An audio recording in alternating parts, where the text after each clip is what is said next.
Dread Delight, Part 2 of 3. Dread Delight, Chapter 15. Which? My date with Lars went quite well.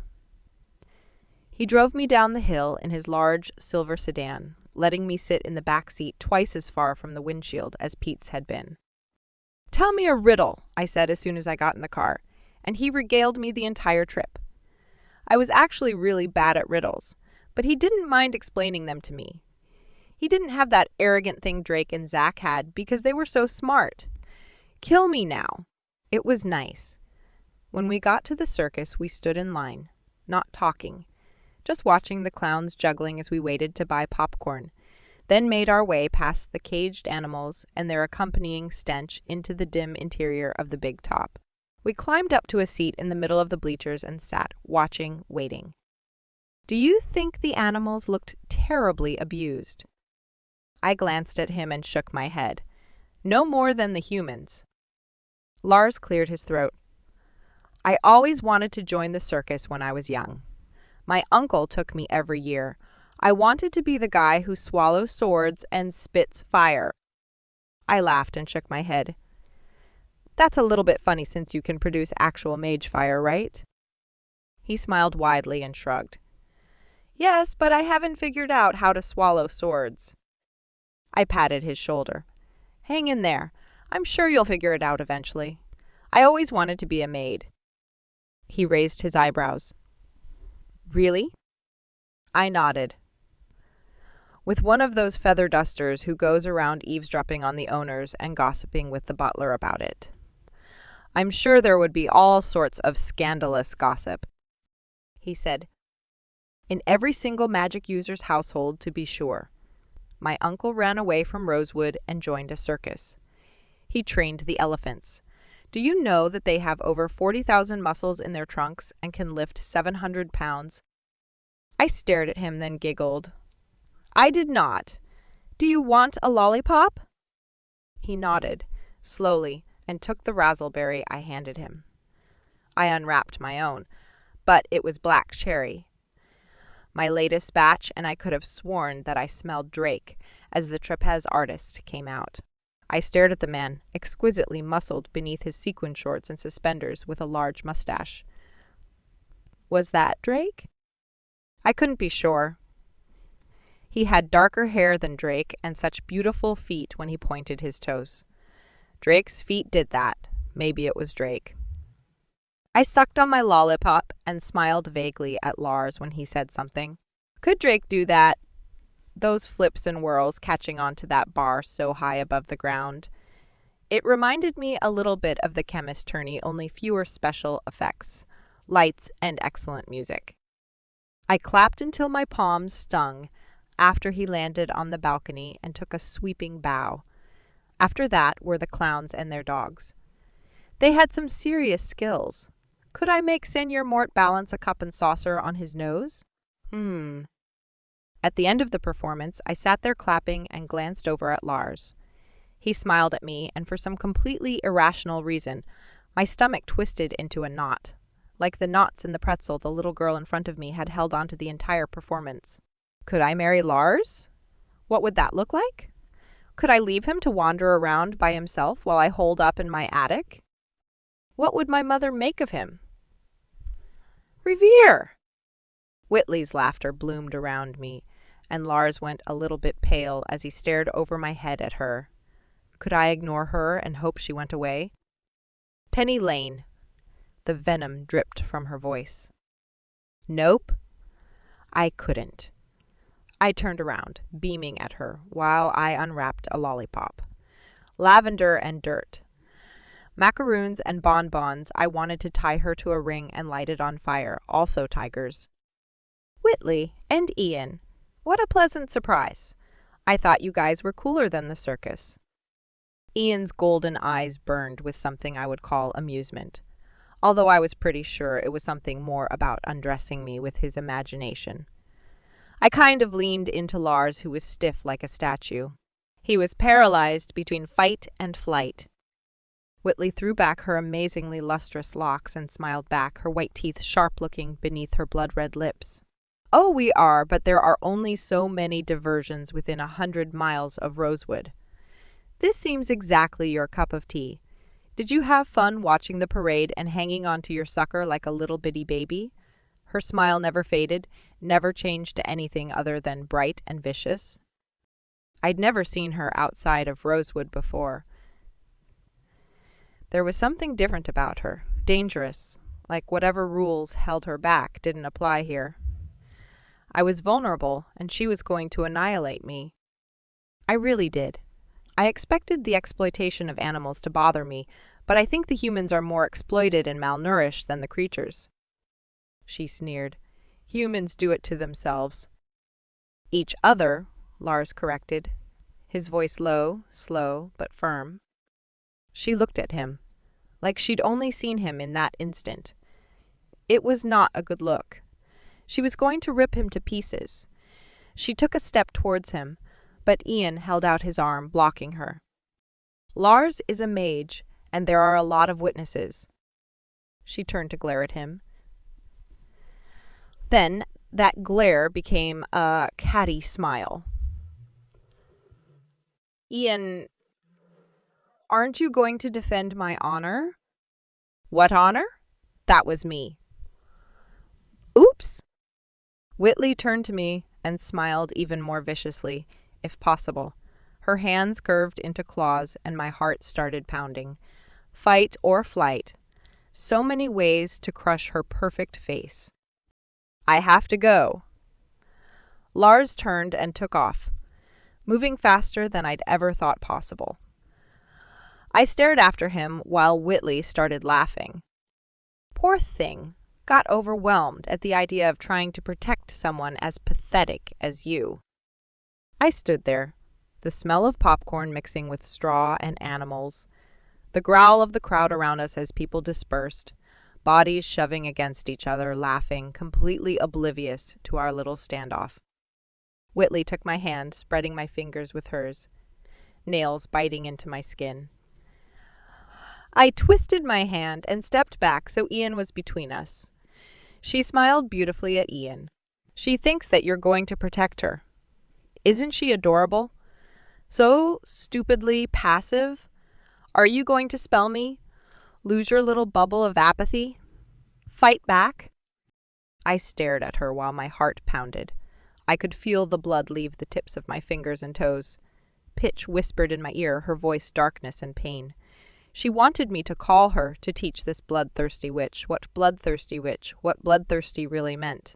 And afterwards, everyone would know that they could get pitch through me, and there would be a million Zacks.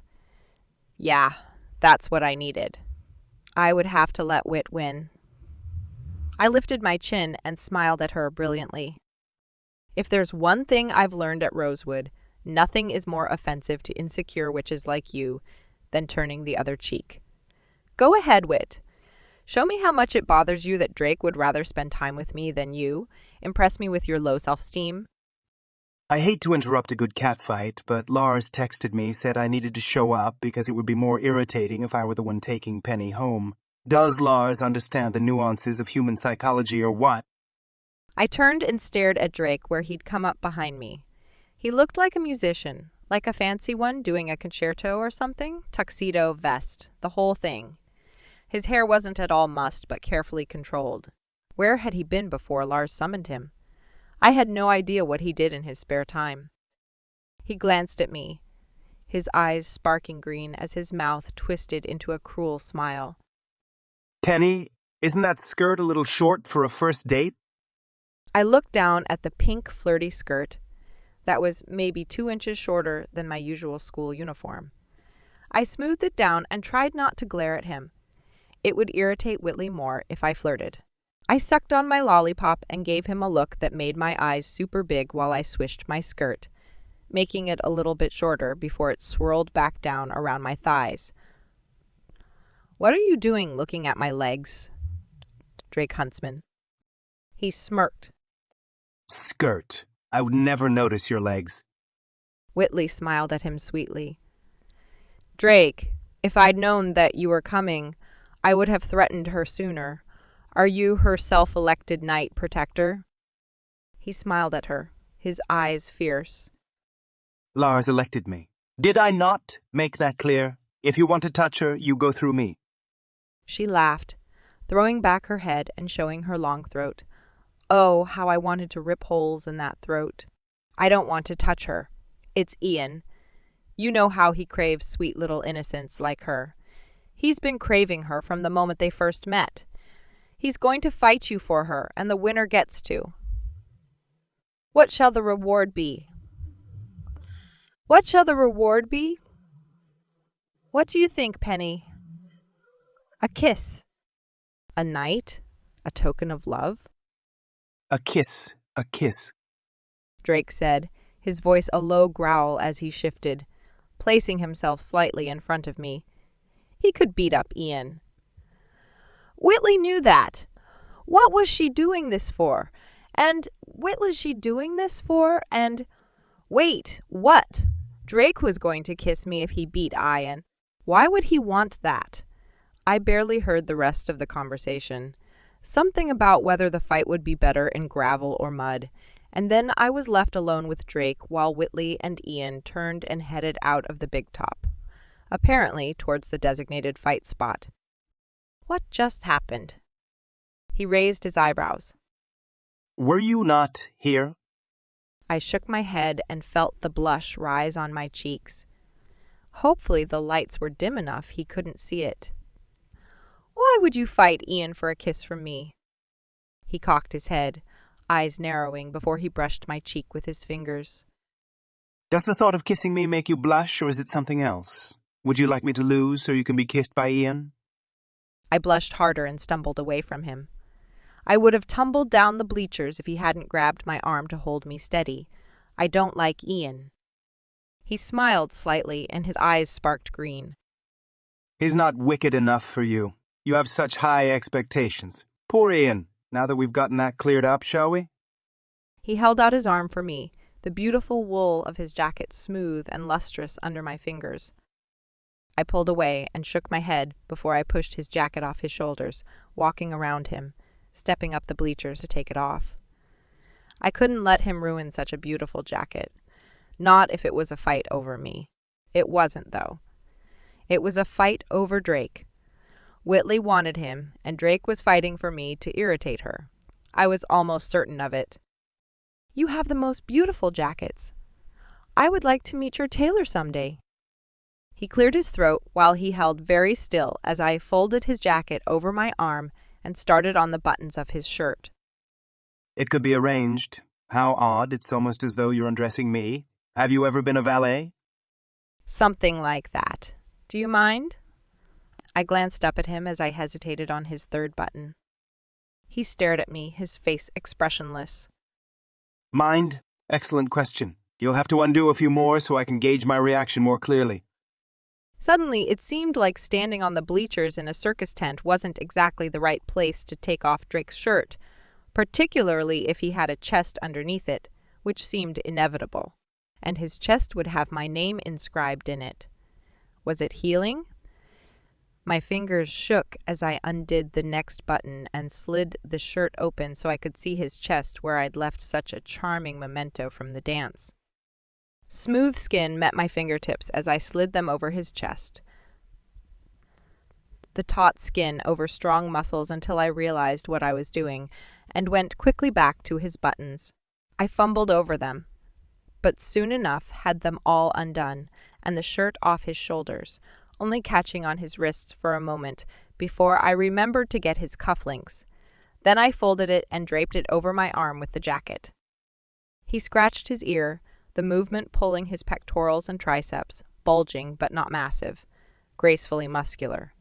Beautiful, perfect, delicious. My mouth watered as the scent of black cherry swirled between us. We should probably go before Ian forgets that he's supposed to be fighting me and seduces someone else instead. He's easily distracted. I ripped my eyes off his chest and nodded. Easily distracted. He needed to put his shirt back on. No, it would get muddy. I nodded again and turned to head, decidedly down the bleachers and towards the tent door. No one mentioned my escort having no shirt. Apparently, circuses were more lax about the whole no shirt, no service thing. Being so close to him wearing so little clothing, I felt weird, careless, fuzzy. We walked through the darkness to the mud on the far side of the parking lot where a crowd was gathering, while Whitley made Ian perform. Ian had no shirt, and Whitley stood beside him like a lion tamer, giving him instructions and tapping him like he was her personal pet. He performed the perfect flip, twisting as he landed on two hands, then launched his body and once more landed on his feet. He glanced at her, and that look made me shiver. Her golden lion would maul her, rip her apart the moment she put down her guard. She smiled at him, teeth vicious. She called a series of flips and spins and slapped his cheek before he launched into the series that the growing crowd greeted with cheers and applause. Oh, a post-circus show. What is she doing? Does she want him to throw the fight? Drake glanced at me. She's trying to get him all riled up so he fights out of instincts. Anger. He's likely to do more damage that way. She wants a good show. He's her prime thoroughbred. She should get a good race out of him. I shook my head. I don't get it. Why would Ian do that? What does he owe her? He raised his eyebrow. Ian and Whitley have a very long and complicated history. Don't worry. Whatever Whitley does to Ian, he will return with interest. He might start with winning so he can kiss you. Don't tell Whitley, but that would bother her even more than me kissing you. I frowned at him. If she doesn't want either one of you to kiss me, why would she? I trailed off as we got into the crowd. He winked at me and stalked towards Whitley. Let's get this started. I don't seem to have a shirt on and I'm getting cold. Ian flew into him, knocking him down into the cold mud. Maybe I should have let him keep the jacket on.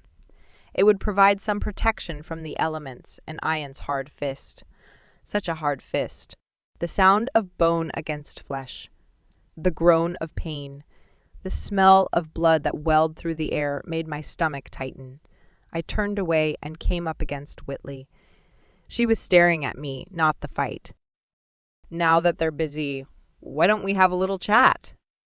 Ah, that's what she'd wanted. I swallowed down the nausea from the violence I could still hear and smell. I'd love to talk. We've never really had a good girl talk. I don't know anything about you. I don't know what your main interests are at school. What you like to eat. Anything, really. Her answer was slashing her nails across my face. It would have left scars, but before her nails came in contact with my skin, yellow light burst from my cheek and sent her stumbling back. Her mouth made an O shape while she held her hand to her chest, either paralyzed or completely numb. I stared at her because that was a surprise for me, too. That was a mage spell, she hissed. Was it? Maybe I'm a mage. She narrowed her sapphire eyes at me while her lips curled. Lars! What other surprises did he leave? He'll pay for this. I put my fingers to my cheek, but I didn't feel anything. Lars? He spelled me and then ran away. He really is a strange mage. Marilyn was right. Whit glared at me as she flexed and curled her hand. The spell's effects didn't last very long. Would she try again? I could take being hurt by Whit. It wouldn't be anything compared to Pitch, Poppy, or even my mother for that matter. Lars was more complicated than I expected. I didn't want complicated. I didn't want to be surprised.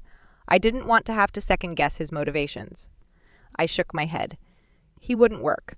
I felt a wave of stress leave my shoulders when I'd made that decision. I turned and faced the fighting. I shouldn't feel anything. But I did. I felt so much. I shouldn't care whether I married Lars, Lester, or any other mage. They should all be the same to me, the despicable creatures who I could never trust. But staring at Ian and Drake, my heart pounded, and what I really wanted was to step out into that patch of mud and drag Drake with me into the woods beyond. Delicious. In spite of the sickness, the way my stomach twisted each time a fist hit flesh, I was fascinated, the shape of Drake's beautiful body shifting with each movement, the two ferocious creatures that felt no pain, only fierce anger reflected in their sparking eyes, green and gold. The night got fuzzy, indistinct besides those two bodies having nothing like a proper knee between them. This was a brawl, artless, pointless, flesh-pounding flesh. What would Pitch think of it? Drake let Ian give him so much pain, pouring it onto him like a waterfall, and Drake drowned in it. Jealous then. Pitch would be jealous that anyone else gave Drake pain. I crossed my arms over my chest and forced myself to breathe, even as my stomach churned. How long did they fight? Hours, minutes. Finally, Drake staggered to his feet, pale skin specked with blood, his mouth swollen and one almost shut eye. Several bruises spread across his chest. But Ian was still on the ground from Drake's last particularly vicious attack. Drake must have cracked Ian's jaw in that last punch. They could have fought better, but they seem to have rules for this sort of thing, how to fight where humans can see you so they don't see the magic. Wit laughed melodically beside me. I'd forgotten all about her. Drake's the winner. Congratulations. Time for you to take your prize. Are you ready for Drake's kiss, Penny? Her eyes gleamed as she smiled, the crowd around us cheering and giving Drake some helpful tips on how to really give it to me. Did they not see his mouth? Anything he did with those lips? Anything he did with those lips would bring pain, not pleasure. I inhaled sharply because no one should make him hurt besides me. Wow. That was psychotic, but there you go. Should I refuse to let him kiss me? He walked up to me, his eyes gleaming, full of the sharp focus that violence fed. He was still in attack mode, and I was his target. Drake, He grabbed my hand, raised it while staring at me with intensity that made my knees tremble and my mouth water, then brushed his lips over my fingers. You didn't specify the sort of kiss, Wit, he murmured without looking away from me. I couldn't breathe. His fingers tightened on mine for a moment before he dropped my hand, took his shirt, slid it over his shoulders, and started walking away. What? All that build-up for that. A quick kiss on my hand, and now he was leaving me. Are you coming, Penny? Lars asked me to drive you back. He didn't pause, so I only saw his back. But I still had his jacket over my arm. I looked at Whitley like she would give me some kind of direction, but her lips only curled like I was pathetic for not taking advantage of Drake at every possible moment. I glanced over at Ian where he was sitting, leaning over his knees in the mud. He gave me a half-smile with his lustrous mouth, a mouth that was in much better shape than Drake's. "I'll give you a ride home, Penny," Ian said with a leer that sent me after Drake. I did not need to spend more time with that wolf.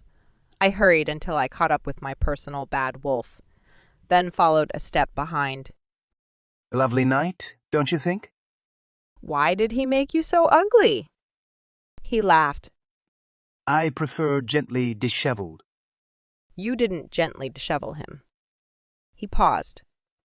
I'm sorry, did you want me to make Ian ugly? Whitley likes that, him a little less pretty, so I tend to leave his face alone. I really dislike making Wit happy. So if Wit didn't want you to kiss me, you would have done it with a bit more. No. But you enjoy publicly. I do, but not tonight. It's a lovely night. His voice was hard, a hint of anger to him that I didn't understand. I followed, stomach tangled up until we got to the car. He opened the back door with a slight bow. Your chariot, fair fairy maid. I climbed in, brushing past his arm to get in the car. One brush and my skin came alive. Drake. He was so close and smelled so delicious. When he tugged his jacket away from me, I didn't realize what he was doing and held onto it stupidly. He smiled slightly. Unless you'd like to sit in the front and cling to me. I moved without thinking, slipping around him, leaving his jacket in his hands as I opened the front door and climbed in. He stood there with the back door open for a long time, before he shook his head slightly and went around to the driver's side. What was I doing? My heart pounded and my hand ached where his lips had touched it. You could hardly call that a kiss. So why was I completely melting down? Melting. That was the word. Heat kept growing in my chest, through my limbs, and he wasn't even looking at me. When he did, I caught my breath and fumbled for a lollipop. Lavender and dirt, his mouth was beautiful, even swollen and bloody. The blood went with the black cherry scent that filled my head. Ian hit you a lot. Wow. Marks for stating the obvious. He did. I'm sorry if it got boring. Not boring. Not with the mud. Do you think you made him hurt very much? Mud? I needed to stop talking. He glanced at me with a raised eyebrow. Why, Penny, I had no idea you were so bloodthirsty. I like it. I blushed.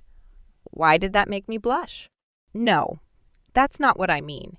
I don't like you giving him pain, him taking your pain like it belongs to him. How would you feel if I hurt Whitley, wrestled around with her, and dug my nails into her skin? Never mind. I don't mean that.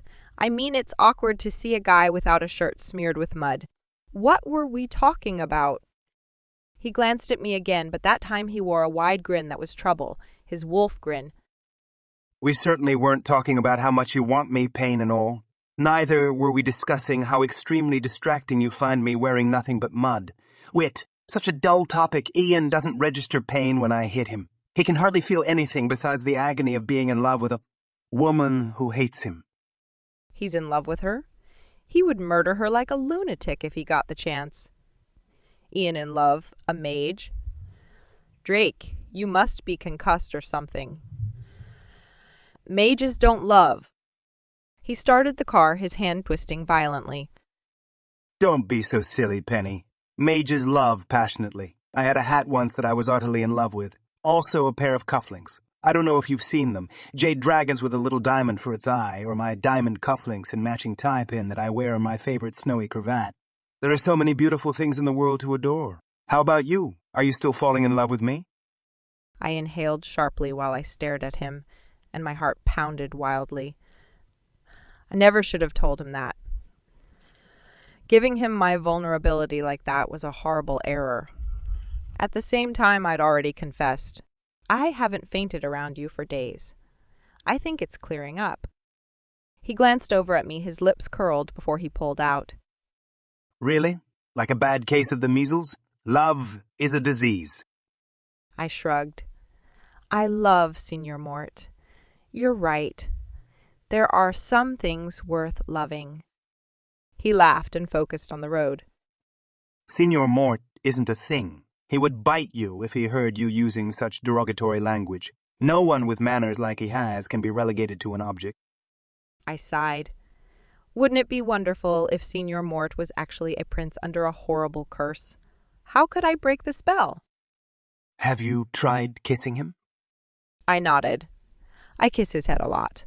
Sometimes his adorable little paws, and his nose. He's licked my mouth a few times. Probably if he were a prince under a curse. But I'm not a princess. It wouldn't work for me. I gripped the seat, while my heart pounded, and I had the uncontrollable urge to curl up in the fetal position and cry. He put his hand over mine, and I gripped it with both of mine, staring at his hand. Strong, raw, knuckled, perfect. He had some freckles on the back.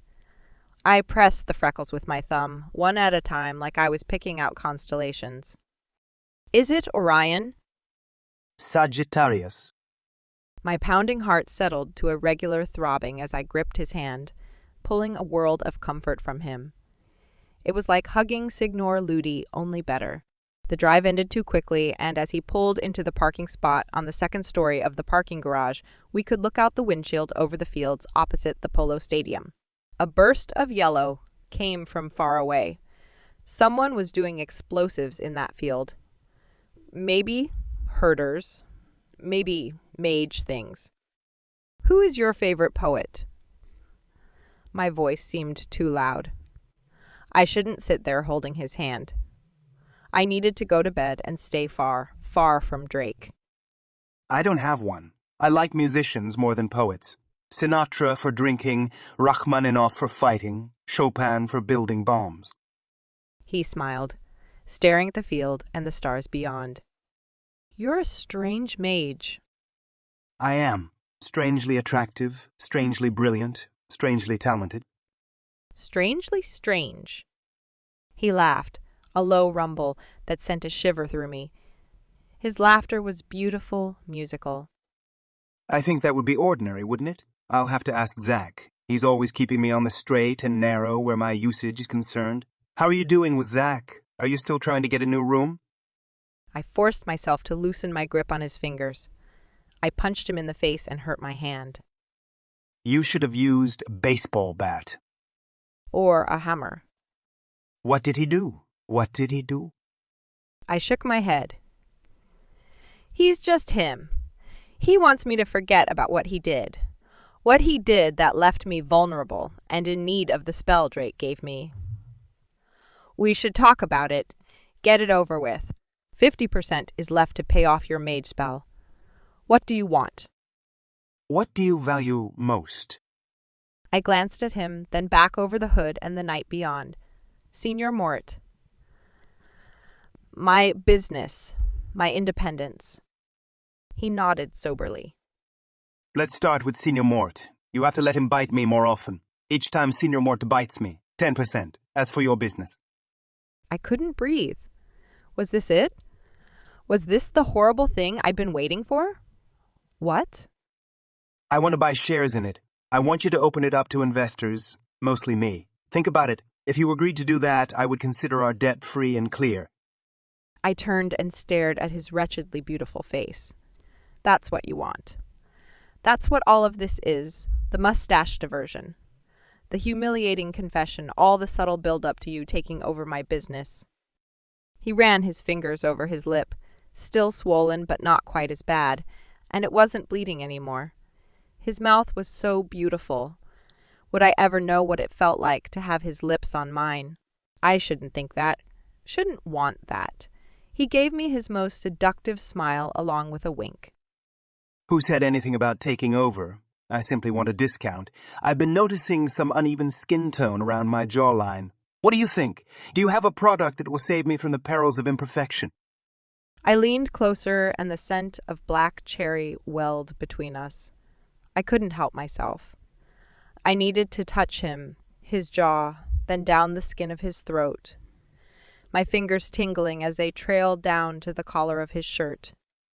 I blinked and pulled away, staring at my fingers, the red that stained the tips. It wasn't a fireball this time. Black cherry and blood, if you don't want uneven tone. You should probably not fight until you're bloody. I put my fingers in my mouth, tasting salty and sweet before I realized what I was doing. I gave him my sweetest and stupidest smile. Macaroons and bonbons. I have a lot of lollipops to work on. I hope you decide that it's more fun to succeed in business than ruin one. If you destroy Darkly Sweet, I'll make certain you regret it. He swallowed as he stared at me, his gaze fixed on my lips. How intriguing. You shouldn't offer me such tantalizing threats. I would so love to taste your wrath. Taste my what? Lips. No. Wrath. He was talking about ruining Darkly Sweet. Right, I should discuss this with him, make certain he knew my boundaries. But if I didn't get out of there, I would be tasting his wrath. I mean, lips.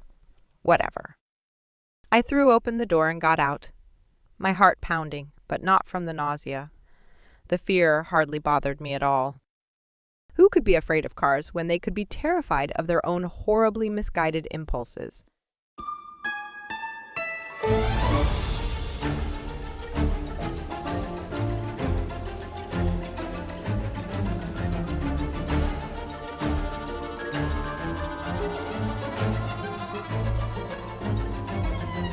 Dread Delight, Chapter 16. Mage. I swaggered down the narrow street of the Devil's Heart, a city of such bewildering odor and stunningly uneven cobblestones, one couldn't help but swagger or stagger, to be perfectly honest. It was rather clean for a Darkside city, but I didn't know much about the further reaches of Darkside. My mercenaries usually worked in the inner stretches of Darkside, those cities where one mage's or witch's territory often overlapped another's. What a beautiful day. Penny was down to only Lester, unless you counted the mysterious plaid pants-wearing student. I could easily steal his pants, and that would be that. And here I was, against all wisdom or common sense, stalking her grandfather, a masterful sorcerer who could squash a little baby Daysider mage like me without a second thought. I wanted him to try. I wanted to feel something besides the helpless anger that bubbled right below the surface. She would pay for every moment she made me ache. Such a beautiful day. In Darkside, the difference between day and night was how many fingers you could count when you put your hand in front of your face. It was a little clearer the higher up from the ground you were. From a castle turret like those that rose above this city, they'd be able to see for feet and feet. I stopped in the square that led to the gates, tall, curved, fanged gates shrouded in green fog. They clanked with every gust of breeze, unlocked but not open. If I opened them, they would screech loudly enough to wake the dead, or at least the devil. I crossed the square, a metal star shape embedded in the stones. What kind of metal? I couldn't tell. I loved stars. There were so many points and so many lines, and if you drew a circle around them, you had absolutely everything. Penny wanted to know what kind of poetry I liked. It was funny, the things she knew, like that mages chose certain poets that resonated and reflected with their personal abilities, interests, and how much she didn't know, like seemingly everything else. Did she know her grandfather? Had she been raised in Darkside? No, she would not be so sweet if she'd come from this place. She must have been from somewhere else, somewhere far, far away from the Devil's Heart. I clenched my teeth and continued on. I reached out my fingers, almost touched the metal when someone hit me from the side and dissolved the space and time around us, sending us from Darkside to somewhere else. Dayside, naturally, but I didn't expect the beach. I rolled to my feet, gritty sand in my hair, while I stared at the furious Darksider, his deformed face and a terrifying scowl. I didn't expect to see Penny's Darksider deliveryman, but I didn't have much time to be surprised as he pulled back and punched me really hard on my still tender mouth. Ian had wanted to make me ugly and had succeeded. She'd wanted me to kiss her. How long could I resist her desire compounded with my own? I barely resisted for a few punches. I deserved it for walking into Darkside, into the Devil's Heart, just because I let my need for some sensation that wasn't frustrated waiting make my decisions for me. I smiled as Penny's deliverman hurt me. Finally, a break, and not only my jaw. If he was here watching me, keeping me from crossing that line, then I was doing something right, and he knew something. It would be much easier to go after him since he was such a consistent deliveryman for Penny. He was upset if the way he slammed me until my eyes were blurry was any indication. He slammed a fist into my ribs like I was one of those chicken breasts that need to be tenderized. Yes, tenderized. That's what I was being. Signore Ludi was so tender, holding her like she belonged to him. I roared and slammed him down into the sand, gripping his throat, squeezing with one hand while I pounded on him like the ocean to my right. He was already ugly, but I would make him uglier, so ugly that she never looked at him like she needed him again. He was strong, hide like leather, bones like iron, a Darksider without the slightest bit of humanity to soften him. We rolled from the beach into the surf, salt water mixing with the grainy sands. It seemed we struggled for hours until finally he rolled away, spitting blood and sand. He looked up, his glare still in place after all that violence should have worn it away, if only a little. I surged to my feet, holding back my own snarl. I forced a smile, but my teeth wanted to rip through his throat. Afternoon, lovely place for a picnic, smells like Belize. What were you doing in the Devil's Heart? I smiled with a little less difficulty. If he was going to be direct, then I might get some answers. I needed answers. Soon, looking for Penny's relatives. I can hardly send the proper marriage envoy when her family is shrouded in such mystery. He stiffened up, fury at war with something else. You have a great deal of confidence. You believe that you can persuade her to marry you? I lifted my bloody raw chin. She is so deliciously desperate for me. I could so easily seduce her that it's hardly worth the effort. She will beg me to have her. His nostrils flared and he clenched his fists. Such arrogance from someone she swore was the last mage she'd ever marry. Such recklessness, putting your life at the mercy of the devil. You're a child who doesn't understand the difference between reality and fantasy. I forced myself to breathe evenly and unclench my fists. He was lying. Was she actually considering marriage? And with other mages? I smiled my most arrogant smile. I don't suppose it matters much to Penny, since I'll be her fantasy and her reality. You come so quickly when she calls. I wonder what kept you away for so long, leaving her alone, with nothing but her business on which to lavish all that affection she doesn't seem to know what to do with. You allow her to cling to you so desperately. You must despise it, being needed by a witch. Don't worry. Soon enough I'll give her so much affection she forgets all about you. I'll bring her here for a picnic, the clothing optional kind. He growled at me, a beast with fangs. Such fangs. He really did have fangs. How interesting. Had he shown his fangs to Penny, she would like them. She would like them. She would brush them for him. I should get some fangs. He pointed a finger at me, curved at the end like a claw. You know her curse. You respelled it without her permission. Don't tell me you're too stupid to know what it is. Darkside is her death. If you tell the devil where he can find his flesh, what will stop him from taking her to Darkside, where the curse will kill her? You had no business respelling. Henry. She requires the spellmaster. Your exploitation of her, your desire to bring her under your debt, keeping her in your bed. I snarled at him. 3 days of letting her drain the life out of me is certainly exploitation, but not of her. You are a Darksider. You are a Darksider. You don't even comprehend the slavery I have in mind for her. Love, I will drown her in it. You give her comfort because you wish to continue exploiting her in some way. The spellmaster forbade. She really is too sweet to resist. I don't pretend to understand curses of Darkside, and that you understand so well seems a touch suspicious. Don't you think? He rolled his shoulders, holding himself back as his pupils glowed red. Red eyes, fangs. Was he a genuine vampire? How interesting. Did he sip from Penny's throat? I was going to kill him? No, she liked him. She wouldn't have to know what happened to him. The same thoughts were going through his head, how to dispose of me without her ever finding out. He swallowed with difficulty. She is a friend. She requires affection to survive the darkness. That is what drowns her, not love. And what do you require from your friends? I'm betting it's redder than affection. He growled at me, then reached up and touched his fangs, his face surprised. You are a threat to me, a baby Daysider mage. What are you? I grinned at him. I'm green and Penny is my treasure. I'm going to kill you for touching her. He struck me so quickly I didn't see it. I smiled as my mouth began bleeding, but I only smiled because it reminded me of Penny, of her eyes on my lips when she thought I was going to claim my prize. She was my prize, and I would claim her soon enough. His eyes flared red as he completely lost control. That meant I got to lose control as well. I lost track of the beach as the world became tinted green. Everything besides Signor Ludi's face, veins glowing red like his eyes. Fascinating. Not a vampire. Some part of my brain thought that while the rest of me knew nothing but rage. He had touched mine. He would die as I crushed him to dust.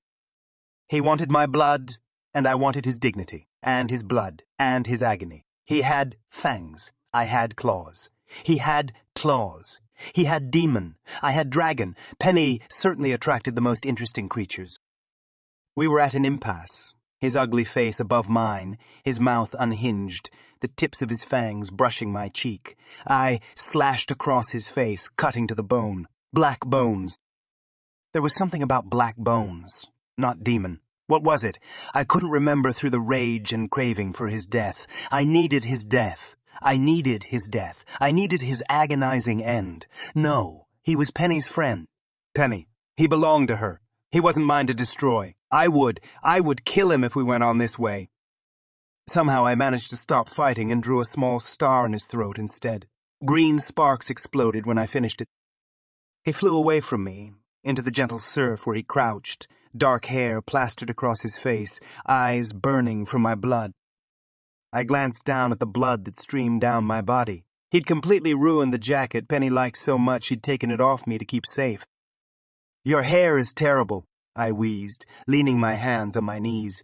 Penny would like it. Isn't she exquisite, curse and all? How clumsy of me to almost introduce myself to the Darkside mage who cursed her. If the devil cursed her, I'd eat my hat, but one had to start somewhere. He glared at me, struggling with whatever demon lived in his heart. A Darkside mage cursed her. It is true. She must remain in Dayside safe. My lips curled. He wasn't going to tell me anything, even in the clutch of his demons. He had the most irritating amount of self-control as well as sanity. I was going to kill him if he kept being so difficult. It has been such a pleasure to struggle against such a magnificent opponent, but I'm afraid I need to go change my vest. It seems to be ripped, along with my stomach. Thank you for warning me. It wouldn't do to accidentally kill the girl. I stepped into Darkside, the nice alley near my regular tavern, then back into Dayside in my own room. I fell across my bed, soaked sandy, my boots still on, while I stared at the black ceiling. My heart pounded. Her curse would kill her if she ever went to Darkside. Someone should have mentioned that. I suppose he just did. Her deliveryman couldn't steal her away. How frustrating for him. I grinned at the ceiling even as my healing spells kicked in and my body got rid of the excess blood in my internal cavities. What had Penny done to draw the attention of a Darksider like Signor? There was something about that curse. Once it was broken, he could take her away. Would she go? Wherever she went, I would find her. Whatever it took, I would make her love me until she could never leave me.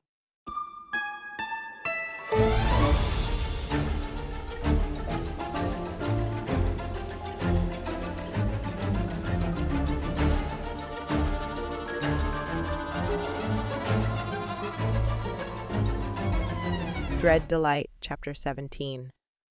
Which, on Tuesday in business class, Drake made a point of coming over, leaning against my desk and giving me a careless grin. Today, 5:30? I nodded while my heart pounded. He smelled so delicious, and for a moment I could still taste the blood mingling with cherries on my tongue. After working on lollipops all weekend, I still hadn't gotten my recipe quite right. After that, I had history and Viney scowling like normal, then afterwards, the awkward study group with Lars as my tutor. He gave me a concerned look. "Penny, I'm sorry about Saturday. Are you all right?" I beamed at him. "Great. I'm sorry about putting you in that situation. I guess you aren't quite up to dating me and my entourage of evil witches." He sighed. An enormous exhalation while his enormous blue eyes did enormous things in his enormous face. "She is difficult. I hope you don't mind. You running away and leaving me in Drake's more than capable hands. Why would I mind that? Why would I mind that? Why wouldn't I love having Ian and Drake fight over who got to kiss me while Whit tried to kill me? Drake didn't. All he wants is..." I couldn't talk about that. I couldn't think about it. I took a deep breath. "Can we focus on Japanese? I want to learn how to be rude. I need to say, your mother rides a vacuum cleaner and other racy insults." He hesitated, then nodded. After a few hours studying with Lars, I headed down the library steps out into the overcast gray day towards Drake's soccer mom car. I should take the shuttle. I'd proven that I could do it on my own. So, why wasn't I? Because I was a Drake addict and needed my fix. That's why. I'd clung to his arm on the way back from the circus and felt that same thing I got from Signor Ludi. That centering when everything in my universe was careening completely out of control. Pitch. The creek. No potential husband. My mother's imminent death at my failure. Everything my fault. Drake my complete and total weakness, and there he was standing beside the car with his hair perfectly mussed and wearing a suit with a delicious cravat. He looked like a prince. And more, he had a guitar. For the princesses, of course. I almost cried or killed him before I smiled, nodding at the guitar while I unwrapped a lavender and dirt-flavored lollipop in trembling fingers. "You remembered?" He winked and opened the back door, tucked the guitar inside, then opened the passenger door for me. "I did. I don't always, so it must be important." "Are you tired?" I stared at him. I'd been spending my nights awake working on stock for my online shop, also so Pitch wouldn't sneak up on me. What? Do I look bad? He cocked his head. I don't think tired means looking bad. At least not where you're concerned. I did notice you sleeping through the fascinating lecture in our business class instead of staring at me. Oh. He noticed me staring at him. I've been trying to be so subtle. I've been staying up to work on inventory. He nodded. Excellent. As your future investor, I encourage all the hard work you do at the expense to your personal health and happiness. It's the capitalist way. I climbed in and had to move a manila folder thick with papers. He got in and buckled up, started the car, and then picked up the papers I'd stuck on the dashboard. These are the terms. You should look them over. Tell me what you think. I took the bundle out of his hands and stared at it. Then at him. Drake. My business is my sanity. If you destroy it, you'll start another, have a new sanity. That's the way of business. This one venture is your true love. But there are other fish in the sea, as it were, read the terms. They're very generous as well as incredibly hands-off. There's a high % of my initial investment that I get to allocate. Marketing mostly, establishing new product streams, that kind of thing. I frowned at him. New product streams? He pulled out and gave me his hand. I gripped it. His hand calloused, strong, perfect in my palm. My heart still pounded and my stomach twisted with nausea as we headed down the hill toward town. I tried to focus on reading the pages and pages of fine print, but that whole thing didn't help with nausea. I closed my eyes and rested my forehead against the cool glass. His hand in mine, not enough to combat the combination of car sickness, panic, and irrational fear. Penny. One step at a time. Take this contract to our business teacher so that he can explain all the details to you. I'll wait until you're ready. And if I don't agree with this? He tightened his hand around mine. I suppose we can consider a different method of paying off my debt.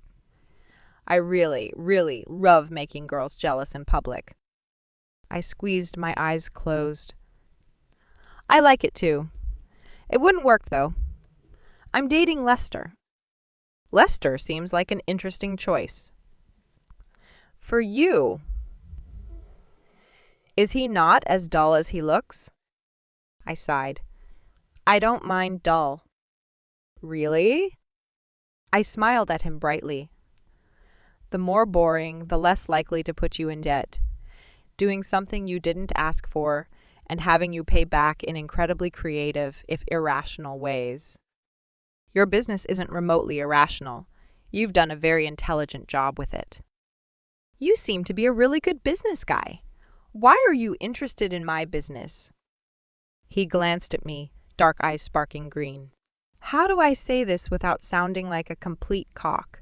There's really no way. You don't have anything I want. I do what I do because I want to. The value of the spell was high, and the price must be fairly high for the sake of fairness, but that means the payment should be dear for you, not highly valued by me. Not that your business isn't lovely, but I don't usually dabble in girly things. So if there was something I valued more than darkly sweet, you'd want that instead. He shrugged. Maybe. I like business in general, and the whole secret business thing was quite charming. I like it as your business. I want to meddle, but if it wasn't your business, it wouldn't be interesting to me. Why do you want to meddle in my business, Drake? Am I so interesting to you? He flashed me a lopsided grin. In absolutely every way that means next to nothing. Which means, yes, you are very interesting to me. Surely that's clear. You've been stalking me on my dates. He nodded. I have. Are you going to the movie with me and Lester on Thursday? Is that an invitation? I sucked hard on my lollipop. No. It's not easy for me to date, and wondering where you are in the crowd. Or even if you're one of the performers, it doesn't make me the best company. Sign these papers, and I'll promise not to go. I turned to the last page and signed, then shoved them against his chest. You promise? He stared at me for a moment too long before refocusing on the road. You have the word of a notoriously untrustworthy mage. I'll send someone else. Pete, probably. No one. Just leave me with Lester. He frowned, his brows lowering. About those 4 dead creek. I stared at him. You've been stalking me over that? It's better than losing my bed for 3 days. You have no idea how much I hate sleeping on my couch. I'm a restless sleeper and fell off 6 times. I sputtered. What is your problem? I'm not your little ward you have to protect from the big bad witches. You're supposed to be the self-absorbed narcissist we all know and love. Stay that way. He flashed me a quick grin. Repetitious, but it can bear repeating, particularly the love bit. You can blame your delivery men. He gave me a very long lecture about keeping you safe. I detest being lectured. If he'd beaten me to tenderized chicken breasts, I'd barely remember what he wanted, but being lectured. Oh, the agony. I almost laughed. He was ridiculous in the very best way. Worst way, there wasn't anything best about him. Signor Ludi lectured you. He can be very serious. Oh, when he talks about consequences, it hurts much worse than the consequences. All the same, neither you nor Signor Ludi. But Zach also feels responsible for you, so if I don't stalk you, he will. He has no friends to do it for him except for me. And I think the odds are extremely good that he'll end up beating up your date. He dislikes Lester for some reason I don't quite understand. I stared at him. But I defeated 4 creech. Why would you need to protect me? I'm not as useless as I look. He raised his eyebrows. Useless? Penny Lane? Hardly. He drove for a few minutes in silence before he shrugged. All right. I'll let you have your date with Lester as private as a movie theater full of people can be. Really? He glanced at the sheaf of papers, then smirked. You didn't read all the fine print. You'll have to hope I don't have something nasty up my sleeve. I wrinkled my nose. I'm pretty sure you do. But you're right. I can start another business doing something else, or just live in my attic dressing the vermin. That can be a full-time job. They tend to gnaw holes in everything. He clucked his tongue. Shocking behavior. Penny, if you ever dress this particular vermin, I promise I won't gnaw a hole. I laughed, even though I tried to squelch it. Good to know. I've only made 1 suit. I think I did a fairly good job. Did you? For Signor? I shook my head. For the body hanging in my attic. Maybe I'll show you someday. Something to look forward to. When we got to the hospital, I threw open the door and got out, my bare knees on the cold pavement while I tried not to throw up. Not that it would be the first. Or the last. Seriously, was there anything more irritating?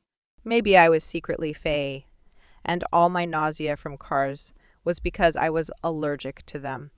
That wouldn't explain the front seat thing. Drake put his hand on my shoulder and began mumbling. It was the same nonsense he'd started on the first time he'd given me a ride in his car. I was going to be fine. The nausea was going away. Completely fine. I was so great. And then I threw up on his shoes.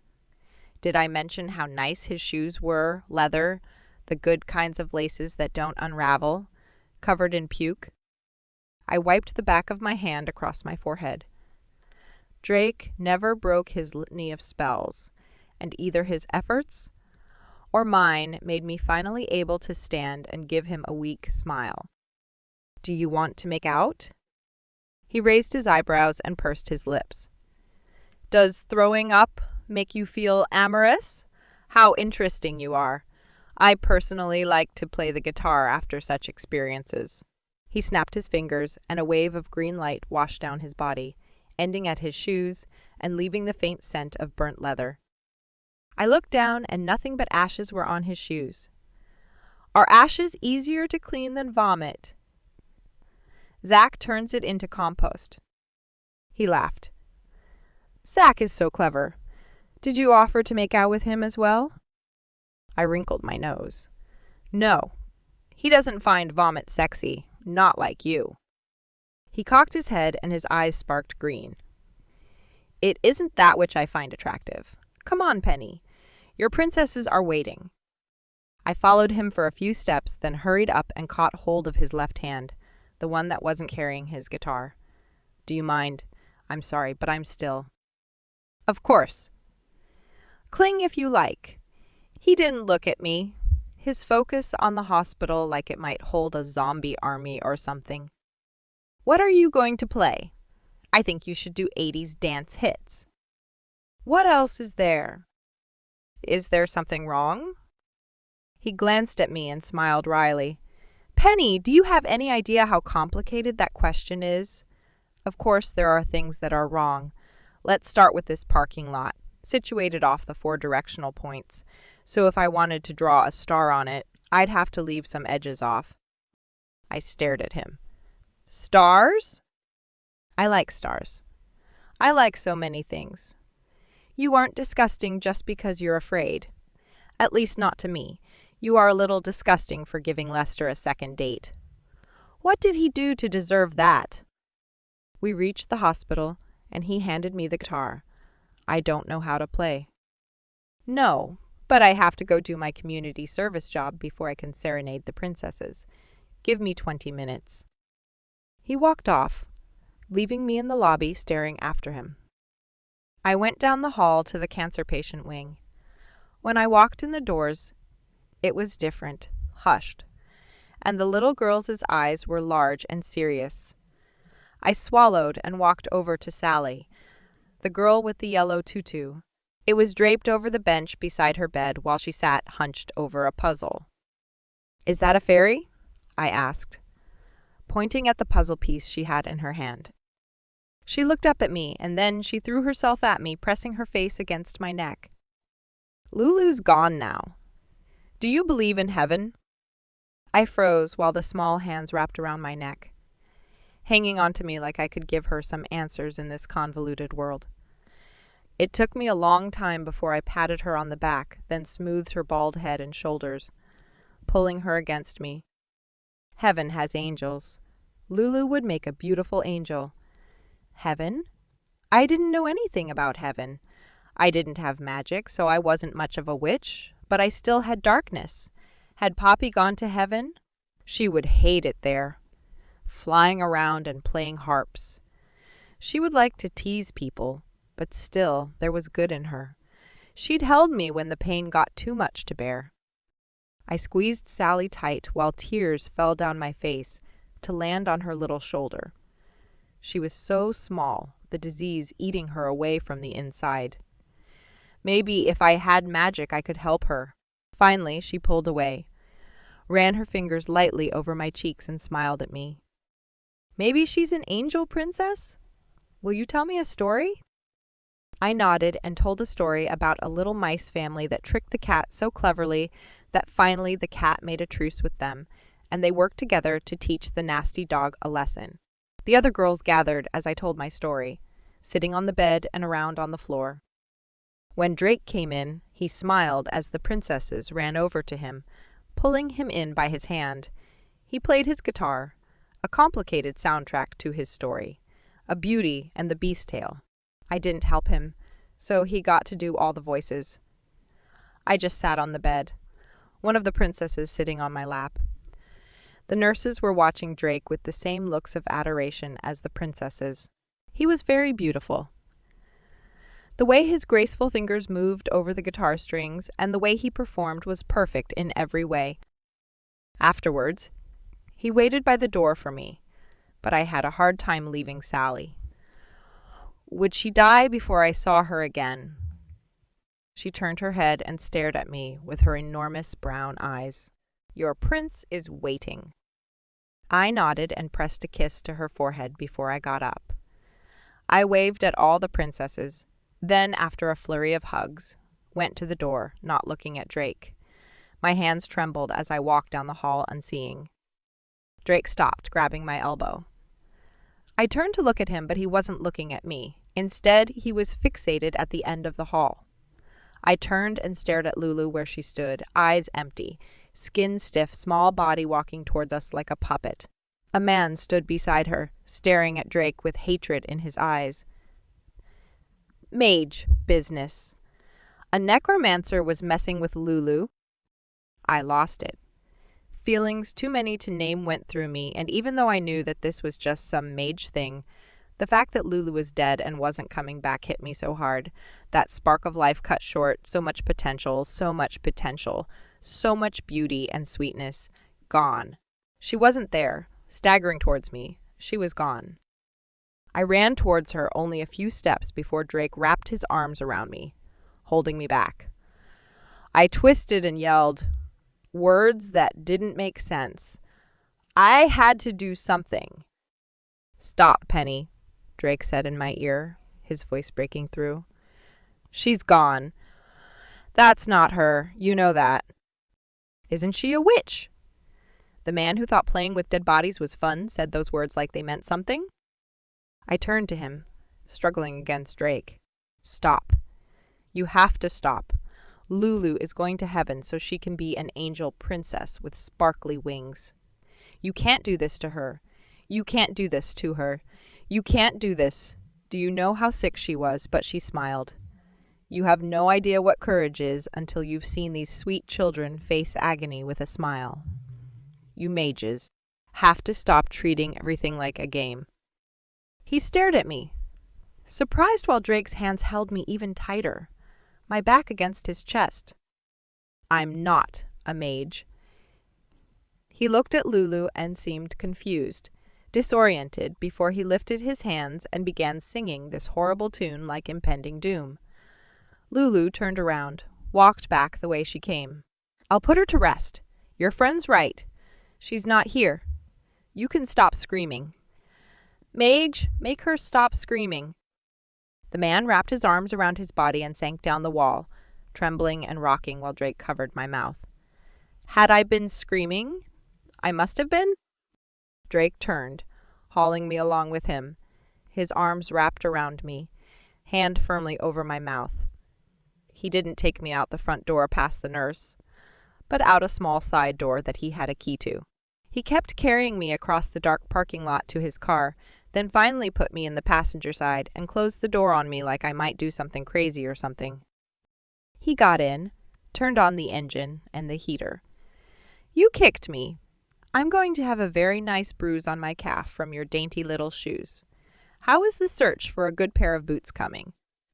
I swallowed hard, choking on sorrow while my chest rose and fell.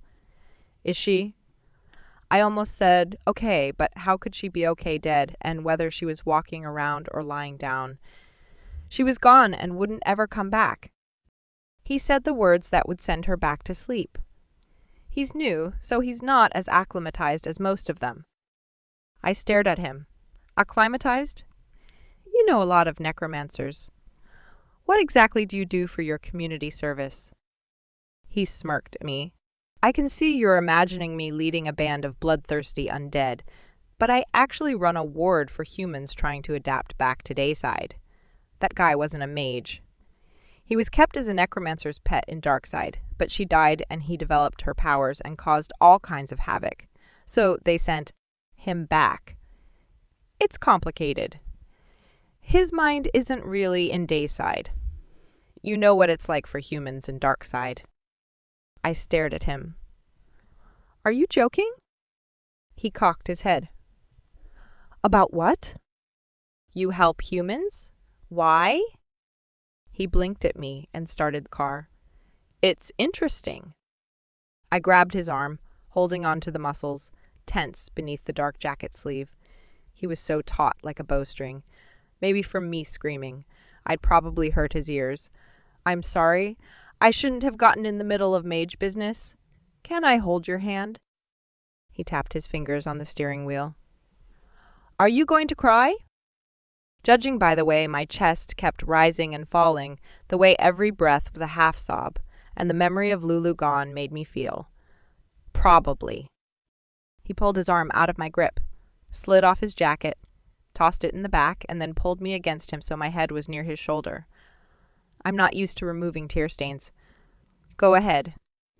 I wrapped my arms around his body and pressed my face against his shirt. I didn't scream, just cried, a long, miserable drizzle that I could have sustained for years. He pulled into the Chinese restaurant's parking lot, turned off his lights, but kept the engine running. He half turned and pulled me against him, wrapped his arms around me, and held me close.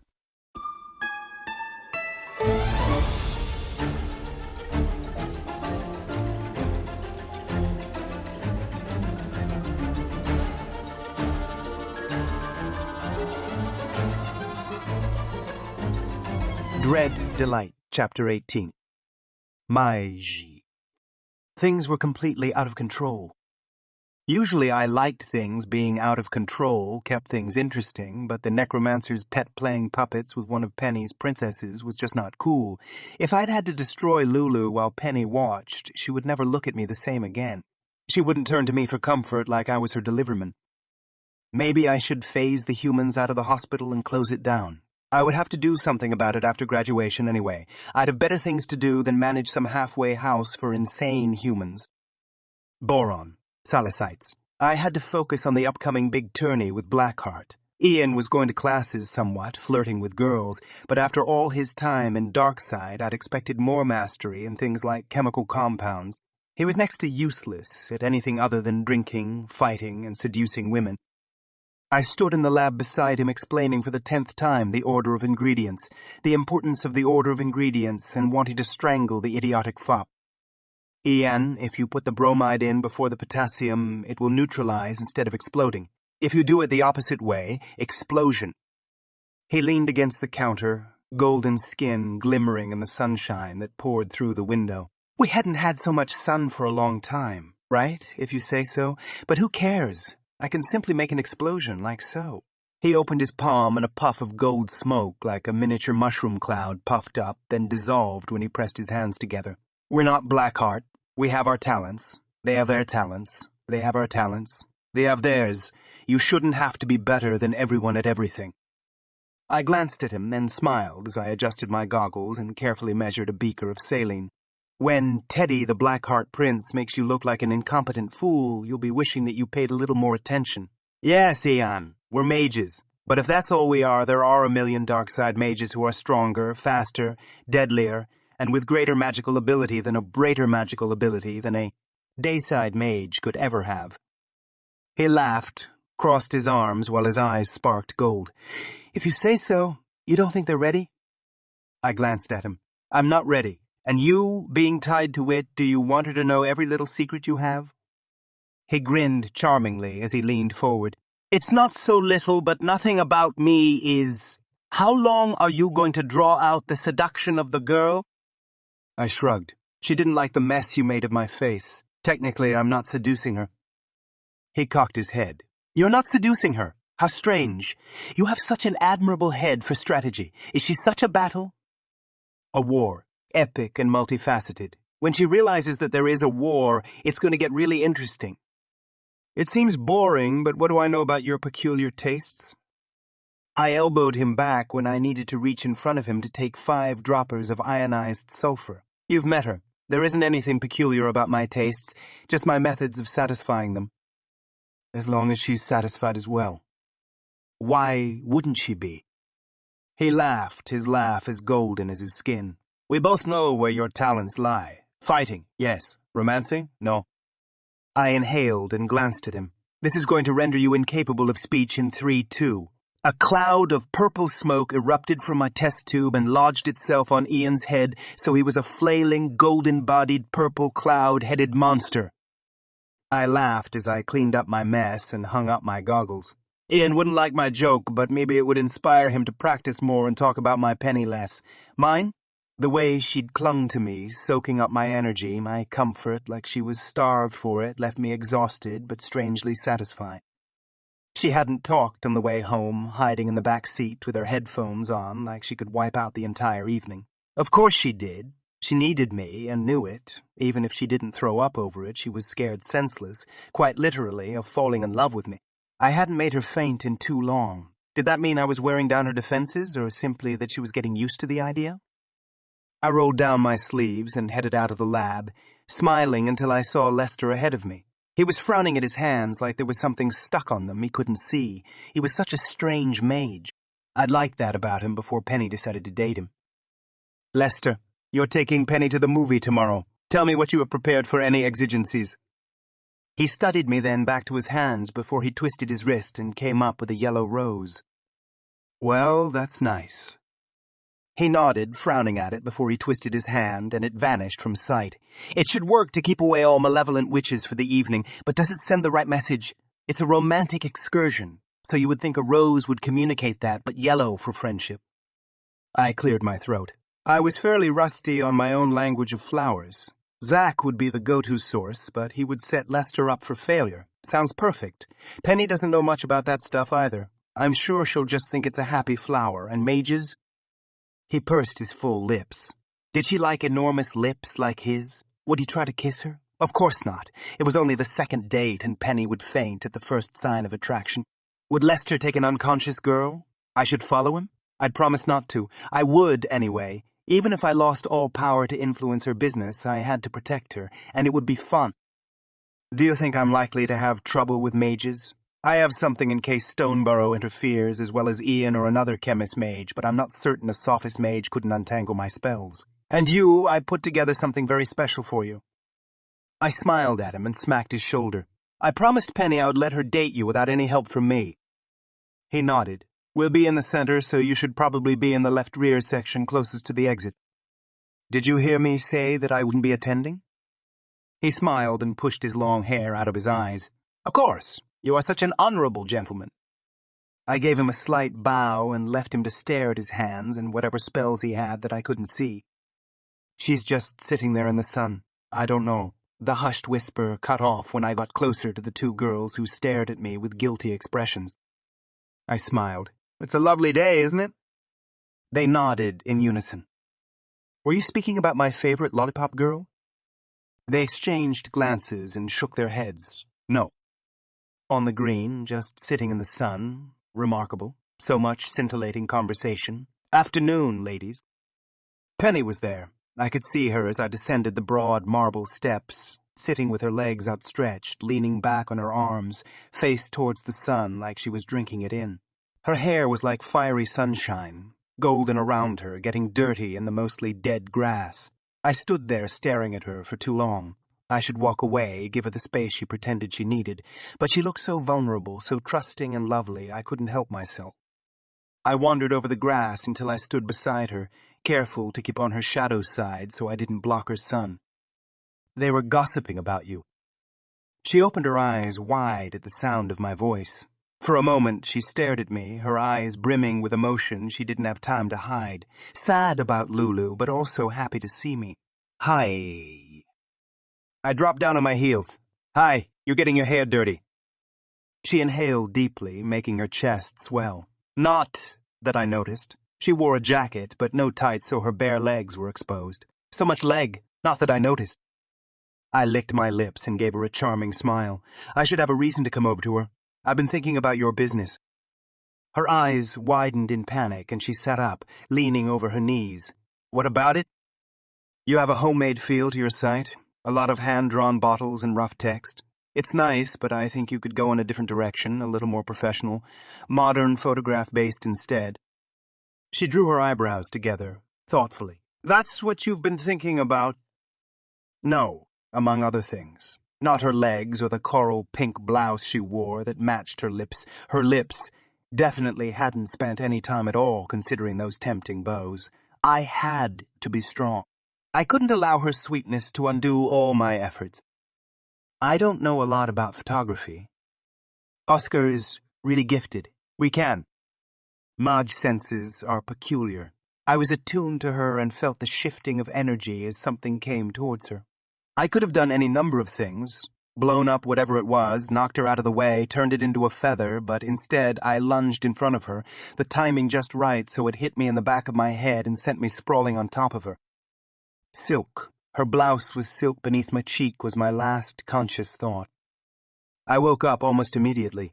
Her hand slid over my head, pushing back the stream of blood that poured from the gash. I groaned softly, and she gasped, holding perfectly still for a moment, my cheek against her chest. "Drake, are you okay?" She searched in my pocket with her free hand, the one that wasn't putting pressure on my wound. My phone. What would she do with that? She didn't even notice the mage spell on it. "Zach, he's unconscious. On green." "Shut up! Yes, hurry!" She thought I was still unconscious. Oh, that explained why she hadn't pushed me off her yet, why she held me against her, her hand firm and steady on my head. I closed my eyes and breathed in, the scent of her as intoxicating as nothing else in the world. Tenny Lane and I was on top of her with her holding me close. Someone had tried to seriously hurt Penny. I would have to find out who, but later. This whole thing, me being so close to Penny, would prove to whoever had done it that anything they tried to tear us apart would only make us more magnetic. Magnetic. Maybe I did have a concussion. I intended to act like it, but my cut was already healing. It had stopped bleeding, and she would probably notice. I had to cut it open again, which meant I had to come too. I couldn't lay on her like that all day, the curves and contours of her body beneath mine while she held me against her. I stirred, groaning while I pulled away, then collapsed against her chest for a moment. "It hurts." She inhaled sharply, arms tightening around me until it really did hurt. "Drake, Zach's coming. We're going to take you to the hospital." That had some interesting possibilities. I smiled against her silk. "I'm so dizzy. Don't move." She froze, her heart pounding beneath my cheek. She was so delicious, so ridiculous. I had to recut my head. I carefully reached up, sliding my hand beneath hers and slashing my small razor over the cut, gasping as a fresh stream of blood soaked her hand. Our hands tangled, blood tying us together. It had been Penny's blood the first time. Her eyes staring at me over our hands on the table, the green mixed with gold calling to me like the most compelling song, all surrounded by those curls of red gold. So beautiful. She murmured to me, whispers of comfort that sent a flicker of guilt through me. My pain hurt her. I pulled away from her. I wasn't going to go through this, make her worry about me. She curved her hand against my cheek, the other still pressing on my wound, her hand soaked with my blood the way the scent hung in the air, her eyes dark with concern and something else. Anger. She didn't like someone else giving me pain. She was going to rip someone apart for hurting me. All those times she was tripped, kicked, hit by any number of objects, and this one time someone tried to hit her and hit me instead, and she was a lit fuse, a slow burn that would explode magnificently. I wanted to see that, except that it might be a mage and then she would pay for defending me. I didn't own her. Not yet. Soon? I cut myself again and fell against her shoulder, smearing her cheek with my blood. "Don't let me go. Penny, it's getting dark around the edges." Her heart beat so fast beneath the thin silk.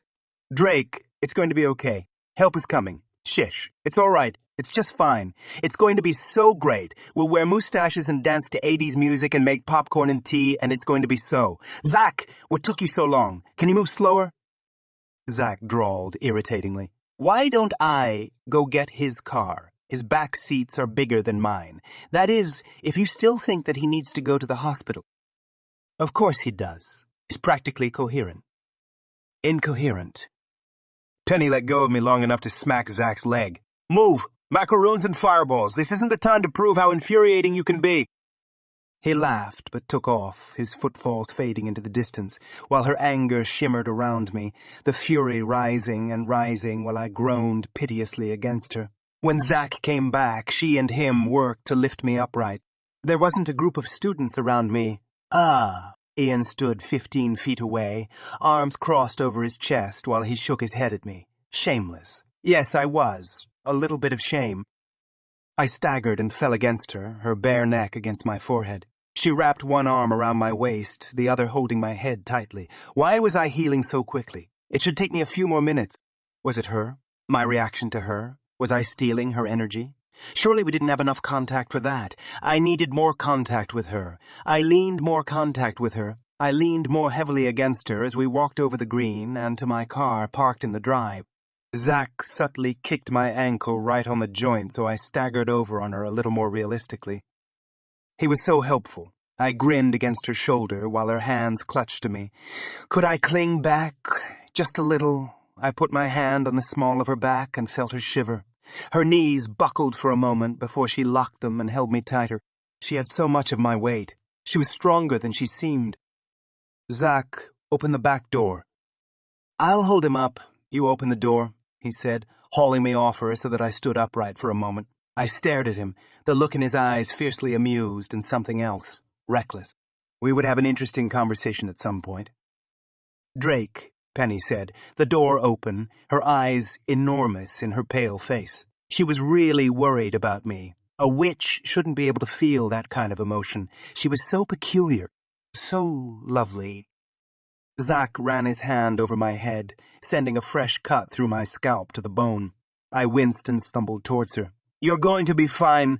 Barely a flesh wound, he said, then shoved me into the back seat. Penny, are you going to ride him back with him, or in front with me? Back. Drive carefully, please. She climbed in, careful of my limbs sprawled on and off the leather that would require meticulous detailing to get off all the blood. I held my hand to my head and groaned. She perched on the edge of the seat, her hands running up and down her arms, leaving streaks of red. Are you okay? I smiled at her, then winced convincingly. Don't worry about it. I'm fine. How about you? Your ribs. I must have fallen on you pretty heavily. It was sweet of you to break my fall. She stared at me, eyes hardening. Did you see who threw that? I shook my head, then winced. No, but don't worry. I'm fine. She gritted her teeth. Shut up. You are not fine with all this blood all over the place. Don't try to be tough, not with concussions and blood loss. Not... She took a shaky breath while her heart pounded and she gripped my hand. Her eyes went unfocused, and for a minute she wasn't looking at me, but at something else, but then she blinked and once more was focused on me. Her pupils dilated as she leaned closer, inhaling deeply while her chest rose, lips parted and eyelids half shut. The blood was making her dizzier than it made me. Black cherry with more than a hint of blood, she'd said. That was what I smelled like to her, the scent that made her mouth water and her body sway towards me. I'm fine, I whispered, brushing her cheek with my fingers, her soft skin like silk velvet. She leaned closer until her nose brushed mine, and she pulled away, blinking like she'd just woken up. She sat upright, wrapping her arms around her waist.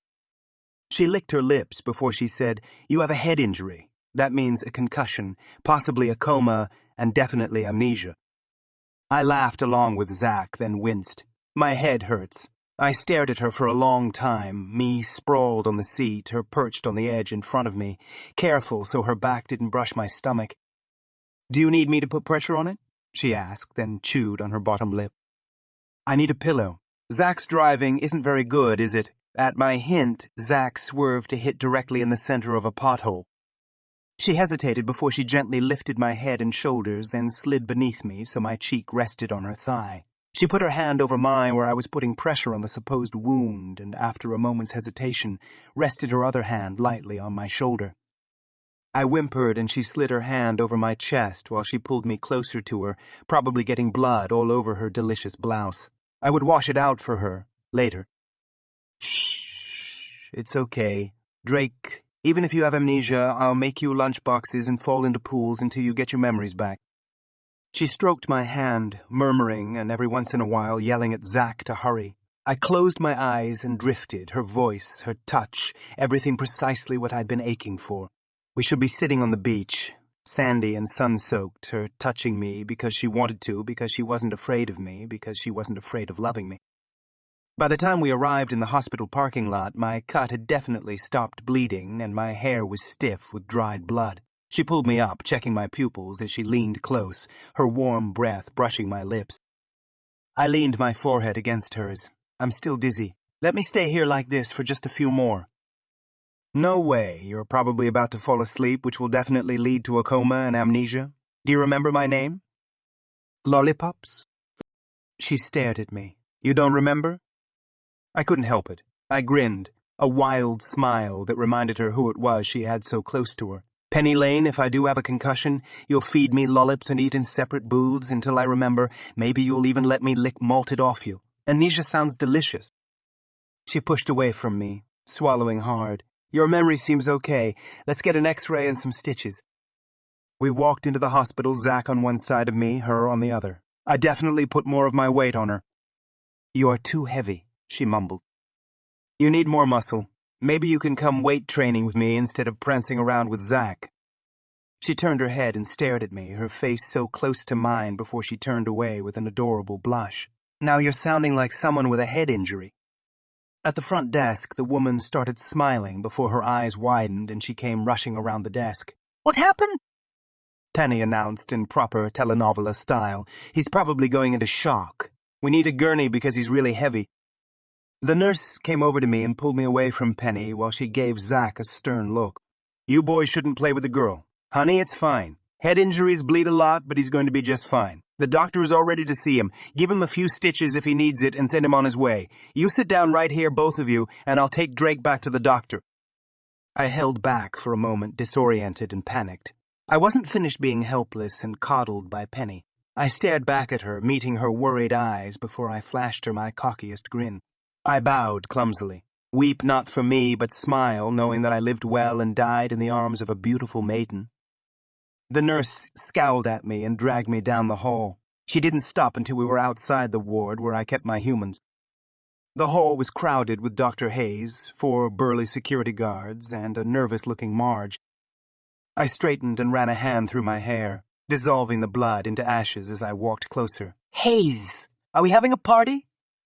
He frowned in worry. They've barricaded the doors. They won't let us in. I don't know what's going on in there, but someone might get hurt. I stared at him. Any dead bodies walking around? His eyes widened before he shook his head. No. I smiled at him and relaxed. Great. This is a healthy expression of independence, I think. The other inmates must be working with the pet since he's still behind bars. Collaboration. That's great. Marge scowled at me. Collaboration? Those people need medication, not collaboration. Dr. Hayes, are you going to let this young man tell you how to run your hospital? Dr. Hayes stared at her, then glanced at me. This hospital technically belongs to Mr. Huntsman. What do you suggest we do in this situation?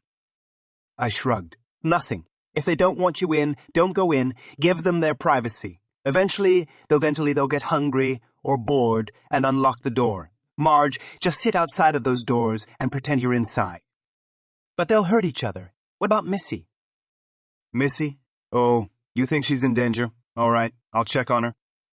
I stepped side through into a dingy back alley that smelled like molasses and burned hair, then back into Dayside, into the room where they were overthrowing the enemy. I walked over to the couch and sat down, kicking my feet up on the coffee table. Missy was still sitting on the couch, staring at the TV in spite of it being off. I grabbed the remote and clicked the TV on, but a roar came from behind me and someone's hands latched around my throat. I rolled my eyes when Missy looked over at me, her remaining eye wide and panicked. Marge was right. Missy was not enjoying the coup. I sat there being strangled while I tried to think of what exactly would be the most positive end to this situation, and just when I thought I had a plan that might be interesting as well as effective, the nondescript white foam that hung on the wall rang. I snapped my fingers and green sparks flared while everyone in the room froze. It took a bit to get Ralph's fingers off my throat, the phone ringing and ringing until I walked over to it. Hello? Hello? Miss Lane has your phone. Jasper, did you call her? He cleared his throat. No, Miss Lane wished to inform me that you were in the hospital with a head wound so that she could arrange for insurance or something else. I'm not sure she knew what exactly. I leaned against the wall, smiling stupidly at the human who was frozen inside the cage, the pet who had a look of immense rage on his features. Did she? She's really worried about me? I had to cut myself 4 times to keep the bleeding going. He made a sound that may have meant yes or no or something else. Excellent. I'll let her know that the doctor thinks she'll be fine after a few stitches. You aren't distracted now, are you? What? No, I'm not doing anything. I mean, there's a little coop here, but I don't particularly mind. I think I'll lock Missy in the cage with the TV so she isn't disturbed. Other than that, I'm leaving them to their anarchy. Drake, she called me for you. You understand what this implies. I closed my eyes and smiled. She's making steps towards alliance, offering her services to our family, my family, showing personal official interest to you, my father's man. Yes, I understand. She has no idea. Be subtle. He made a noise before he hung up. Of course he'd be subtle. He was the butler.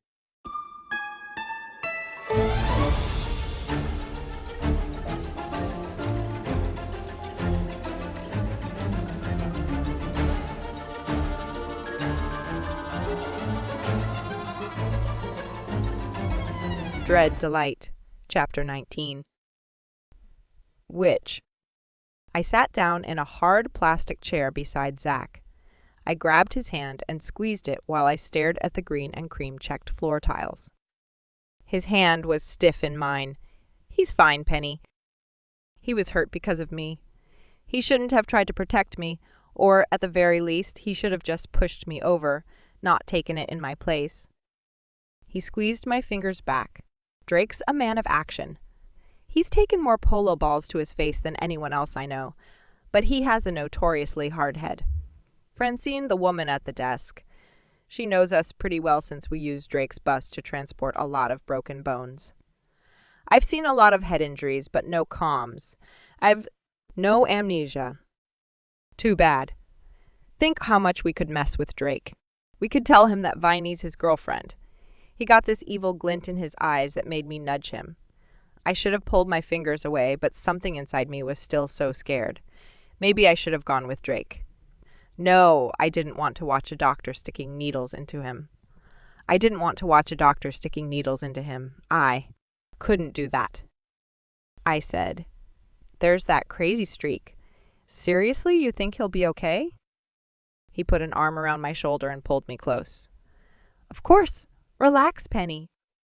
I should have kicked him in the teeth for touching me like that, but instead I leaned my head on his shoulder. He stiffened up for a moment before he exhaled and relaxed into me. For a minute we stayed like that until I elbowed him sharply in the stomach.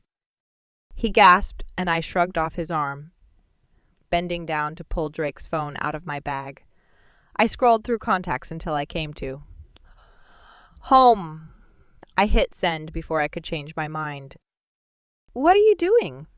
Zach frowned at me, head cocked while I ignored him. I was back to not talking to him. "Drake, is there something you require?" The man who answered sounded like one of those snooty butlers who always done it. I managed to not say it was the butler and hang up laughing hysterically. "Hello, I'm a friend of Drake's. I just thought I should let someone know that we're at the hospital." Silence was on the line for a moment. "You have his phone? Is he unconscious?" I shook my head and noticed Zach's perplexed expression while he stared at me. "No, he's fine. I mean, he's probably going to be fine. He just has a head injury that they're checking out. Do I need to do something with insurance, or—" The man cleared his throat. "Thank you for informing me of Drake's condition.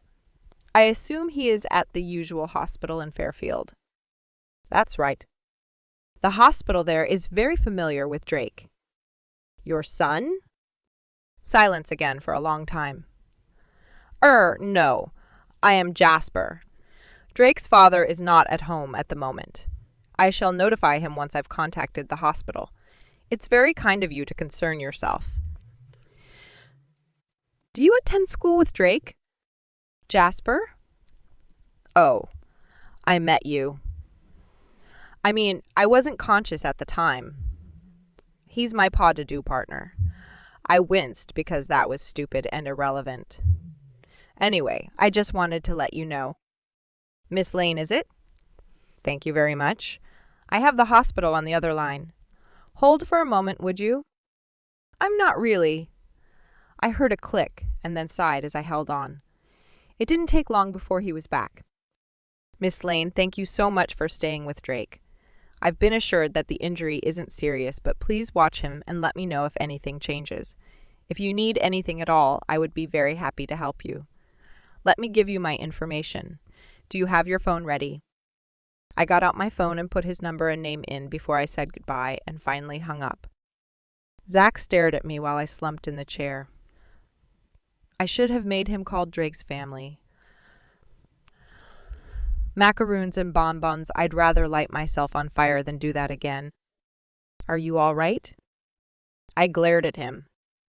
You called his man? I frowned. His man? He nudged me like, since I'd grabbed his hand for just a few seconds, it meant that he could invade my personal space at any time. Jasper. He's like the butler, only with more corporate power. He's the VP of Huntsman Inc. Vice president or very important person? VIP is very important person. He shook his head, staring at me with his soft blue eyes. If only there were something actually soft about him. You look tired. I touched beneath my eyes with my fingertips. I shouldn't. I'm wearing very good makeup. He reached out and brushed my cheek with his fingers. His blood got all over you. You look like a psycho killer. I smacked his hand away. Don't tempt me. He grinned widely. Come on, Penny. You know we'd both like it. I stared at him. There's something seriously wrong with you. He shrugged. Not as many things as there are wrong with Drake. He just hasn't shown you his claws yet. You're really cute about him. I shook my head and pulled out a lollipop. We were in the hospital, and I couldn't help but be taken back to last night, to everything in Lulu. I grabbed his arm and pulled it to my chest. I gripped his wrist, the one with the scar, while I stared at the tiles.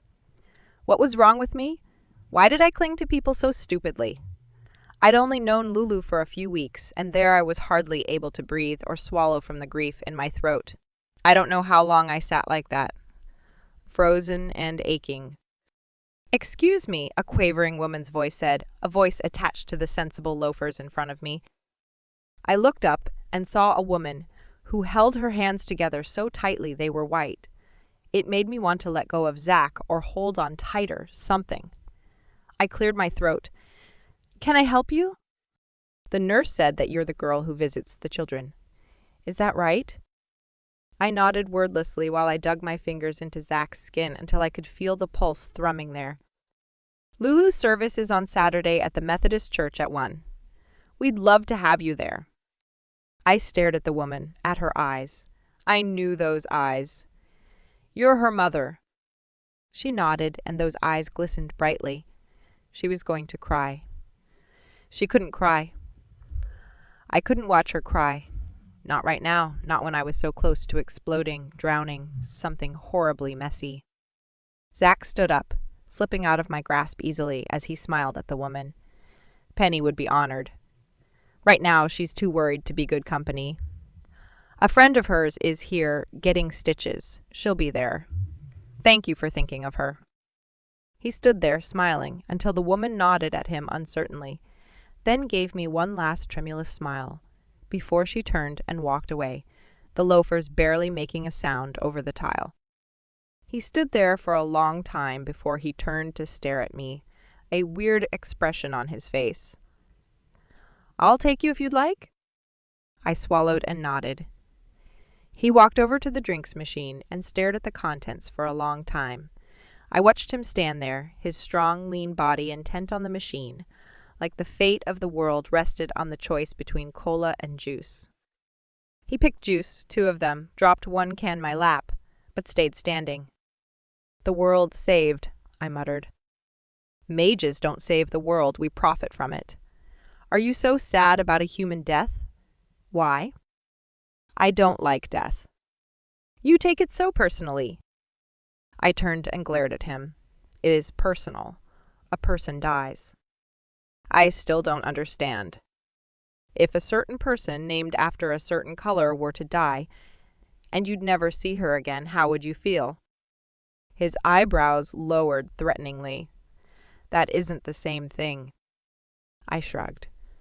So, I care about more people than you. It's one of my special quirks. I cry when mice die, too. So, humans are the same as mice to you? I shook my head. You've finally gotten to the bottom of the fascinating puzzle that is Penny Lane. You should stop trying before you hurt yourself. He stared at me. You love her, your secret friend. You love me too.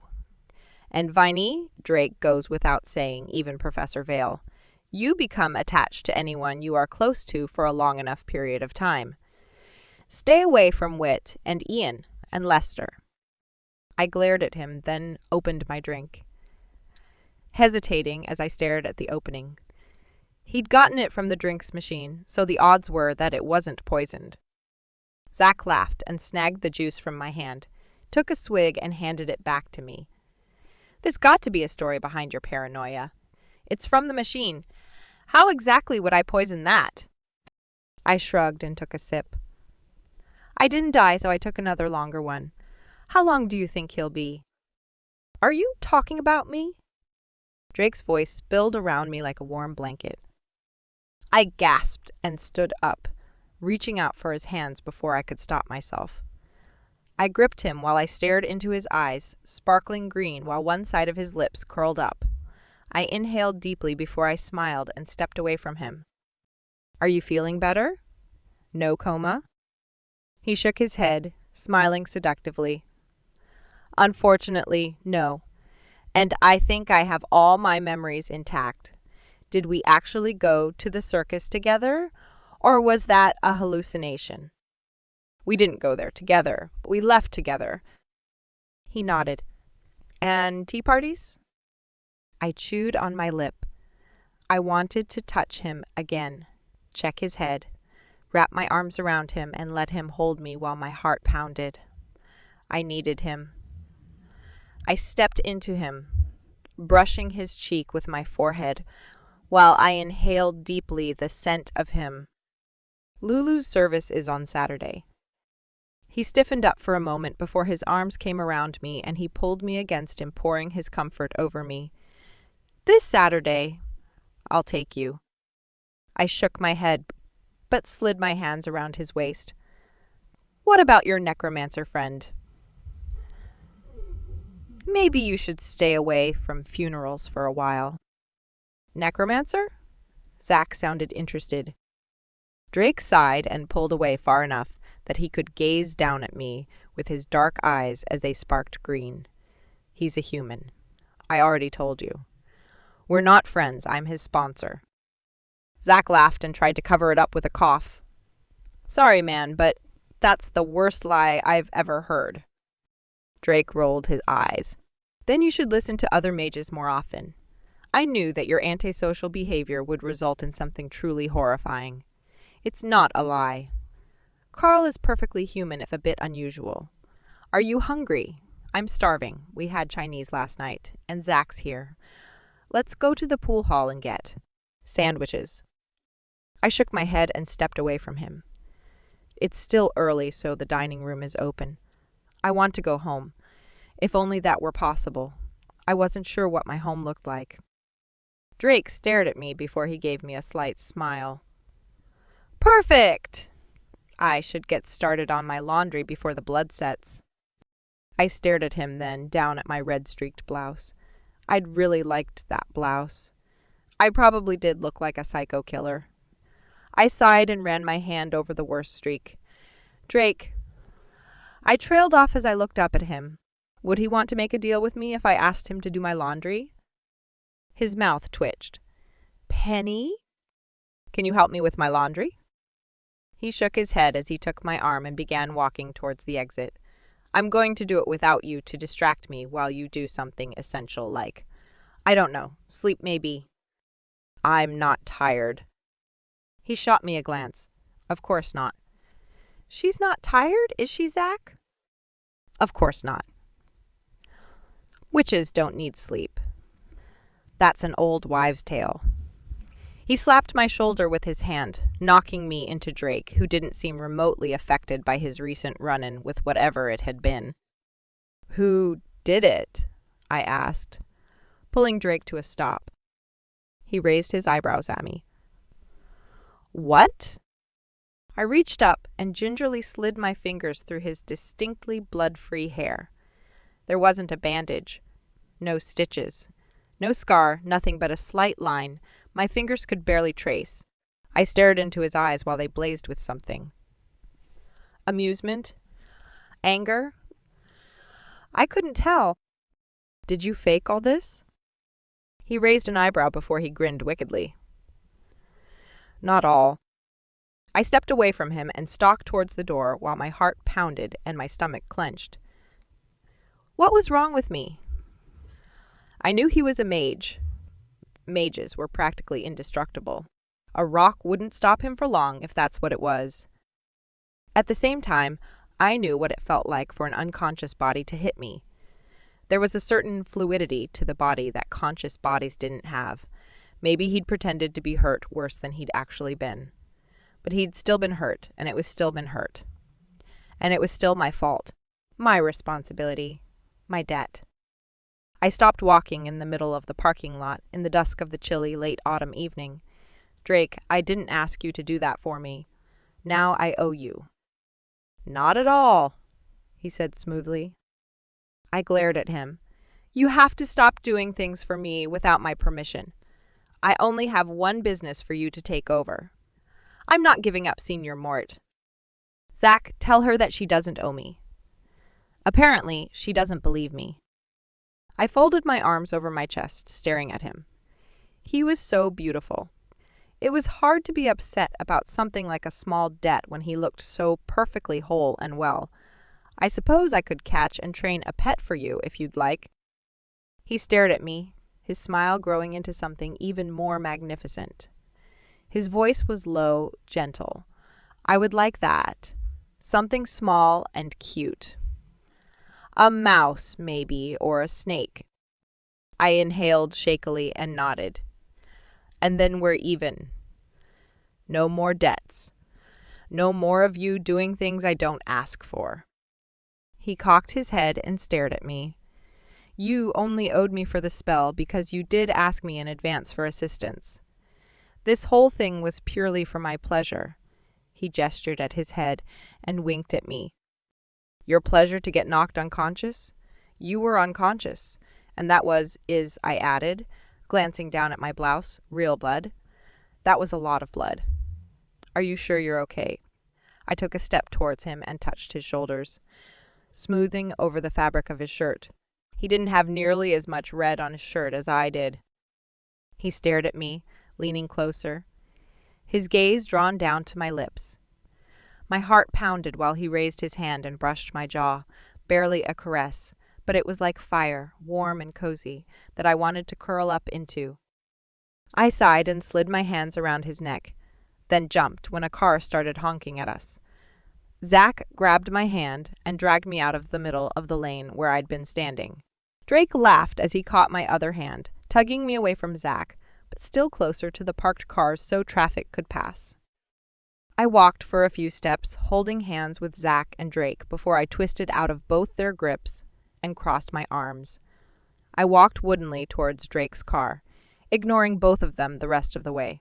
When I got to the green Suburban, I climbed into the back seat and shut the door firmly behind me, leaving Zach and Drake with the clear message that I was riding alone in back.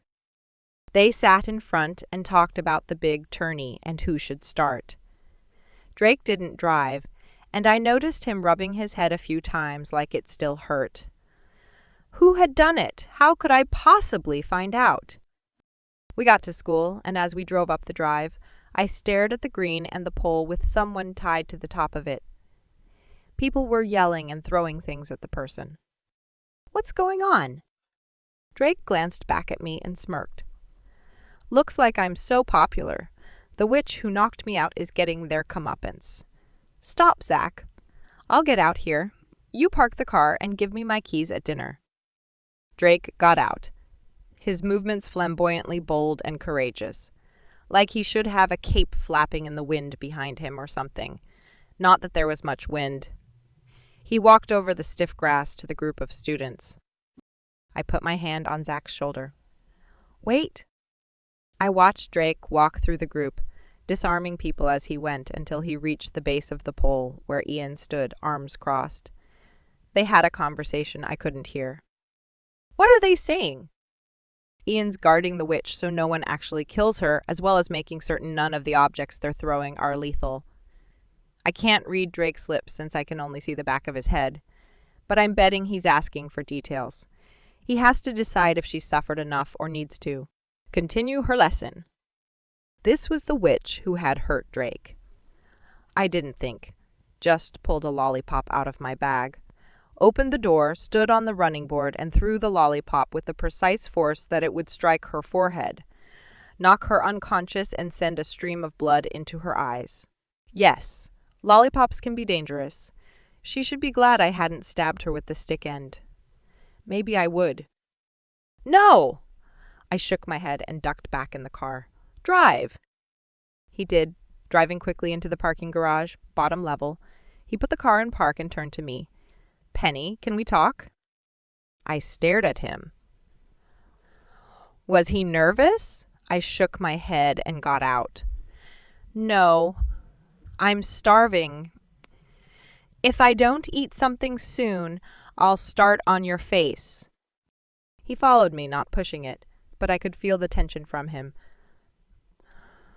What did he want to talk about? Her, probably. Since I hadn't been sleeping, pitch probably hadn't come. I was tired. I was going to crash soon, but not until I'd had my date with Lester. Could he protect himself if she decided to turn on him? I shook my head. I couldn't worry about that. The only things I needed to think about were what I should wear on my date and what kind of pet Drake would like. A mouse would be really cute. I could teach it to ride on the brim of his top hat. The tea parties we could have.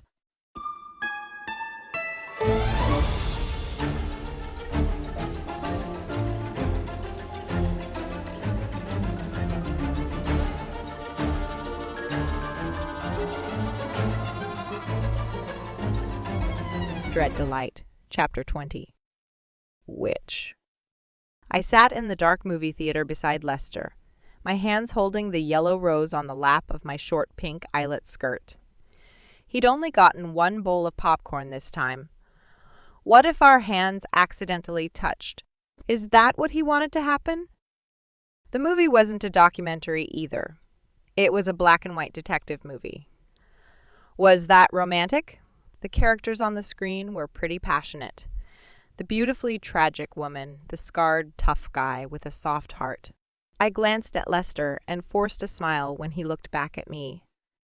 He leaned over and whispered, "The last movie was more interesting." Really, have you ever regrown the legs of a bee? His eyes took on a seductive gleam, or maybe that was the reflection of the movie screen. I have! Are you interested in that sort of thing? I hesitated, then nodded. Have you studied any other creatures?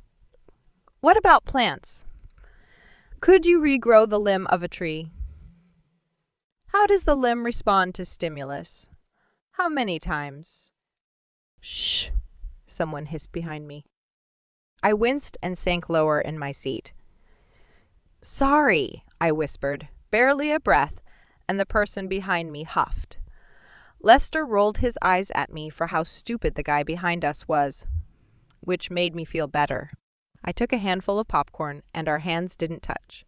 Not once through the entire movie. Afterwards, we were exiting along with the crowds, and Lester pulled me to the side between rows. He looked at me past the curtain of his hair, and my stomach twisted. Penny, do you want to get something to eat? Ice cream or a piece of pie? Whatever you'd like. We can talk about my work. If you're interested. That last bit was stammered, like he didn't expect people to be interested in regrowing limbs. That sounds nice. Let's walk down to the coffee shop for some tiramisu. It's only a few blocks. He nodded and followed me out of the theater, down the street, the crowds thinning the further we got from the entrance. It was cold.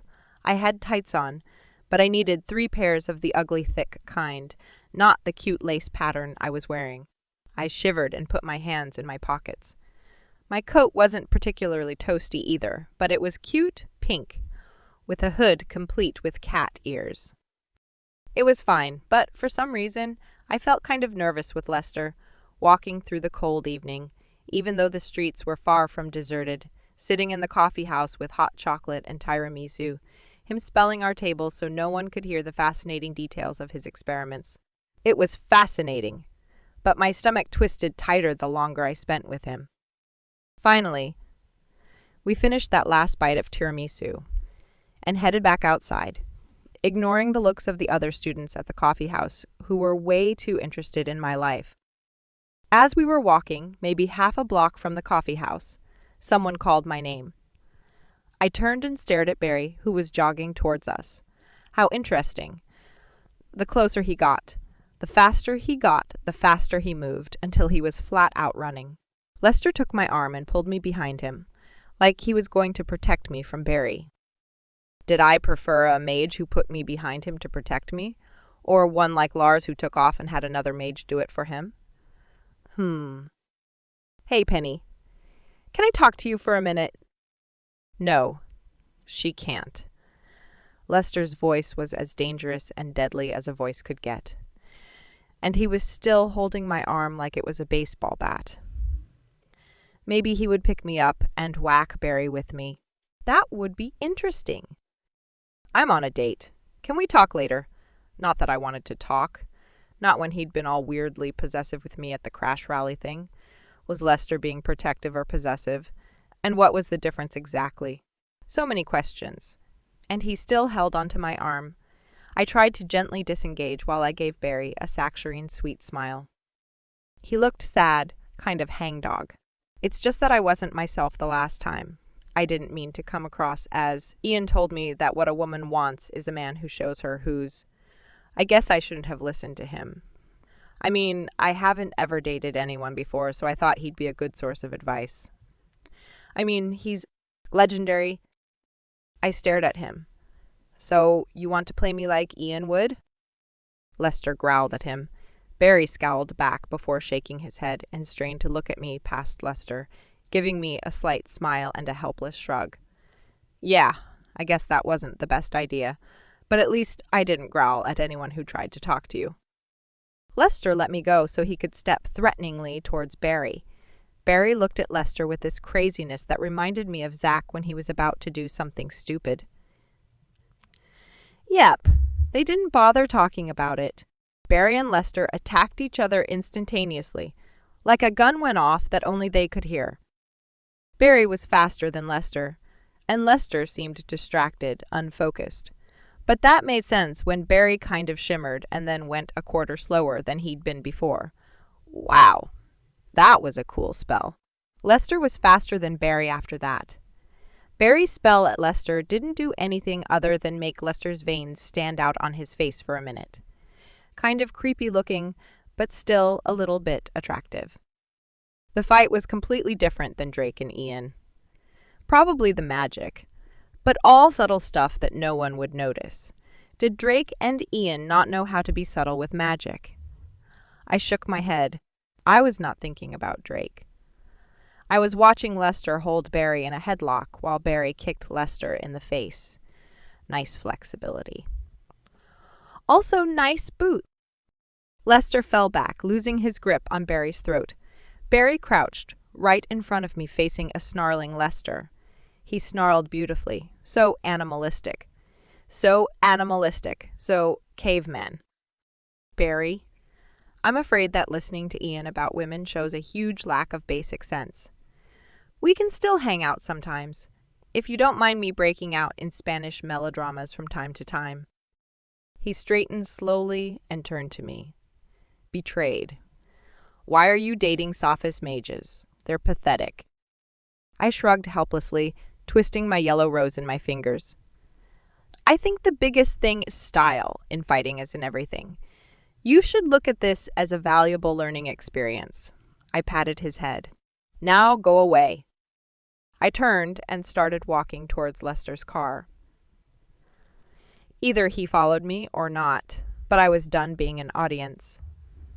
I ran my fingers over my arm where I could still feel his grip. He was strong. Very strong.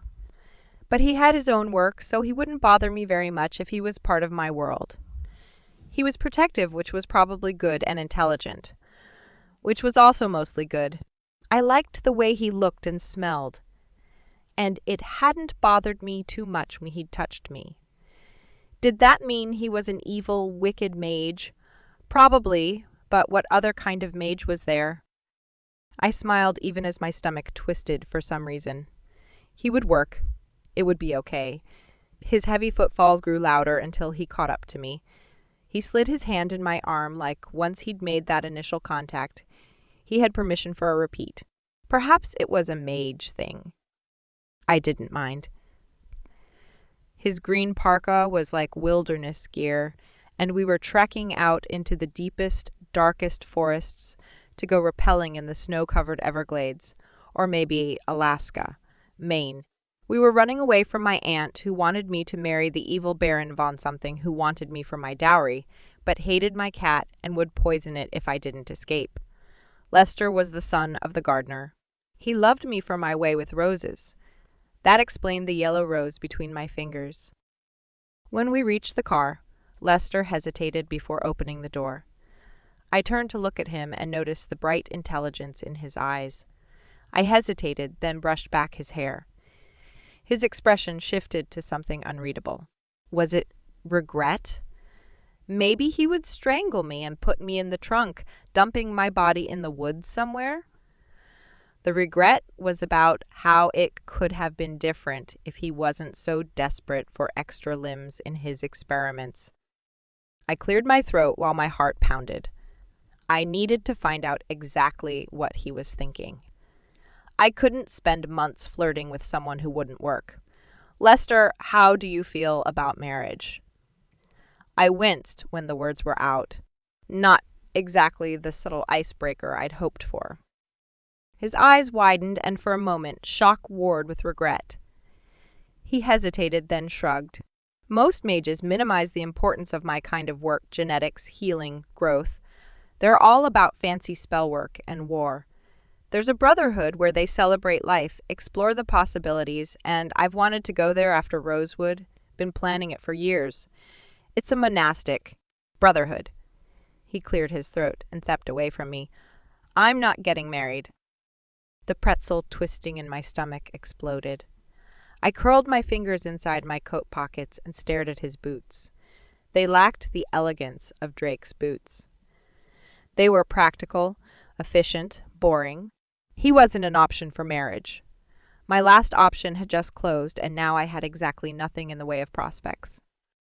I see. In that case, why did you agree to go out with me? He shrugged uncomfortably. I thought it would be useful to have an alliance with a witch. I think that you're less annoying than most. I thought the same thing about you. I got in his car, back seat of course, and slammed the door behind me.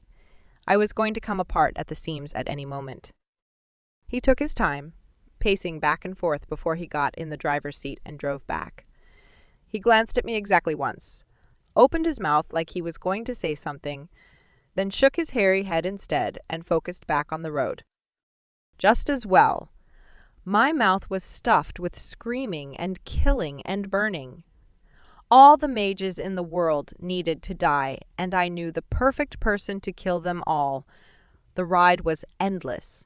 Not really, but Lester almost died so many times, my hands trembling as they didn't slip around his throat and strangle him, slam his face against the steering wheel, so many things that could end with him screaming and bloody. Right. The endless ride ended with him pulling up at the curb with a screech, me throwing open the door and running away before I ended him. I was going to go to bed. I was going to make herders. I was going to do anything other than talk to Zach about pitch. He didn't realize that, sadly, and he blocked my way, arms crossed over his chest like he was taking this situation into his own hands, whether I liked it or not. You could say by my reaction that I wasn't interested in such a dialogue. I hit his chest, screaming, knocking him to the floor while I yanked a handful of his hair out of his head. His body shimmered blue while his eyes sparked, and I couldn't touch him, like an invisible barrier was between his body and mine. I froze while I stared at him, those eyes. The barrier didn't block out his words. He sounded so rational, so calm, so reasonable. Penny, you should never attack a mage. It can be considered an act of treason, a violation of every treaty that keeps our worlds from being torn apart by war. I'll forgive you this time since you don't understand anything. I snarled and threw the handful of hair I clutched in my fist at his face. "You'll forgive me. You're the one who ruined everything. You don't understand. You could have had her, the only thing you've ever wanted, if you hadn't been so stupid. It would have been so easy. It would have worked. I wouldn't be here trying to do the right thing with all the wrong tools. It's all your fault. You're the one who will make me a heartless monster. You did this." I stared at him, and everything focused on those soft eyes, that face, the thing between us that Drake's protection spell should have nullified. I had one thing that spells couldn't block, the one thing I had. I pulled back, cocked my head at him, and smiled before I punched him, focusing all the energy of my pent-up rage into that strike. His face cracked, the average boy mask crushed like eggshells. His cheekbone was dented, a crack line running up through his eye, showing a different eye beneath. Darker, intense, the color of lightning and deep blue abyss. Everything mysterious and horrifying, powerful, terrifying. The real Zachary Stoneborough. I stumbled away from him, staring at the mask I'd cracked. I looked down at my hand, my perfectly unblemished hand. I'd been angry. Now I felt something else. Something crawling and cowering in the shadows that couldn't hide behind the anger. I'd failed. My mother would die. My fault. But as I opened my door and closed it behind me, I was too tired to care. I flopped on my bed without taking off my shoes. Pitch would come while I slept. Hopefully, she would burn us all to ash.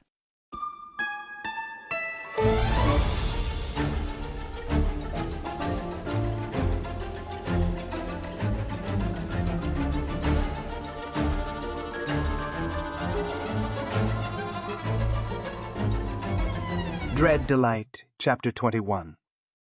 Mage. I didn't have time to confront Lester about how the date went before I got a message that 2 mages were due retirement. It took me hours to subdue the rager in the field who was slaughtering both our side and theirs with perfect abandon.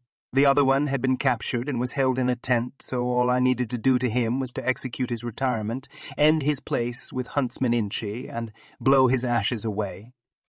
I walked off the field, dragging the manacled rager behind me, assisted on one side by Teddy Prince's father. There seemed to be many mercenaries approaching retirement these days, I murmured before I slammed my boot into the rager's face to keep him from snapping the locks off with his teeth. Many Darksiders enlisted around the same time under your great-great-grandfather. He led them personally. I glanced at him, that subtle jibe beneath the expressionless facade on his handsome face. Teddy was even prettier than his father had been. Those poor witches at Blackheart. He made me look like I had a heart. Do you think that their families are not well compensated? He shrugged. Death is inevitable. Your terms are fair. I believe you should consider how you can encourage a new generation of Darksiders to enlist in Huntsman's militia. 100 years of experience, he said, nodding at the oozing, red-eyed creature that had once been a mage. It's difficult to replace such a soldier. I didn't make it to the tent. When the rager burst his manacles and reached for Teddy's dad, I did the only rational thing and released him right there, slashing through his neck with one side of the ripped contract, the only thing that had held him to sanity for over 100 years. I stood there on the field, the Roger's body cooling while the eyes of my men were on me, heavy with loathing, fear, and resigned loyalty. There had to be a better way, a better death. They should retire to a resort somewhere, away from the battle, the blood, somewhere they'd spend their last days in peace. They couldn't live with their families, the generations that relied on the soldier's income to eat. No soldier wanted to end his career slaughtering those he fought to provide for. It was much better to end the lives of his fellow soldiers. There had to be another way, not imprisonment of those who may go mad soon. You couldn't always accurately predict such things.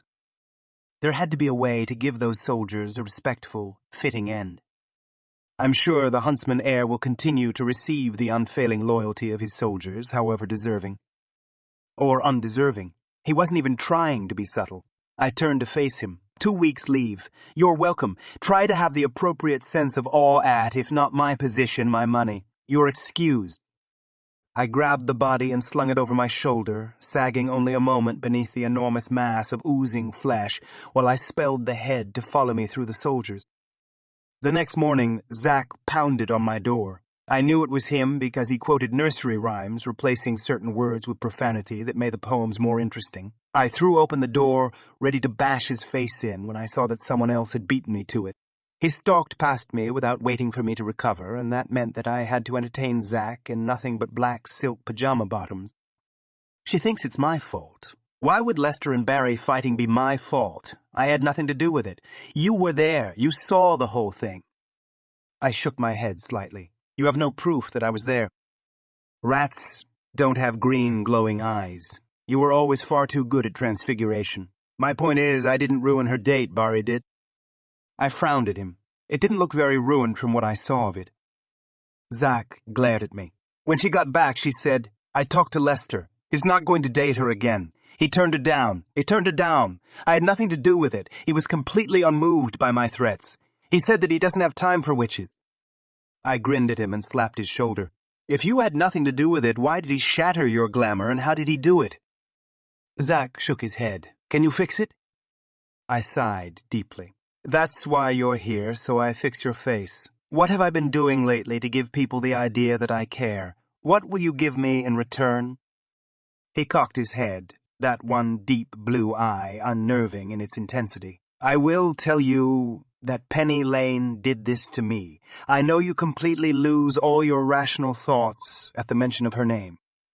I raised my fingers and traced over his skin, trying to sense her. Yes, there, in the dent on his cheekbone, emotions and anger, a hint of tiramisu and hot chocolate. I opened my eyes and gestured to the couch. You have awakened my curiosity. I will do what I can. It's in pieces. All the layers of your glamour are completely shattered. What did she use? He settled down and put his feet up. He looked so strange with that cracked face. I don't know. It's a mystery to me, and I was there. I've never experienced that kind of force. She just looked at you and crack. She punched me. I pulled a blue powder that smelled like lightning out of a cupboard that looked like part of the wall. What did you do to deserve that? I asked, dumping 2 teaspoons into a glass. I filled it with brandy while he hesitated. Was it worse than last time? I didn't do anything. She just came in furious and took it out on me. She pulled out my hair before I got up a silicone glaze. Wait, her punch went through a glaze in your glamours? I don't suppose you discussed it afterwards. He scowled at me. She needed some space. After Lester dumped her. He shrugged. I handed him the glass, and he downed it, wrinkling his nose, but almost immediately the top glamour smoothed out over his face, leaving one eye only slightly darker than the other. That's as good as I can do. I went to the door and held it open. I have machinations to plot. He got up and gave me a glance. I owe you for that. I studied him. I'll put it on your tab. Get out. I found Lester eating breakfast in the lab. He was studying a yellow rose petal that was crumpled and dirty where it sat above his plate, tubes forgotten and pushed to the side. I sat beside him and began without preamble. Why did you dump Penny Lane? He didn't look at me, only shook his head. I didn't realize she'd intentions towards me. I thought she was with you. Why isn't she? He turned his head to stare at me, searching me like only a sophist mage could. Let's just say that seduction, while immediate, doesn't give me the long-range outcome I desire. He shook his head, looking back at the rose petal. He brushed it with his black, stained fingers. He'd been working on something all night. She's tempting. If my course weren't so firmly set with the Brotherhood of Glee, I would. I slammed my hand on the table. Surely it would be beneficial to create alliances with witches while in school, whatever your plans after you graduate. It isn't as if she tried to seduce you. If she had tried to seduce him, I would crush him. My heart pounded while I stared at Lester, and he stared at the rose petal before he finally raised his eyes to mine. The girl asked me what I thought about marriage. Why hasn't she asked you? Perhaps she thinks that you aren't serious enough to consider as a husband. Maybe you aren't. You should know that her intentions are far beyond a simple seduction. She wants a mage who can be her partner.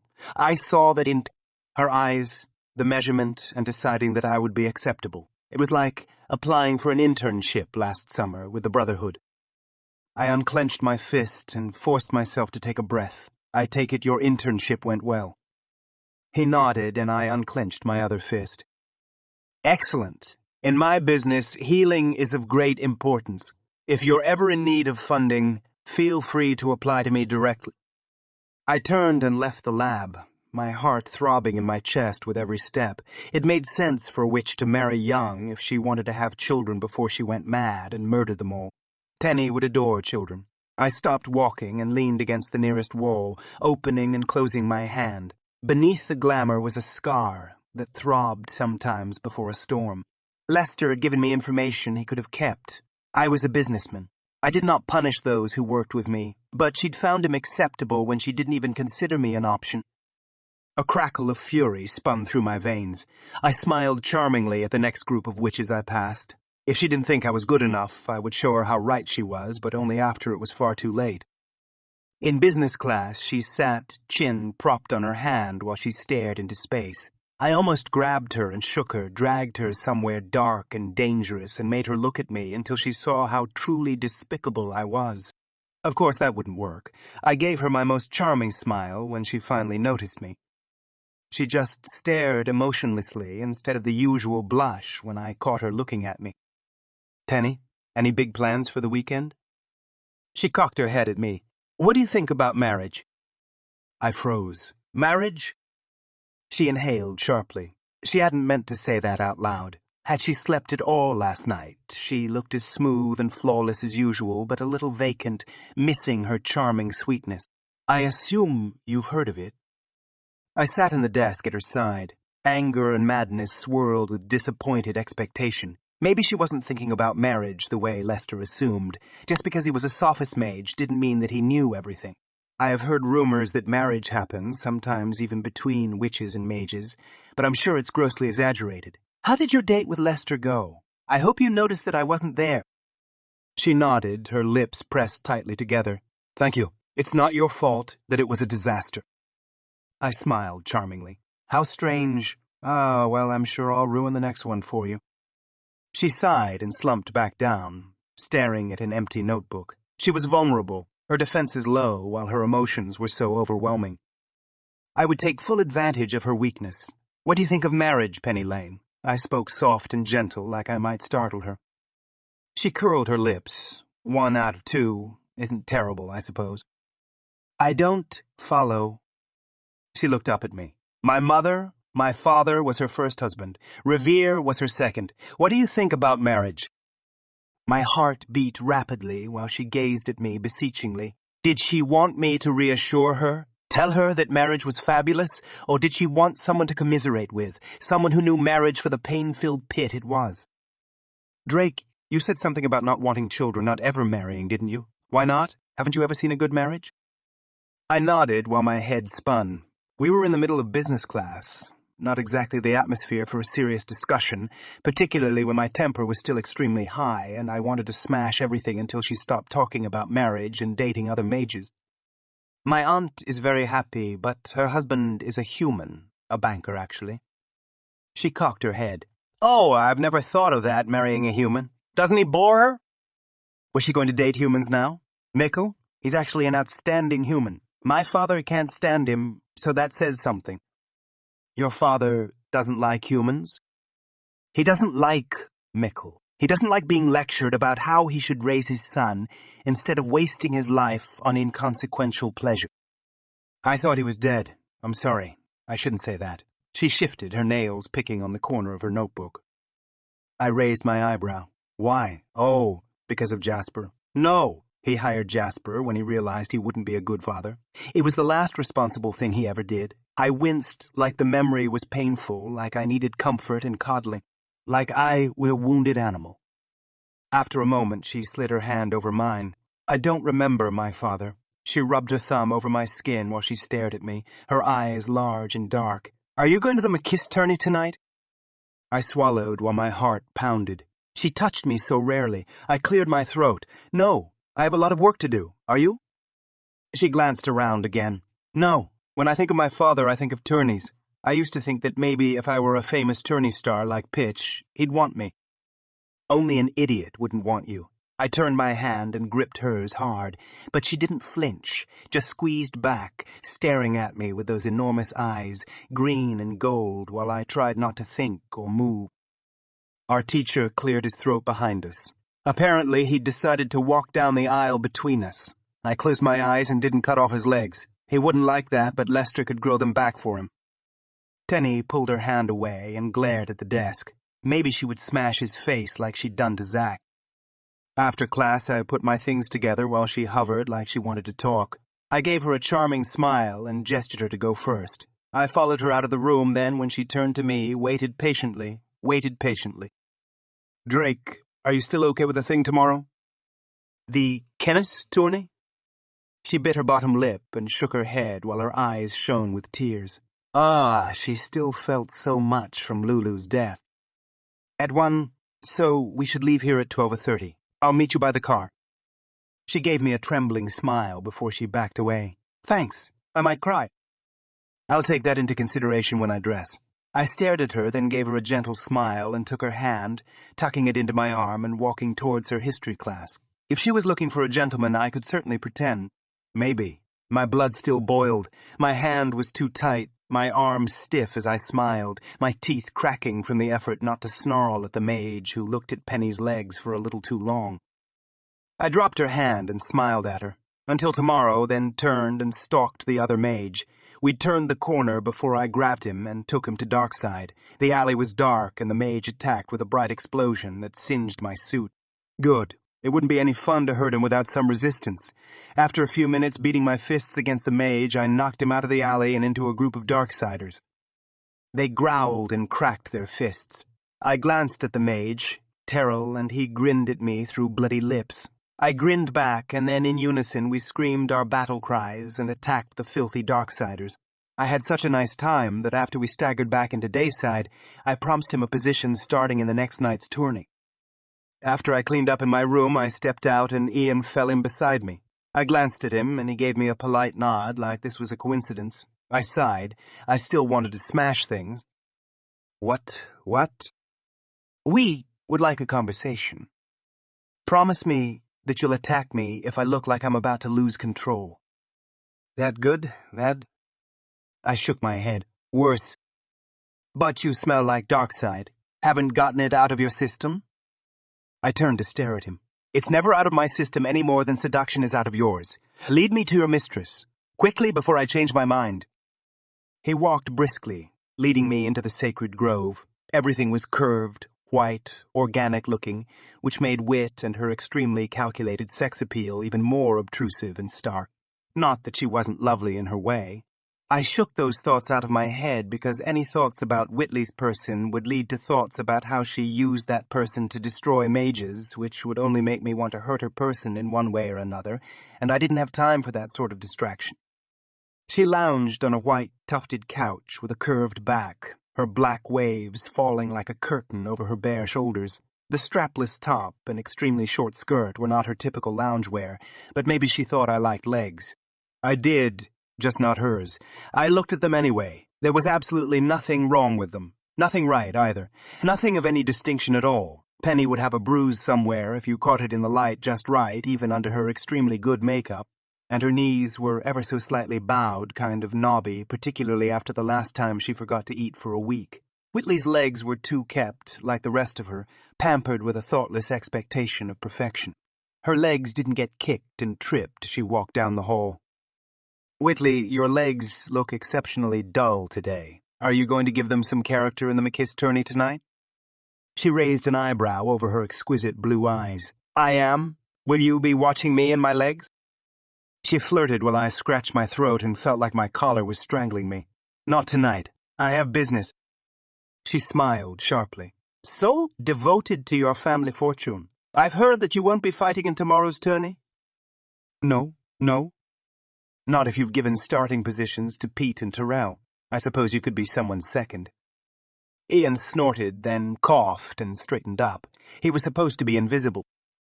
I glanced at him then, at her. Everyone takes their turn behind the scenes. I crossed my arms while I waited for her to make it worth my time. She wouldn't waste my time, would she? She slid off the couch to her feet and swayed towards me like I was her lover or something. If she touched me, I would take off that limb. I have discovered that your little friend Penny Lane is none other than our school's founder's granddaughter. Why didn't you tell me? Did you think I couldn't keep a secret? Now I understand why you, Stoneborough, and Viney have been so accepting of her. She's practically royalty. I want you to know that I'm going to put a stop to all those jealous little witches who allow their emotions to get the better of their heads. Penny's legs won't be so bruised anymore, at least not unless she joins the tourney. Do you think she will? I stared at her. This was not what I was expecting or guarded against. I was so unbalanced that I let her slide her hands around my shoulders as she walked around me. I don't know. You could invite her. She whispered in my ear. I would, but only if she had something I wanted to win. You don't know of anything she has that I want. Do you, Drake? Oh, this. My chest ached where Penny had written her name in my skin. Yes, she did, but I certainly wouldn't tell Wit.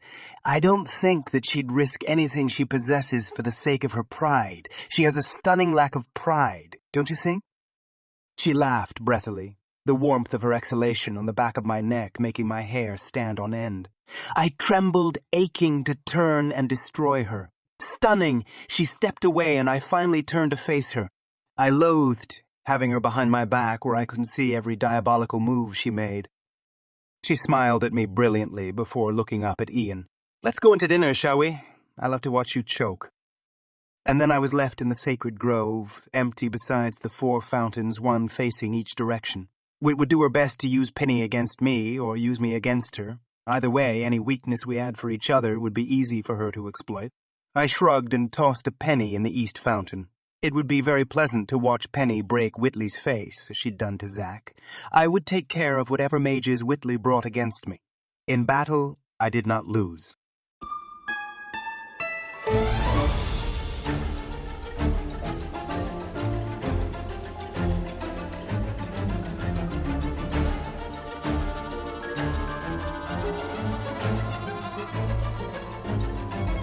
Dread Delight, Chapter 22. Which?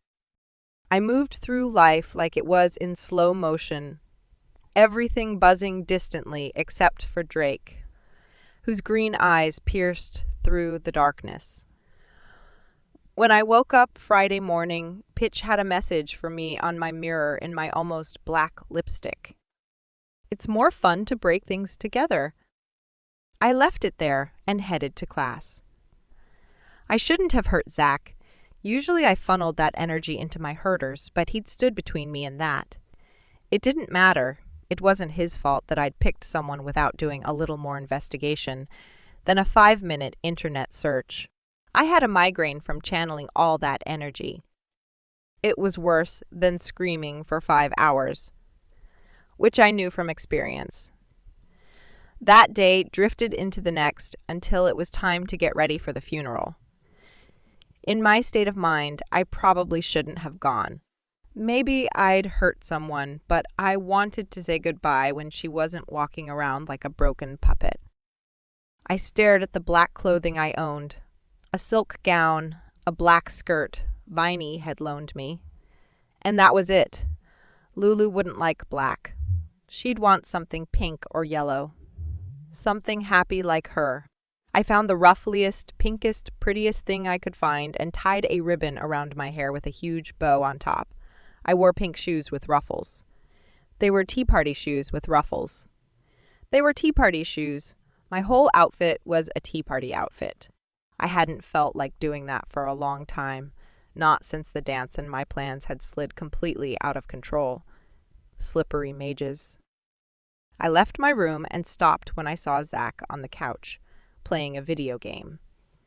He looked up and raised his eyebrows when he saw me. His face was still a little bit weird, but it wasn't cracked in half. I exhaled in relief. I wanted to run away, but I couldn't. Not without saying what needed to be said. Zack. It took me a long time to get the words out. I'm sorry. He gave me a sweet smile that couldn't disguise the way one eye gleamed wickedly.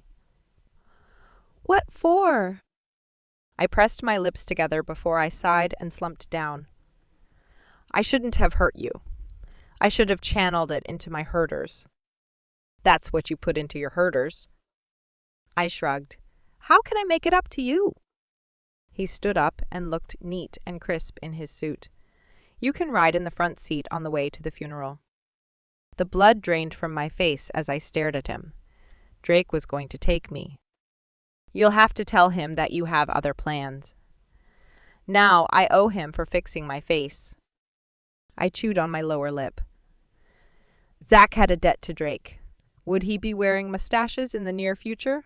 Okay, I'll ride in the front. I guess making me throw up is only fair. He smiled gently. We do love justice and equity. Ladies first, he added, gesturing towards the door. I walked past him, chin lifted as I unwrapped a lavender lollipop, cellophane wrapper crinkling. This would be so fun. I would throw up all over him. I glanced at him and winked. You're going to love this. He shrugged. It's what she'd want. I held on to my smile through sheer willpower. Macaroons, if he started talking about pitch, I would shove my lollipop down his throat. Also, I want lollipops, he said as we walked down the pillared porch towards the parking structure. Sorry, lollipops or puke. Not both. You made me owe Drake. I'm not going to like repaying him. I shrugged. Not my problem. You could just walk around showing the world what kind of a two-faced jerk you really are. He laughed and slid his hand in my arm. What was with mages thinking they could touch me? I turned to push him away, and he took that second to bend down and put my lollipop in his mouth. I froze, letting him pull it out of my limp fingers, while I stared at him in horror. He sucked on it for a minute, his eyes going all big and soft before he smiled at me. That smile that was 100% lie. Thanks for the lollipop. I've missed them. I've missed you. I don't have friends. Not like Drake. Having you flop into my life like a drunk penguin has been the most interesting thing that's ever happened to me. You've already met her. What are you trying to get from me with all this sweet talking? He shrugged and spun my lollipop on his tongue. He didn't even act like it tasted like bitter dirt. What was wrong with him? Penny for 5 seconds. Forget about whatever plan you had that I messed up. We had fun. I miss you. Viney misses you. Ruffles and pink. Tea parties and lollipops. Particularly the lollipops. If you're my friend, I can help protect you from the big bad wolf. He jerked his chin towards Drake where he was waiting beside his big green Suburban. Drake looked at me with his gleaming eyes, the streak of mischief he didn't try to hide. I wanted to go to him, to wrap my arms around him and cling to him as long as was humanly possible. I glanced at Zach. You could. But you wouldn't. You owe him. Drake always gets what he wants. If he wanted me, he'd have me. He hasn't even tried to seduce me. Zach's smile grew a little wider, crazier. Now we can see his reaction when you tell him that you want to ride with me instead of him. I fumbled in my bag for another lollipop, careful to keep it away from Zach, even though he still had the first one and showed no signs of putting it down. I turned to face Drake. Zach squeezed my shoulder. I'll be waiting in my car. He walked off, leaving me to stare at Drake. I'd asked him to come, begged him practically. I beamed at him brightly and held out 3 lollipops for him to pick his flavor. He took a tiramisu, but didn't smile. What did Zach mean? He wants to make me throw up, to get back for what I did to his face.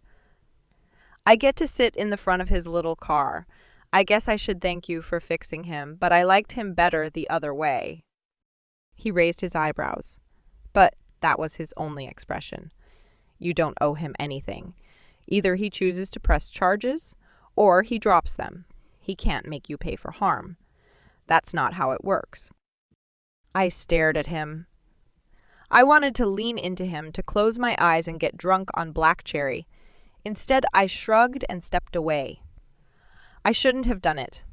I shouldn't lose control. Not ever. I should suffer for that lapse. It's right. He smiled crookedly and grabbed my hand, squeezing my fingers tightly.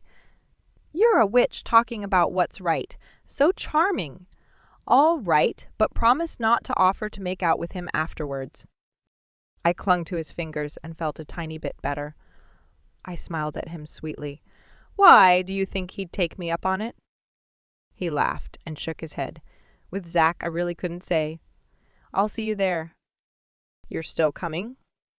He raised my hand, hesitated for a moment before he brushed my knuckles with his soft lips. A rush of shivers spread through my body at that contact, and his eyes sparked green before he let go. Of course I'm coming. This is going to require perfect control so that you don't reveal too much to humans who are dealing with their own grief. You'll be fine, but in case you need me, I'll be there. I swallowed and nodded, fighting down stupid tears.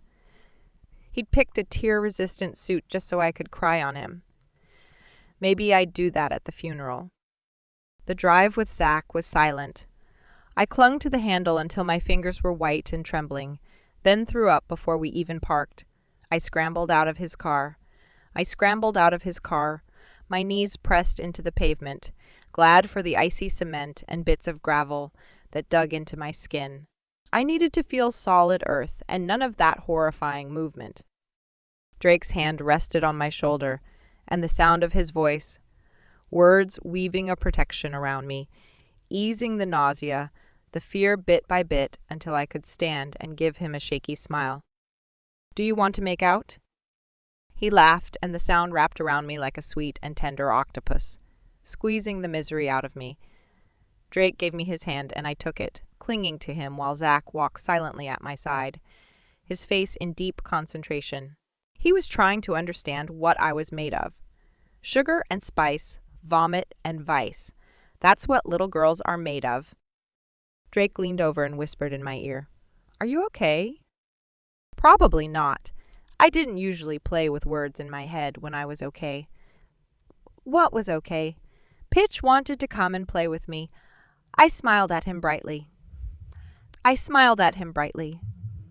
How considerate of you to ask. I love your suit.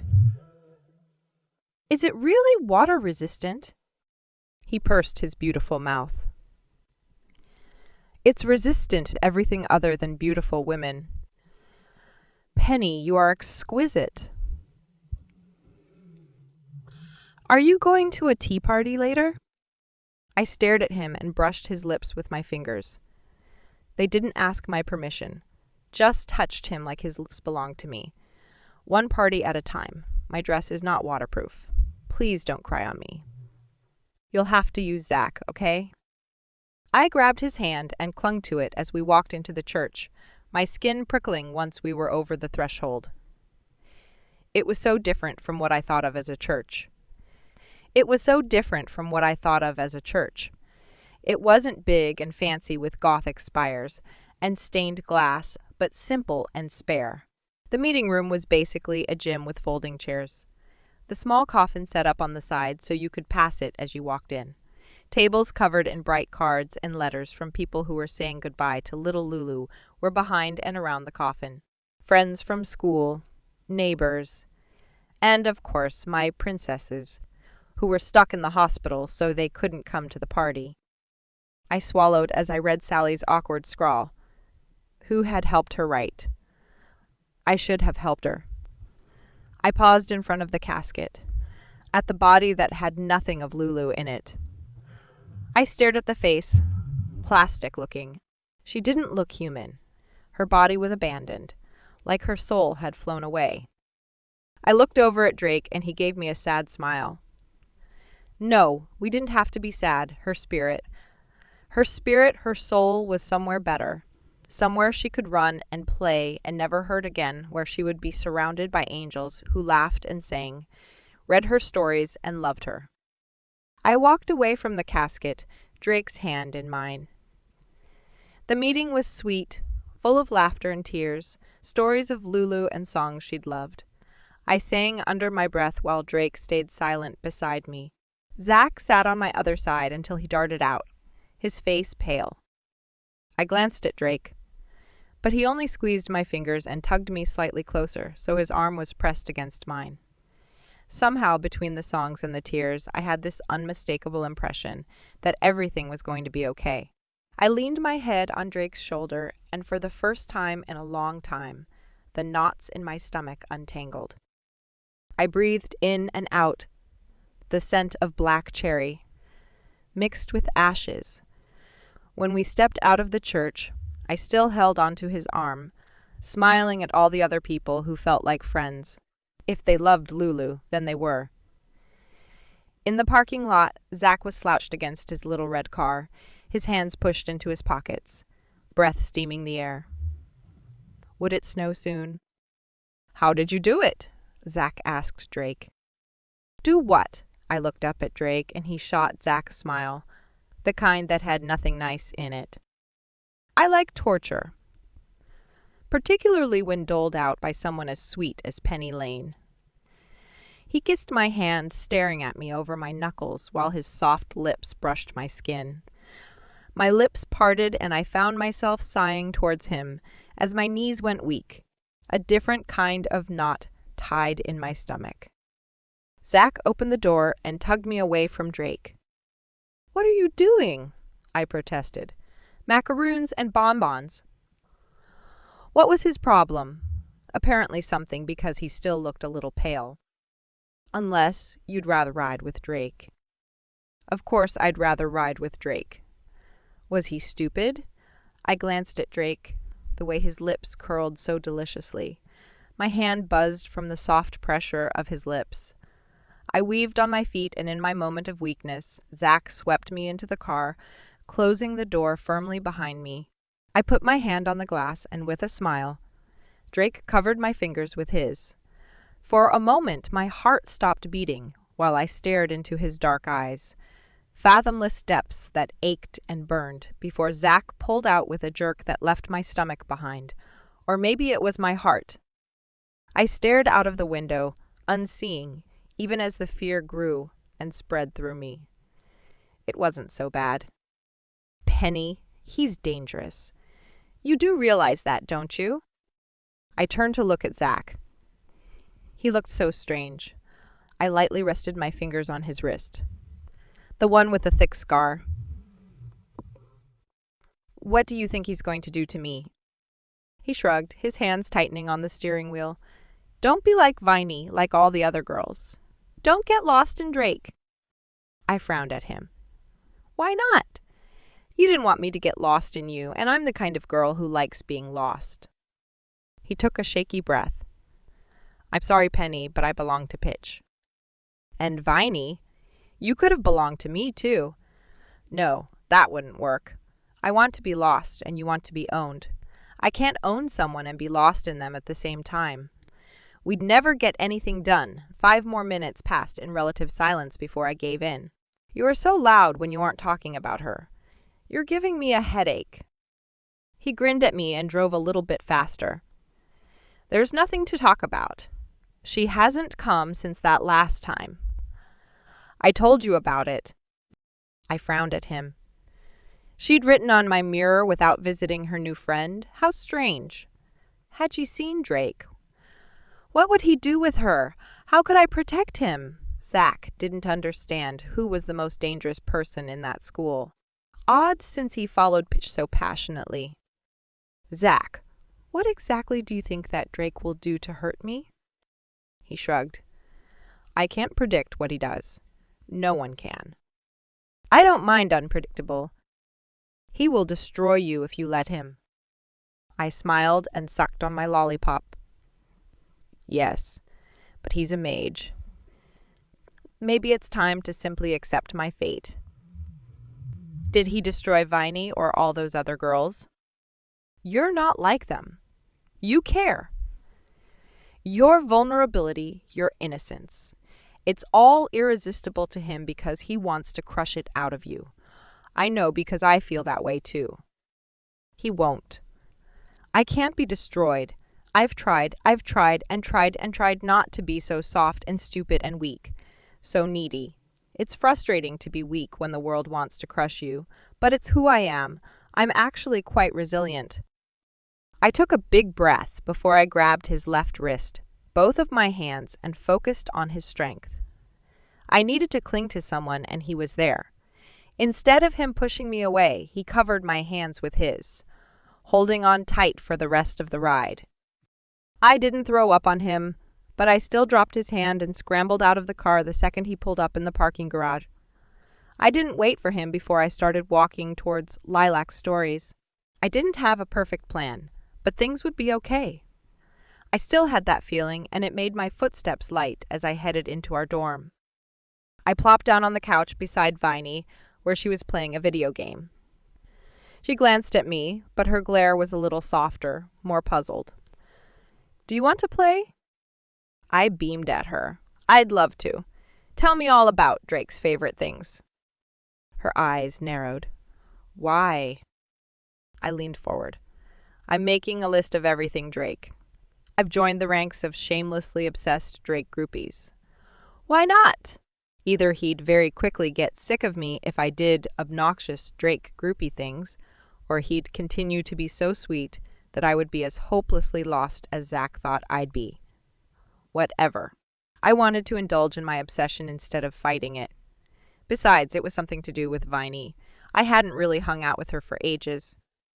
She studied me with a strangely blank expression. "But he likes you." I shrugged. "Like? What does that even mean? You guys are friends, and you're still obsessed with him. It'll be so much more fun to be obsessed together with you and Zach. What will Drake be doing tonight? Can we be secret ninjas and watch him in the tourney?" She raised her eyebrows, then tapped the table with her badly chipped black nails.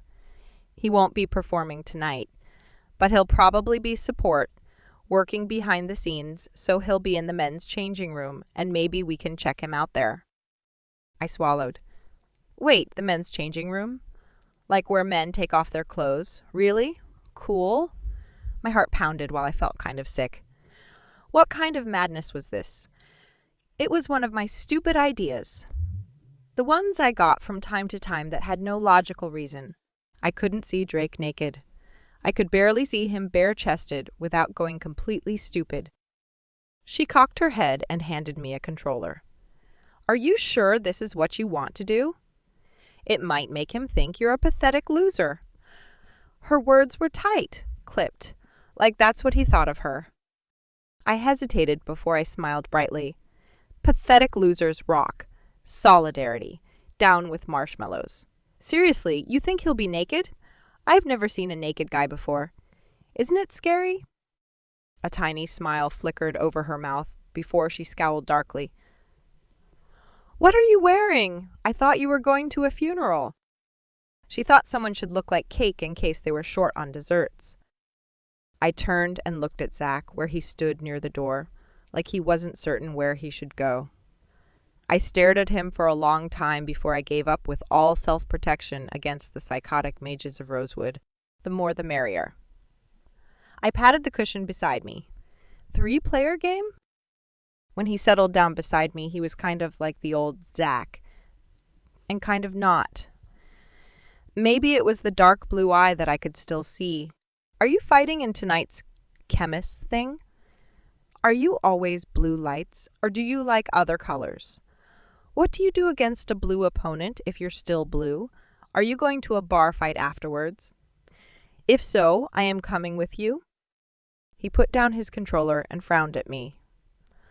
"Look, Viney, it's the old annoying Penny. Do you think that this means that she's going to let us have her lollipops?" Viney nudged me. "I wouldn't mind tiramisu." "We'll pause the game." I shook my head as I looked from one to the other. "Sure, tiramisu with extra caffeine for you, and for Zach, poison green apple." "I'll make Viney taste test it for me," he said as I got up and headed to my room. "Yeah, like I'm putting my mouth on anything of yours," she snarled. I skipped to my room. I felt like the world was upside down in precisely the right kind of way. When it fell, it would be dreadful, but what else was there?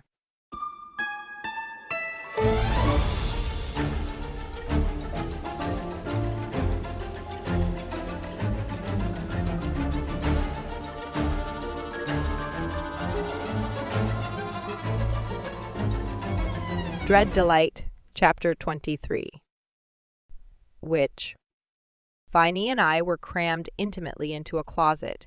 She had night vision goggles, connected to the spy camera by a long cord attached to the top of the closet, so we could see through the hole we'd carefully drilled into the men's locker room.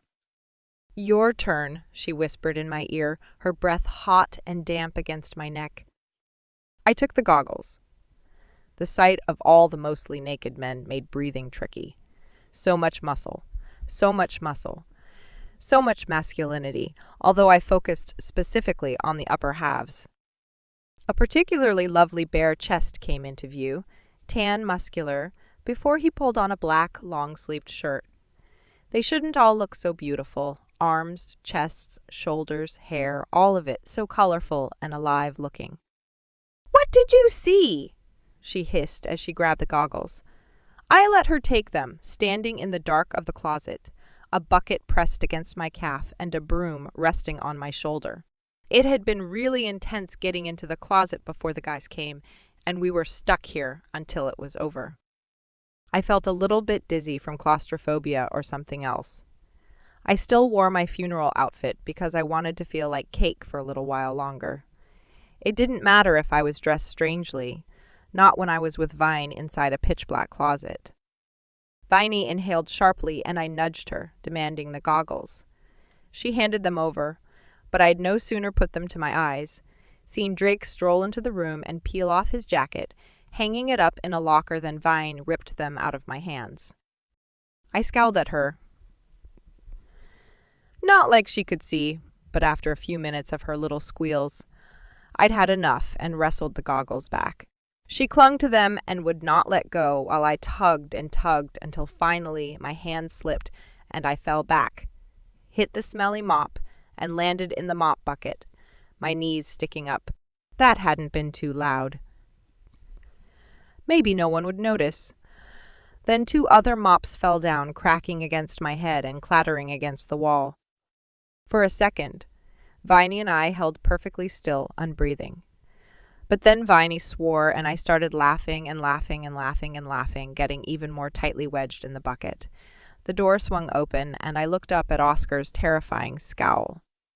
Was he the guy with the particularly nice chest beneath his black t-shirt? Viney and Penny. Don't you two have anything better to do? Viney mustered her finest scowl. Shut up, Oscar. It's none of your business. We were lost, I offered. And then they both scowled at me. We were looking for the toilet, I added. I snickered and couldn't stop until I was howling with laughter, still stuck in the yellow bucket with the red handle. Viney stared at me for a minute and then made this sound, kind of a snort, and then another gasping kind of noise. And then she was bent over, laughing so hard her body was shaking and tears came out of her eyes. We were like that. All classy when Drake came over, pushing past Oscar and opening the door wide so the entire room of now black-clothed guys could stare at us. Oscar glanced at Drake and raised an eyebrow. They were looking for the toilet. He delivered it with a perfectly straight face, which made me laugh harder and jab Vine in the ribs, who started howling, fell over on top of me, clinging to the red handle. Drake waited until we were a little quieter before he cleared his throat. I see. I think what they meant was latrines, that they're looking for latrines. Unfortunately, they'll have to dig them before they can use them. Come on, ladies. Fine, you know the rules. He picked her up and handed her to Oscar, who put her over his shoulder while she laughed helplessly, snorting and giggling so adorably I couldn't stop laughing even while Drake loomed over me. I'm stuck, I managed between gasps and giggles. His mouth twitched and he cleared his throat again. I can see that. It's convenient that the bucket is on wheels. He grabbed the handle and hauled me out into the locker room, then dragged me through the guys who stepped back, witnessing me on my ride of shame. Tears ran down my face and I sobbed, but it was not sorrow that caused my shoulders to shake. Drake pulled me down another blank and dreary hall, while I laughed way too hard beneath the stark fluorescent lights. He dragged me through another door. Drake pulled me in a mop bucket outside, and then the door clanged closed behind us, and I shivered in the cold air. "What are you doing, Penny?" "The toilet," I whispered between gasps. "The toilet!" He crouched down beside me and took my face in his hands, smoothing the hair back and wiping away tears. "You don't feel feverish." I put my head forward on his chest, still racked with laughter. It was starting to hurt, but I couldn't seem to stop. He put his arms around me and tried to heave me out of the bucket, but only succeeded in tipping both of us over. I lay there, folded into the bucket, my head on his shoulder. "I'm sorry, Drake." "Are you okay?" I wheezed and tried to be serious, but he was holding me while I was in a bucket. I was like a mermaid, only mop bucket for my tail. He stared at me, his eyes so dark, his lips soft and trembling. I'd touched them, and they were as soft as they looked. He started laughing. Low, warm, a laugh that made his body shake, which I knew because I was still half on top of him, me and my stylish new bucket accessory. His laugh wasn't hysterical, and soon enough he was under control. "I think you're going to have to get used to life in a mop bucket. You're really stuck." Viney, she landed on me and kind of jammed me in. "Does this always happen when she stalks you?" "I can see why she can't stop. I've never had so much fun in my entire life." I still giggled every other sentence. Drake smiled and pressed his thumb over my forehead. It was a very close thing. I almost laughed in there, and then I wouldn't have the moral authority over the other members of Chemists. I could have lost my chemistry captain position, and all because you couldn't find the toilet. "Don't you think that's a little bit selfish, Penny, I snickered. "Sorry. Next time I'll bring my own pair of goggles and I won't knock the broom over." Hold still. There was a crack, and suddenly the bucket wasn't clinging to me so persistently. I sniffed and hiccuped, but the laughing jag was over. "That is so sad. It was such a nice bucket. And you broke it." "Poor thing." He grabbed my hand and hauled me to my feet. I stumbled against his body and put my hands around his waist while he stared at me, his face shadowed, his eyes dark. He smelled incredible, like ashes and cherries. The rules are very strict. Girls caught trespassing have to dig latrines and pay for damages. You are going to have to pay for the bucket, and Viney can pay for the bucket, and Viney can pay for the repairs on the door. He leaned down, bumping my forehead with his. "Do you know how adorable you looked stuck in a bucket, laughing hysterically?" I stared at him while my stomach twisted, half from the after effects of way too much not breathing and serious stomach clenches, but half because he smelled so good and I had no idea where Vine was or anyone else, just him in the darkness with his strong arms around me. "Not nearly as adorable as you looked dragging me down the hall. I love that muscle on the back of your arm. I had no idea there were so many interesting muscles on a mage. Chemist mages are required to live up to certain expectations. I hope my, muscles did not disappoint you." I inhaled sharply and could feel my cheeks burn with embarrassment. "It wasn't like that, just top halves. I didn't look at anything else, I promise. I didn't even get to see that much of you without your clothes because Vine wouldn't share the goggles. The next time, I'm bring my own pair." He made a rumbling sound in his chest. "The next time, there are no broom closets in the starter's dressing room. It's not every day you get the chance to see Drake Huntsman's clothes without him inside them because I don't usually do support. I'm the chemistry captain, you know." "You keep telling me that, but you haven't ever kissed me." He pulled me close to him, slid his hand up my shoulder to cup my neck, and for a moment, the world froze, waiting for him to kiss me. Eventually, it got impatient and moved on. I stepped away from him. "Right, that's torture. I know that you kiss girls. I've seen you." His voice was soft. "Ah, but do you kiss boys?" I stared at him, heart pounding. Was that an invitation? I stared at his lips, then found a shovel in my hands. He covered my fingers for a moment. Your hands are so soft and delicate. 6 feet deep is the rule, but I suppose I can bend them for you since you had such a tiring day. It might ruin your ridiculous shoes. He slid his hands up my arms to my elbows. His hands were so strong yet perfectly gentle. My shoes were made to be ruined. His lips twitched and he stepped away. Such temptation. I would be honored to ruin your shoes or any other part of your delicious costume for you, but it wouldn't be fair for me to see your clothing without you in it when you didn't get to see mine. What? Are you suggesting?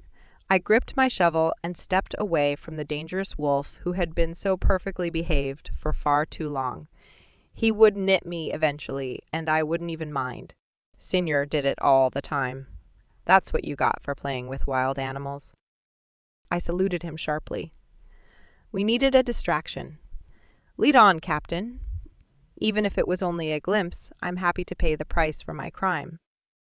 He turned and marched to a place in the middle of a field. I could hear Viney and see her short shadow and Oscar's long one. Don't tell me how to hold a shovel, idiot. If you try to help me again, I'm going to lay you out in this hole. Who needs a 6-foot-deep latrine anyway? I smiled at Drake in the shadows. I think she likes Oscar. I can't think of any other reason that she'd slam her hands on his desk every time she sees him. Is this okay? I pushed the tip of the shovel into the earth and started digging. He made a sound that was maybe a cent and stood with his feet apart, arms crossed, watching me like a drill sergeant. At first I dug steadily, but after 2 feet, I had to take breaks between scoops, because I was soft and weak and pathetic. Poppy would have taken over by now, because she was impatient. By 3 feet, when the blisters on my palms popped, Drake dropped down in the hole and took the shovel out of my hands, setting it to the side. I stared at him while he gently uncurled my fingers so he could see the mess. It's okay. Probably you're bored watching me, but I could do this all night. I am bored. Very, very bored.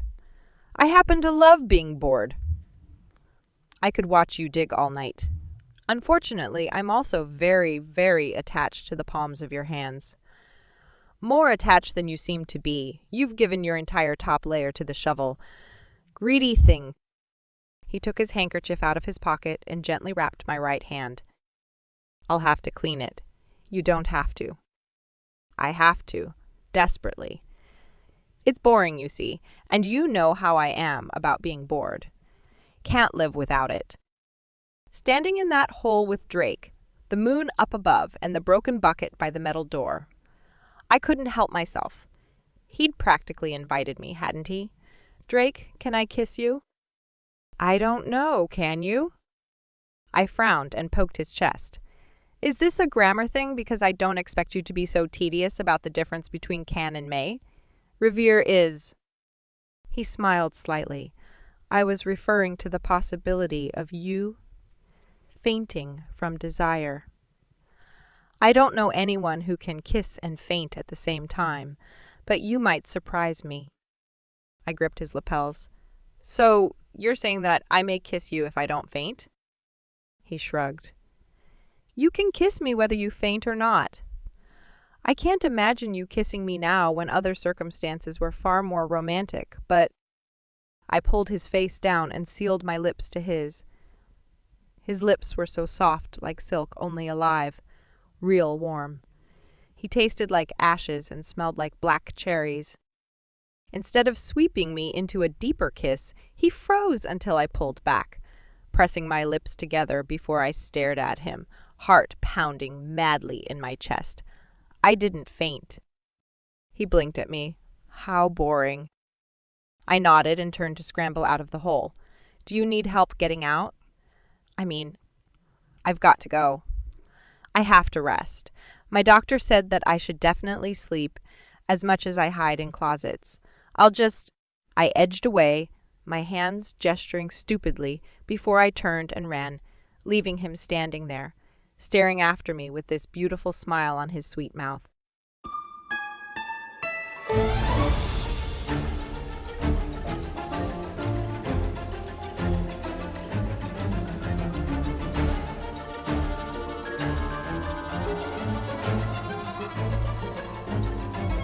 Dread, Chapter 24, 1. Mage.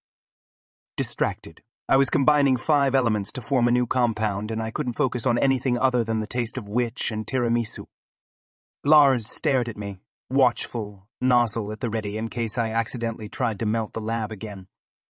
Without you or Oscar, the tourney wasn't very good. I shrugged. An emergency came up. I heard about Penny and Viney in the closet. The whole school heard. She's also having a tea party this afternoon. She invited Marilyn. Why does Marilyn keep talking to you? Aren't you broken up? He shrugged his enormous shoulders. I have some classes with her. She feels responsible for me when it comes to Penny since she's the one that set us up or something. He frowned at me. She wanted to know if you'll be there. What time? What time? 4, I think. I smiled at him sharply. I wouldn't miss it for the world. I'm very curious to see the sort of people she invited. Maybe we will be there. He scratched his nose. She didn't invite me. Jealous. She didn't invite me either, but she never does. I focused on my work, and by the time 3:30 came around, I was ready to don my best tea party jacket and head to Lilac Stories. On the way, I fell in beside a blonde girl who wore a little poofy skirt and a ruffly blouse. She kept tugging on the skirt to go lower and on the top to go higher, although they weren't nearly as shocking as Penny's. You're going to the tea party? I asked with charming smirk. Her eyes went big, but then she pursed her lips and focused ahead like she didn't see me. Odd reaction. I don't recall meeting you before. I'm Drake Huntsman. And you are... I know who you are. Look, I'm part of Penny's revolution, so I'm not going to touch you. I stared at her, feeling a bit shell-shocked. I see. Such loyalty. And this revolution you speak of, does she know that she's leading it? She got a slightly guilty look on her face. Not exactly, but she'll be so happy that we've all decided to band together and take back the school, to return decency, discipline, and personal expression to the heart of Rosewood. Excellent. Are you any good at potions? She frowned at me. Why? Penny is looking for people who can help her with her business, Darkly Sweet. It's brilliant, subversive, very authentic and genuine. You should ask her if you can help. She's so shy about asking for help. Sometimes you have to show her what she needs. Like you. I hesitated before I smiled. Indeed, I enjoy every aspect of teaching Penny the intricacies of business. She stared down at her large hands. I mean that she needs you. I wasn't sure what to say. I hope so, I finally said, and then we were at Lilac Stories. Zach wore a pink tuxedo with blue cummerbund. Was he trying to impress her with his ridiculousness? I thought he'd get up on that. The tea party was in the commons since her room was too small for the dozens of people she'd apparently invited. There was no sign of Signor Mort. That was probably a good thing, considering all the hands that could grab. When Penny saw me, she smiled from the tips of her hair to her toenails. They were delicious toenails, pink with gold stars. I liked stars so much, almost as much as I liked her toes. She walked towards me, grabbing my hands in her bandaged ones, and stared at me like no one else was there. Who are all these people? She hissed. I raised an eyebrow. Didn't you tell Marilyn that you were having a tea party? Did I?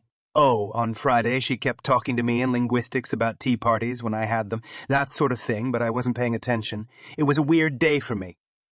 I raised her hand to my lips and kissed it. I let my lips linger on her skin, inhaling the flavor, the sweetness that soaked in her skin. Her eyes went enormous, and she stopped breathing. Perfect. She was thinking about last night, about 3 feet under when she finally kissed me. Who are all these people? Viney spoke low, but the fury in her voice was unmistakable. Penny ripped her hand out of mine and flushed with what looked like guilt. Was she feeling guilty for kissing me when Viney was obsessed with me, even if Viney was obsessed with me, even if Viney had been occupying Oscar the night before, much more than that one practically negligible brush of her lips on mine?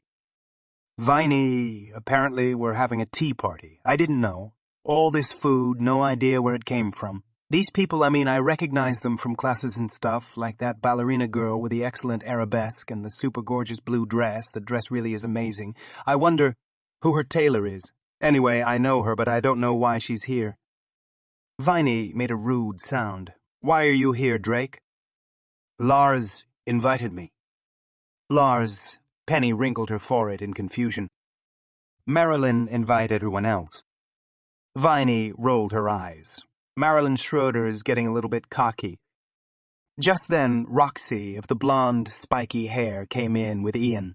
Ian, I showed him my teeth in a similitude of a smile while I stepped closer to Penny and slid my hand around her waist. She looked up at me, surprised, and then kind of swayed towards me like she was going to faint. I liked that so much, her being helplessly drawn towards me. Ian came up with Roxy and gave Penny a smoldering smile. Penny! Lovely party! She stared at him, then glanced at Roxy with frown. I'm sorry, do I know you? Roxy shook her head, spikes quivering. Her dress was silver and without a single bow or ruffle. I'm Ian's date. All of us looked at Ian. He raised his golden brows and gave Penny a slight bow. Why was he bowing? I bowed. Next thing you know, he'd be kissing her fingers and wearing top hats. Penny, I hope you don't mind. Marilyn invited me, but said I should bring a date so it wasn't awkward. Oh, good, you made it. Marilyn came up in a pastel blue dress with more ruffles than I'd ever seen.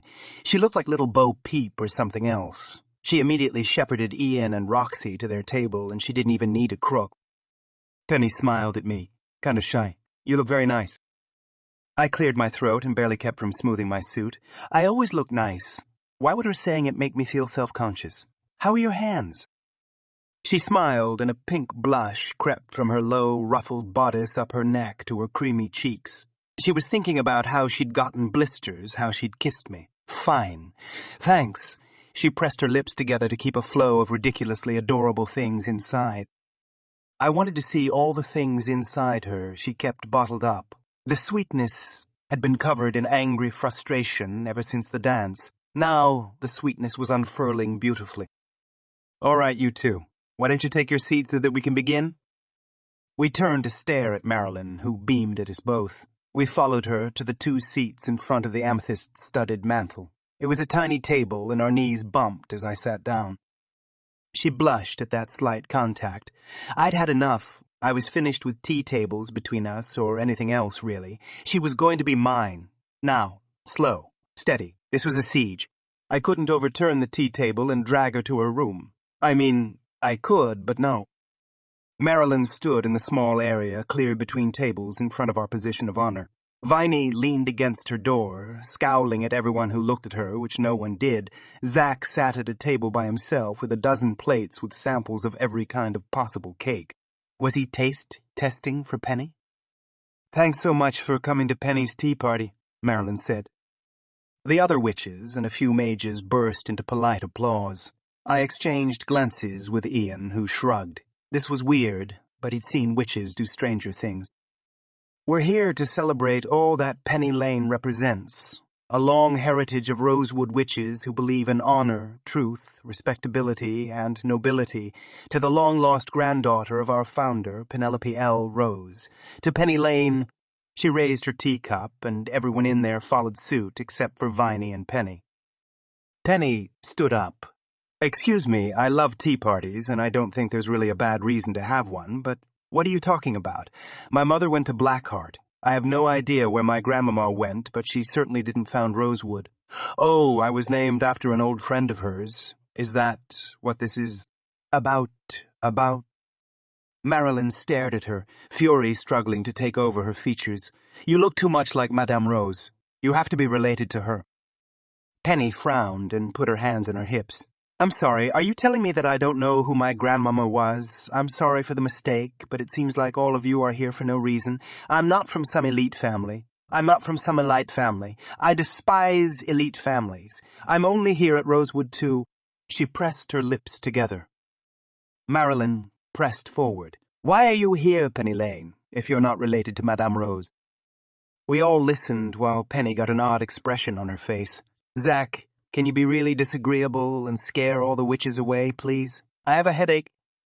She slipped around the table, and when Marilyn stepped to block her, Viney yanked her back by her hair so violently that Marilyn fell to the floor and Vine dropped on her, one knee across her chest. "Zack, send the unwanted guests on their way," Viney hissed, while Penny made her escape into her room to probably have a civilized tea party with Senior Mort. Zack immediately started shocking the guests with blue electricity who were stupid enough to stay in their seats, watching the drama. Tables overturned as witches exited, and then there was only Ian and I still seated. Roxy had abandoned him while he sat and ate petite fours and macarons. "If you ever think about trying to take over the position of Penny Lane's best friend, I will eat you," Viney snarled in Marilyn's face before she got up and stalked to her room, slamming the door behind her. Marilyn stumbled to her feet, looked around wildly, the destruction of her tea party fairly impressive before she whirled around and ran out, screaming the whole way. I sighed and stood up. Whitley was so clumsy sometimes. She would be amused, though. I felt tired. Penny looked too much like Penelope Rose. It could be a glamour. The hair, though, how could you fake that much hair? The name, no, it was an unquestionable connection once made. Was she upset? I grabbed a tray and piled it with cakes and a pot of tea. I carried it to her room and knocked on her door. Penny opened it a crack, and I smiled at her. "Can I come in?" She looked from the food to me, then the food again before she nodded and stepped away. "Are you sure you want to? Grandmama wasn't some fancy lady, just strain." I smiled at her. "I don't care about that. I have enough heritage that I would do away with if I could. You can borrow mine any time that you want Marilyn to throw you a tea party. I don't see why you would. Yours are much better." She gave me a shaky smile. "So are yours." I smiled and cocked my head. "You like that, but you fainted." I realized that she was staring at my mouth. If I went into her room, I would kiss her. It was my turn. I couldn't begin or I wouldn't stop, and I would become tangled in my own net. I put the tray into her bandaged hands and stepped back. "Tuesday, the usual time." She nodded, gripping the tray while she stared at me like that, her gaze nearly mindless, nearly helpless, nearly entranced, so close but not quite close enough. "Drake, don't you mind me stalking you and hiding in the closet and all of that, me being a groupie?" I smiled at her wickedly. "If you're trying to frighten me away, you should know that your stalking is far too subtle." "But she bit her bottom lip. I leaned close, over the tea tray only for a moment while I whispered in her ear, my lips brushing her skin. "You will tire of it much sooner than I will. I find your antics delightful." She pulled away, frowning at me. "Antics? Am I a squirrel?" I took a step back. Her pulling away from me made my blood stir. "The chase! With your legs! Have a good afternoon, Penny." I closed the door between us, then leaned against it, pressing my palm against the wood, focusing on the sensory details instead of the creature so close and delicious. "Have any, Claire? They're particularly good." I took the confection Ian handed me. It reminded me of Penny. I smelled it and it was too sweet, not wild enough. I ate it in one bite. He laughed and handed me another one. "Your discipline is a little bit terrifying. How long are you going to hold off? Aren't you worried another mage is going to seduce her out from under your nose?"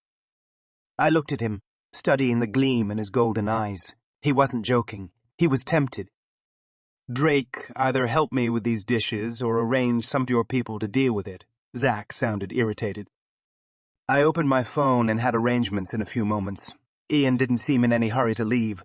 Zack crossed his arms over his pastel pink suit and glared at him. "Nice suit," Ian said in his gleaming white shirt, unbuttoned to show off his bronze skin.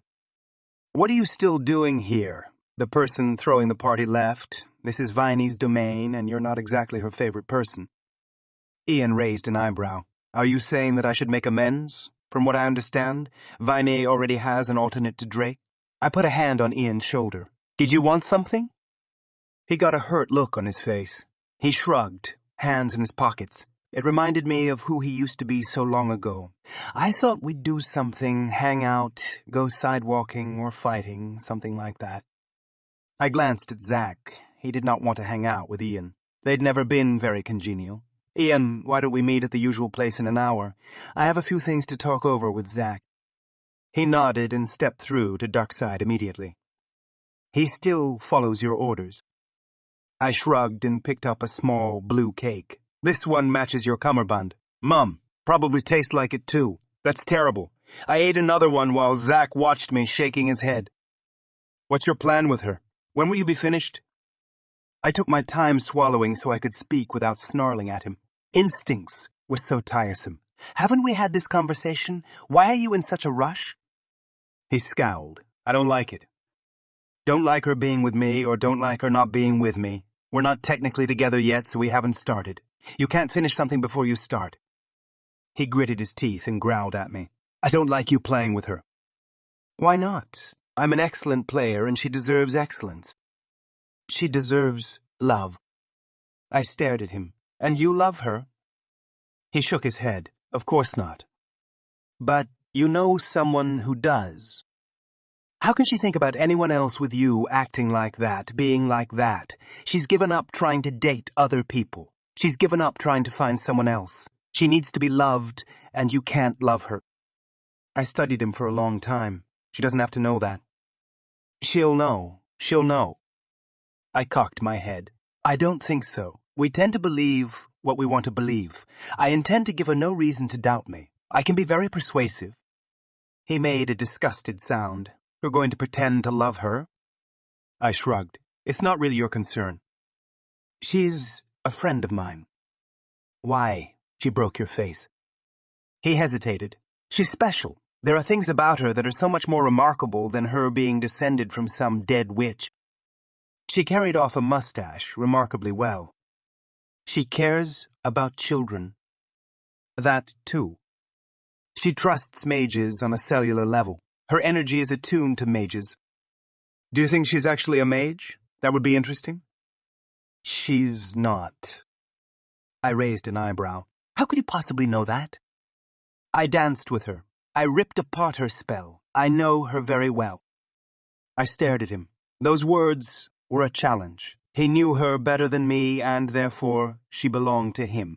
Zach, you're showing your hand too easily. You want her, but for what? Do you have an experiment in mind for a witch attuned to mage energy? I haven't considered the practical implications, but of course you would. He smiled slightly.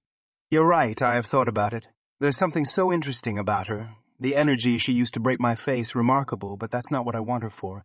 Lollips and video games, shocking dialogue in Japanese, and horse lessons. I got used to her being part of my life. I studied him. I'm not going to lock her in a dungeon, not for more than a week at a time anyway. If what you want is her friendship, you're welcome to it. I have a lot of friends. So should she. He didn't look entirely satisfied. Do you want more than friendship? He hesitated. Family.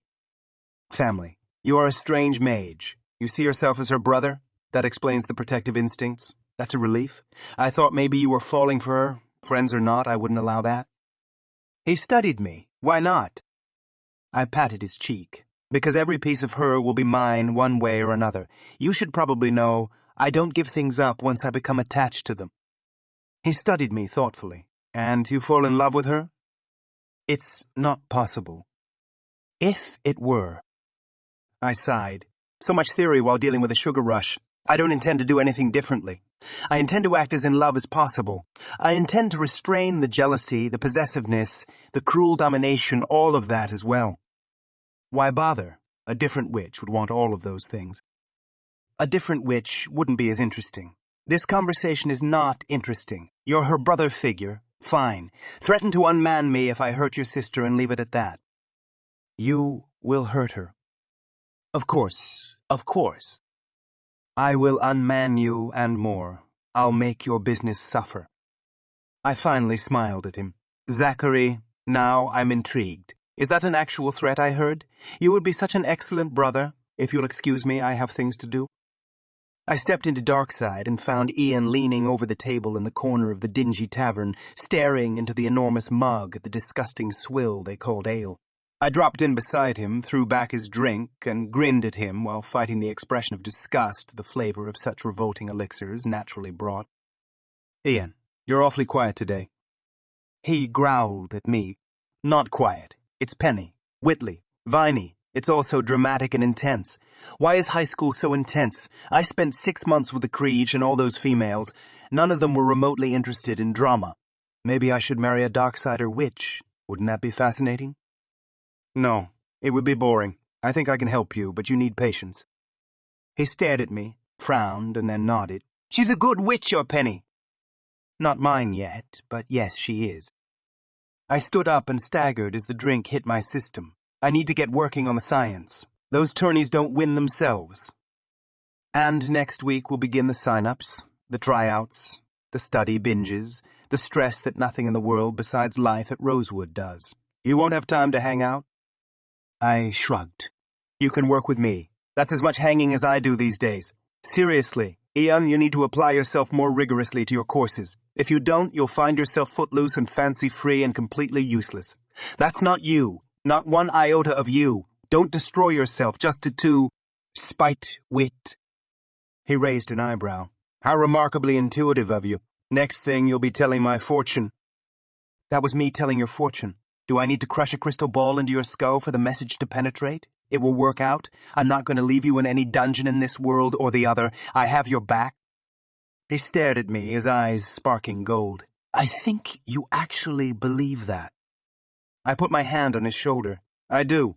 Whatever that drink was messed me up some good. You did that intentionally. Wicked mage. I stumbled out of Darkside and into my room at Rosewood, Ian's laughter echoing behind me.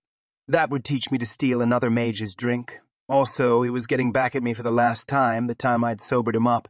One man's drunk for another man's sober seemed a just trade were my last thoughts before I snored into bliss.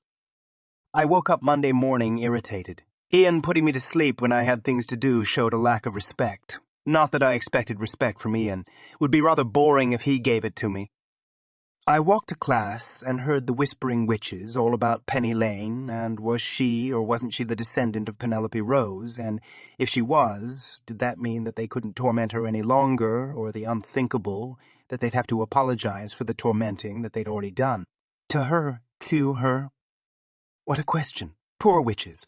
I walked down the hall and saw that one girl, the blonde who I'd chatted with so unwillingly on my way to the tea party. She met my eyes, then glanced away, staring fixedly at the floor. So odd. I was worth staring at. I noticed with my heightened sensitivity a few witches who treated me like that, like I wasn't available for looking at. So peculiar. I stepped in front of one girl who was doing her best to not notice me. Hi there. Do you have the time?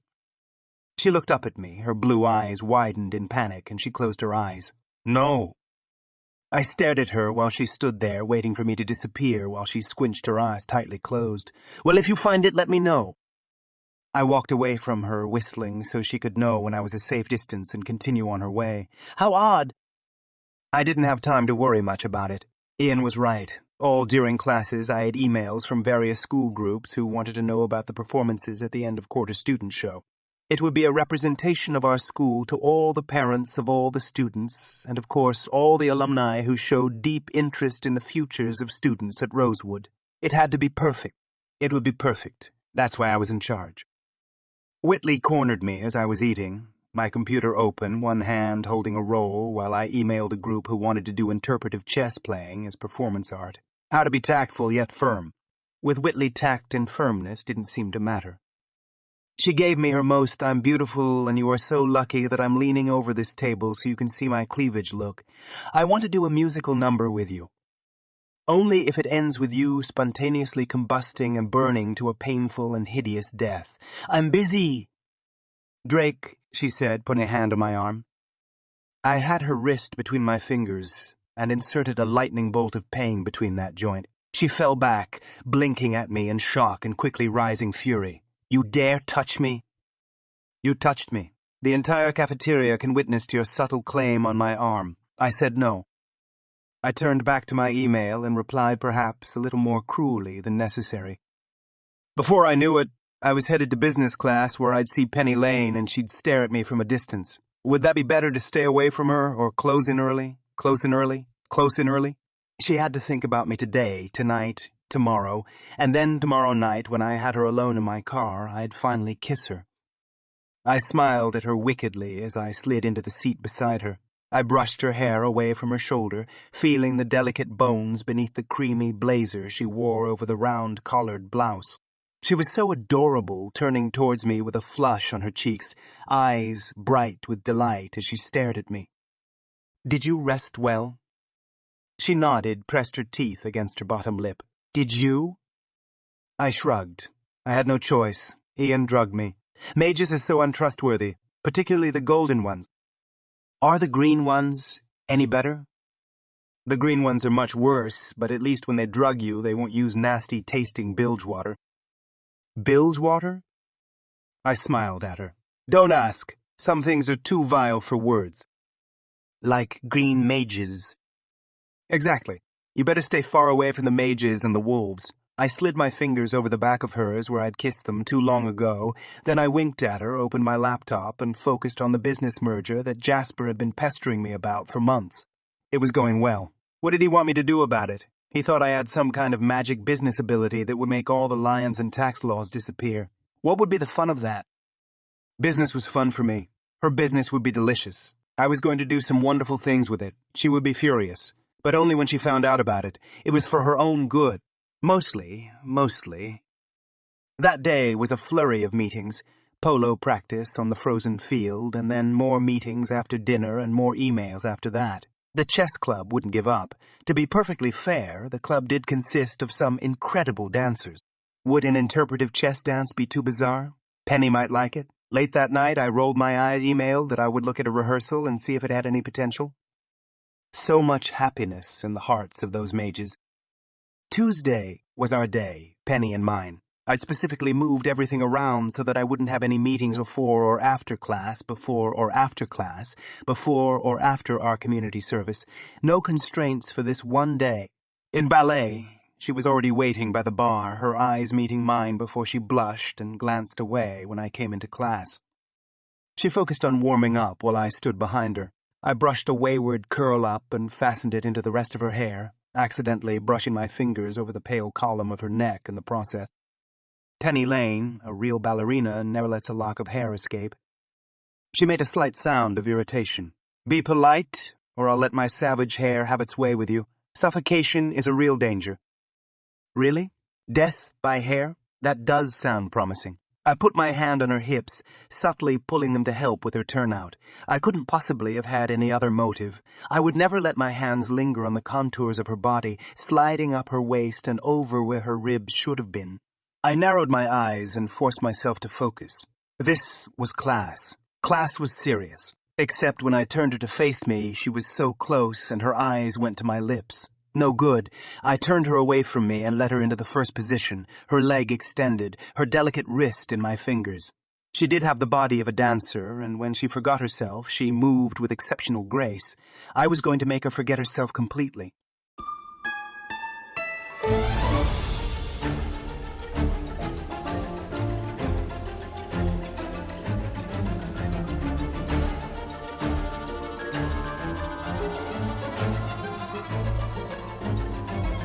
Dread Delight, Chapter 25. Which? I spent my study time with Orc, who assisted me in chemistry, which I really hadn't asked him to do. As I was walking down the marble steps afterwards, unwrapping my lollipop, a girl called my name. I looked up and saw the girl from my chemistry class waiting at the foot of the steps. She looked different. She wore pink, but not pretty pink, edgy pink. Her pink t-shirt, with unraveled sleeves and the unicorn on it, fierce with glowing pink eyes and in a pose like they were going to impale you at any moment. Cool, cute. Hi. You're from class. Had she told me her name? I couldn't remember. Hi, Penny. I won't keep you. I know you have a thing with Drake. I just wanted to know what ingredients list I'll need for the first batch of potions. I stared at her. What? Hi, Penny.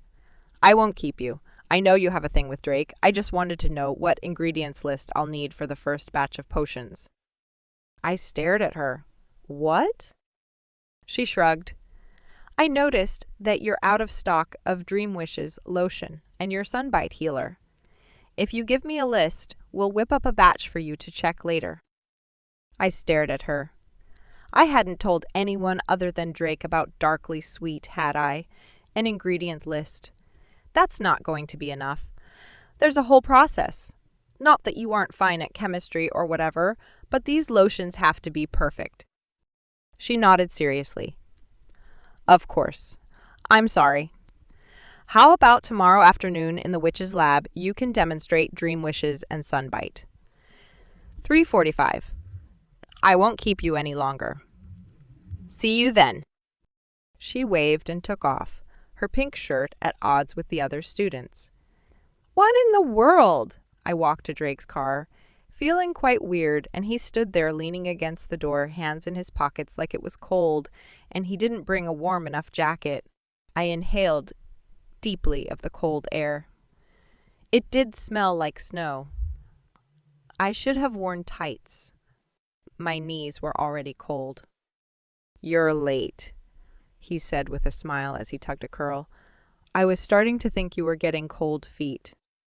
No, just cold knees. He opened the door and helped me in. Not like he needed to, but his hand lingered on mine for a moment longer than necessary while my heart pounded. His eyes were so bright, so intense in spite of his lazy smile. He was planning mischief. I smoothed down my skirt as he got in and started the car. Drake, has anything seemed weird to you lately? Other than Ian drugging me? Not really. Actually, no. Come to think of it, the witches have been acting quite peculiar. A whole half-dozen or so of the females have been treating me like I have acne or something and can't bear to look at me. What do you think? Do I need some of your special lotion? He leaned his chin in my direction. I laughed and pushed it away, the feel of his chin smooth in my fingers. I expected stubble. Perfect as usual. It's a glamour anyway, isn't it? He blinked at me, his face blank for a moment. That's right. My actual face is so handsome you couldn't bear looking at it without fainting. But you faint anyway. I touched his chin again. The skin so soft and smooth, so delicious. Do I feel your actual skin, or is it the glamour? Glamours are part of me. I can feel your touch, as though you were touching my skin. But you're feeling the glamour. Why do you have one? I mean, other than because you don't like making females weak from desire, other than me, of course. Of course. He smiled at me wickedly. Do you have any idea how rare it is to meet a witch who knows that mages wear glamours? Even rarer is a witch who talks about them. It's not considered polite. It's as though I were to talk about your bra, which accentuated certain things you didn't feel held up well enough on their own, or a girdle, which minimized certain things you felt held out a little too well. You're insecure about your real skin? I don't think that's what it is. I think it's one more layer of protection, like your shield spell you have up. You don't want anyone to see your real skin, because that's one step closer to knowing the real you. You're assuming I have a real me. Perhaps I'm nothing but an empty vessel, beautifully, perfectly empty. I took his hand and spread his fingers with mine. I think that would be too much humility for you. You'd at least be full of yourself. Ouch. Such a cruel woman. He laughed and brought my hand to his lips, pressing a kiss before he focused once more on the road. The trip passed in the ordinary way, but something about the way he looked at me made me tremble, and not from the irrational fear. That was still slithering through my intestines, but none of that mattered. Not when he was there, so there. At the hospital, it was so nice to see the princesses, and to see that none of them were dead. I'd been worried. I played with them, singing horribly and telling stories while their small hands tangled my hair. It was over too soon, Drake leaning on the doorway while I gave multiple hugs to all my princesses, all but sweet Lulu, our angel princess. I was quiet while we walked out, but Drake took my hand, squeezing it while we crossed the parking lot. The regular place, he asked. I nodded and climbed in. Are you all right? I turned to look at him while he turned on the car and aimed the heaters in my direction. I'm fine. It's a little bit hard to go back. She's still gone. He nodded slowly. You don't have to go. I do. I want to. All of them are alive now. And so now is what we have. I suppose that's all anyone really has. I don't want to think about anything else, not today. He flashed me a grin. No arguments from me. Now I'm hungry. Shall we? Soon enough, we were at the Chinese restaurant, pulling into the mostly deserted parking lot. He parked and got out. I slid out, heading into the restaurant after him. The waiter beamed at us and led us to our separate booths, Drake across the room from me, but I could see the back of his head. He had a beautiful back of his head. I noticed him glance at me over his shoulder a few times before he ducked down all super spy-like. I was giggling by the time I got my fortune cookie and paid for our meals. I didn't have to wait long before Drake came out, hands in his pockets as he crossed the parking lot towards me, where I shivered beside his car. You should have waited inside. I shrugged. You're probably right. It's terribly rude to be right all the time. It's true. I am a terribly rude person, but I'll try to pretend otherwise for this evening. How are your classes? He opened the back door for me, and I hesitated. I want to sit with you. He stared at me. Really? You're not plagued by the fear? I shrugged. I don't think I'll throw up on you if that's what you're worried about. I just want to hold your hand. He smirked. You want me. Your hand. Which is part of me. I pushed him over, but he didn't go over, only blocked my wrist and pulled me hard against him. His hand was spread over my lower back, his jacket brushing mine as he stared at me, his eyes intent and dark. Penny, is there any other part of me that you want? If you're wondering if my stalker tendencies have progressed to wanting to chop off your toes for souvenirs, I'm afraid it's true. How could you tell? He shook his head and let me go. I climbed into the front, settling down while he went around to the driver's side. He watched me as he walked, staring at me through the windshield like he was a wolf stalking his prey, unable to take his eyes off me for a moment. Usually he acted so ambivalent, vaguely interested and flirtatious. But that look, those eyes, they were full of a hunger I didn't know what to do with. My stomach tightened when he got in, turning towards me and holding out his hand, palm up. I lowered my hand slowly, but no sooner had our fingers touched than he pulled away, brushed my lips with his thumb, and then put his thumb in his mouth. I stared at him, leaning closer and closer to him. Had he tasted my mouth? I couldn't breathe. He looked so beautiful, smelled so delicious. Was he going to kiss me? He was going to kiss me? Wasn't he? He had to kiss me. I could kiss him if he didn't kiss me, but I'd kissed him last time, and it would look really pathetic if I kissed him when he didn't want to kiss me. But surely he wouldn't be tasting my lips if he didn't want to kiss me. Drake, what are you doing? He pulled his thumb out of his mouth and grinned at me. Soy sauce. You had some. I sighed and rubbed my mouth vigorously with the back of my hand. Oh, thanks. He took my hand, turning it over while he stared at it. He traced my lifeline with his strong fingers. You have a long life intersected deeply by love. Here's your first love, your true love. But here is another and another. Penny, I'm utterly shocked by your future.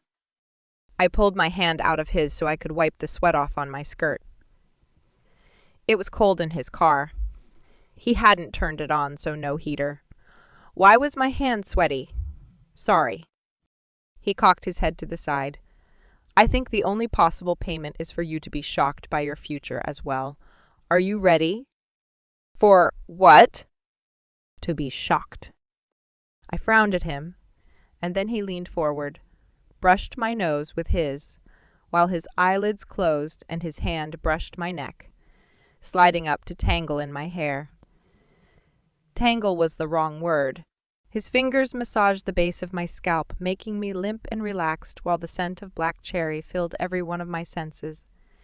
He leaned even closer, sliding his other hand around my waist while he leaned in, and I closed my eyes. I woke up with my head on Drake's thigh. He was singing under his breath, tapping his fingers on the steering wheel. I sat upright and blinked at him, then looked around. We were back at school in the parking structure. What happened? He grinned at me and handed me a slip of paper he took out of his breast pocket. You fainted. Tell me what you think. I licked my lips and tasted cherry. I couldn't help smiling at him too brightly. Did you kiss me? He shook his head. Read the paper. I took it while I stared at him, but his face was kind of expressionless. What's this? He only stared at me until I unfolded the paper with trembling fingers and read, The rules. No soy sauce. Nothing below the belt. Even if you don't wear a belt, Penny. For security reasons, no kissing in excess of 2 hours. Kissing should occur no more than 1 day per week, except for holidays. Cheek kissing may be allowed in extreme circumstances, but no more than twice daily, referring specifically to face cheeks. Hand-holding is allowed, but not required except when riding in cars. While kissing, there should be good music. Drake will be in charge of music. Penny will be in charge of falling buckets.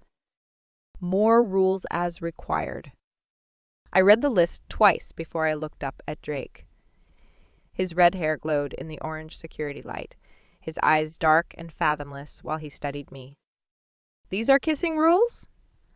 I accidentally crumpled the paper and smoothed it out with my shaky hands. I think of them more as non-fainting rules, but you can call them kissing if you like. It makes it sound more positive. I don't understand. He raised an eyebrow. It isn't that I mind you fainting, per se, but it does take up a good deal of time that could be spent in separate booths. That's important. He nodded soberly. Okay, let's start with the first one. No soy sauce, is that a euphemism I don't understand, like fortune cookie? He smirked. No, it's soy sauce. Soy sauce mixed with lavender and dirt is too heady a combination. I moved too quickly. And the soy sauce is the culprit? Makes sense. The second one, nothing below the belt, and the next one is that I closed my eyes tightly to keep from looking at him anywhere inappropriate while he laughed. I want my intentions to be clear. I'm not trying to get you into my bed for a night of passion. Why not? I blushed and stared at him, leaning away from him until my back was against the door. He gestured at me. You're very sweet. I don't want to change that. I wouldn't be sweet anymore after. I mean, I'd be the same person. He raised an eyebrow. Are you arguing for... No, I'm not going to do that. Ever. He smiled at me, a mischievous smile that made my stomach tighten. Okay. Next one. 2 hours kissing. Who can kiss for 2 hours? Wouldn't you get bored? Wouldn't your lips get tired? He shrugged. It's the upper limits. I really adore being bored, so hopefully it is dreadfully dull. As for my lips, they can take as much as you can give them. I licked my lips and stared at his. So soft, expressive, lovely. Right, security reasons. Never mind. What about only 1 day a week? Does that mean you must kiss every 7 days, or that you should kiss every 7 days, or that you should kiss 8 days apart, progressing so you rotate through the kissing days every 7 weeks? He laughed. You kissed me on Saturday. Today is Tuesday. That's not long enough for you to bear the desire for me that overwhelms your frame senselessly.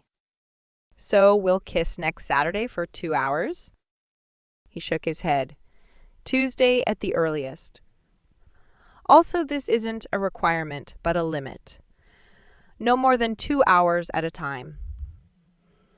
No sooner than 1 week between sessions.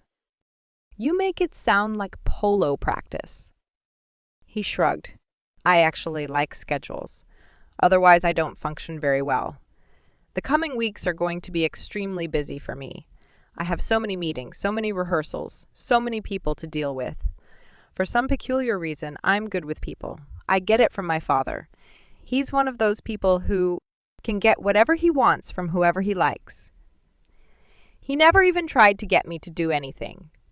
If you'd like to set a schedule, we could integrate a kiss after dinner on Tuesdays, then add in a tea party on Sunday afternoons to accustom you to close proximity to me without things getting too friendly. Do you have any other questions? Why are you in charge of the music? He smiled. Because you're in charge of buckets. We could trade, but you have to admit that your talent in regard to buckets is at genius levels that I could never achieve if I spent 1,000 years in a mop closet. I stared at him. You are going to kiss me again? He studied me for a few seconds before he nodded decisively. I am. I tend to burn through things, become obsessive and addictive about something, then tire of it when I'm finished. I can't afford to become obsessed with kissing you before the student shows. I wouldn't get anything done other than kissing me. Other than kissing you. I brushed his lips with my fingers, but he turned away to stare out the windshield. Penny, think about what you want. What kind of direction you'd like us to go? I think that if you're certain, you'll be less likely to faint. I know what I want. He turned his head to stare at me. All I could see was him tied to a tree, my name engraved on his chest, bleeding. Take your time. Be sure, once I begin kissing you on a regular basis, I won't want to stop. Until you get tired of me. He gave me a sad smile. You wouldn't want me around forever, would you? I got out of his car, half angry, half hurt, half shocked, and half eager. So many halves. He was right. I needed to figure out what I wanted. If I was going to pursue other mages, kissing Drake would be idiotic. Even thinking about going through that again, dating a mage, deciding he'd work, having him not work, it was too much. I would be smart. Or I would be stupid. I had a week to make my decision. In a week, Drake would kiss me? I skipped and sang the rest of my way to bed.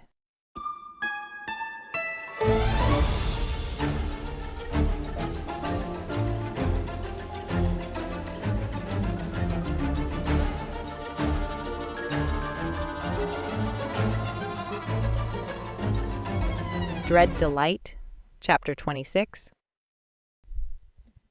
Witch! When I got back to Lilac Stories that evening, Viney was standing there, arms folded over her chest like an angry mother hen. Where were you? It's much later than usual. I turned to look at the clock, and it was almost 10. I'd been fainted for a long time. Apparently. Look at that. Time flies when you're unconscious. She put her hand on my arm when I tried to hurry past her.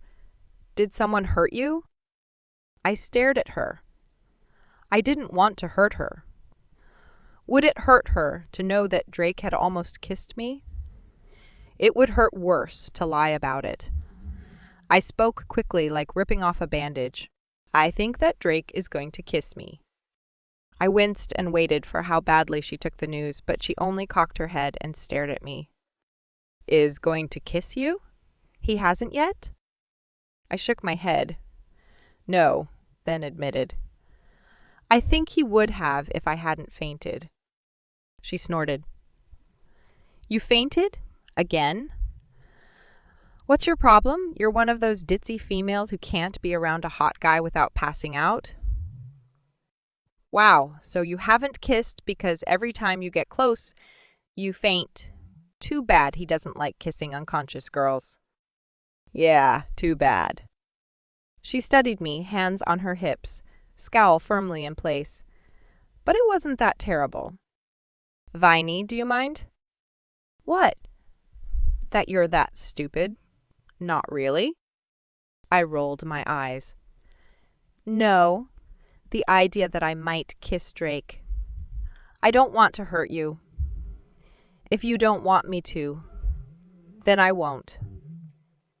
Again. She stared at me for a long time before she cleared her throat.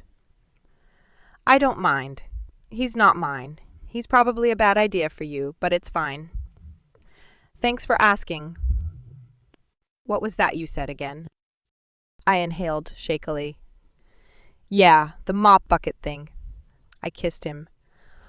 Really short kiss, and I don't think he liked it. But it was short, so it didn't kill him or anything. I covered my face with my hands because... Ugh. I was an idiot. I shouldn't be like this. But I was. What can you do? I'd thought I knew about seduction and stuff, putting my hand on Zach's knee, sucking on lollipops, flipping my skirt. But actually kissing Drake hadn't been anything like a telenovela. They all seemed to know what they were doing. It's like it was scripted or something. She pulled my hands down and patted my shoulder. You've never kissed anyone before. And Drake is drawing it out, making it slow and torturous. That sounds like him.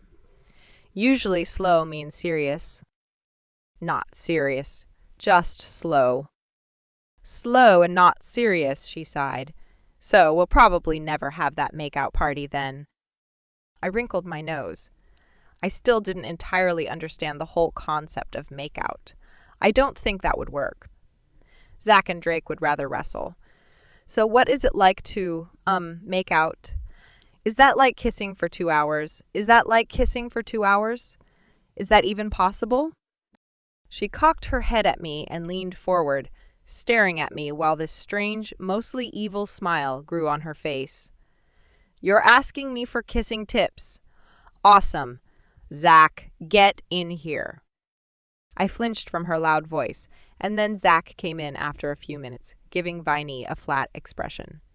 You called? No kidding. Viney, you broke my ears. And I didn't really want to talk about this around Zach. She rolled her eyes at me and gestured Zach over to the couch. Penny needs a kissing panel.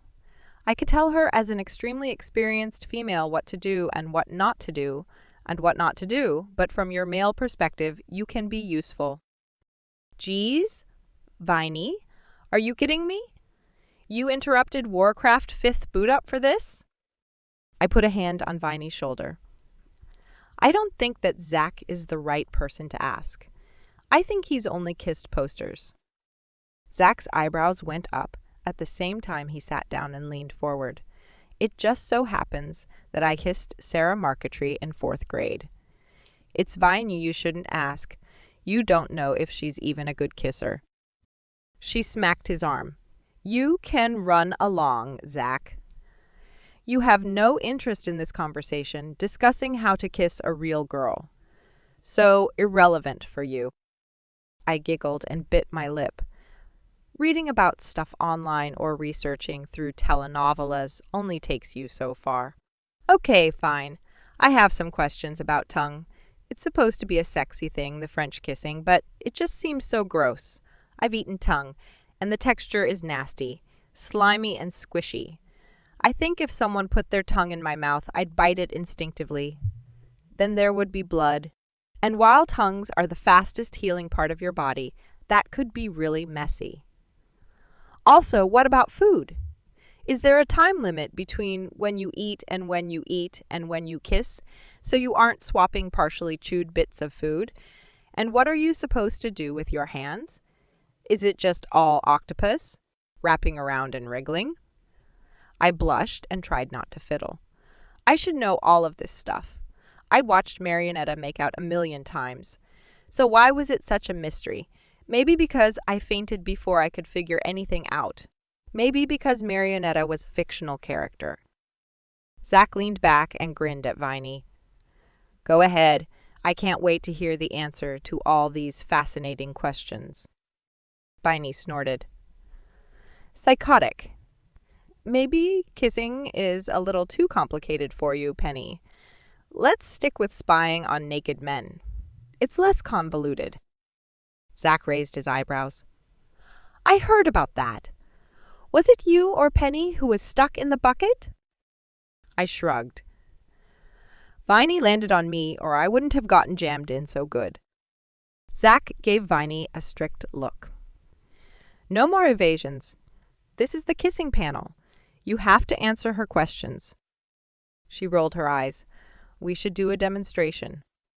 My stomach twisted at the idea of Zach and Viney kissing. You and Zach, I thought you didn't have any chemistry. She shrugged. We don't, but it won't hurt. You don't have a cold, do you? He scowled at her while I started bouncing.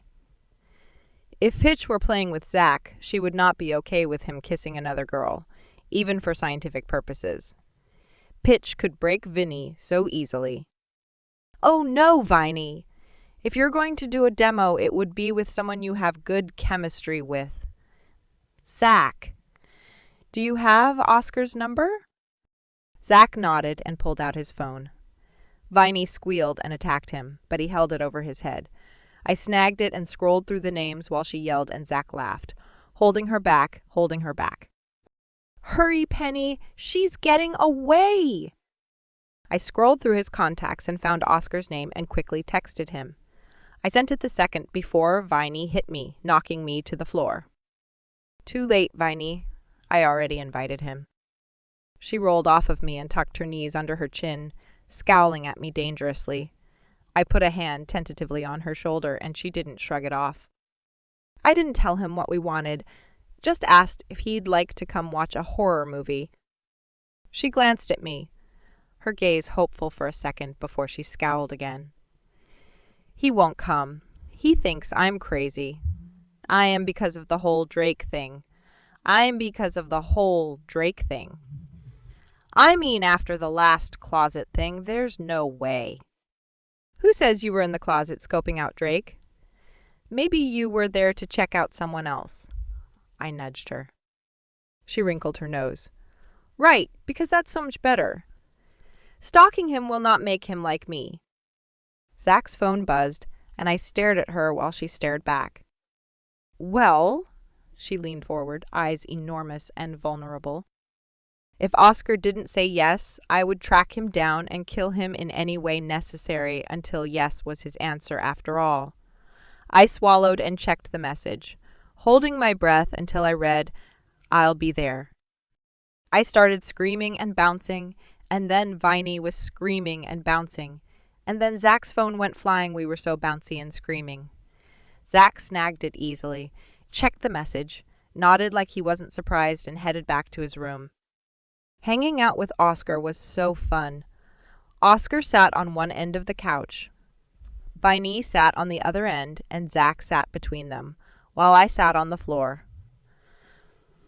Viney and Oscar didn't look at each other.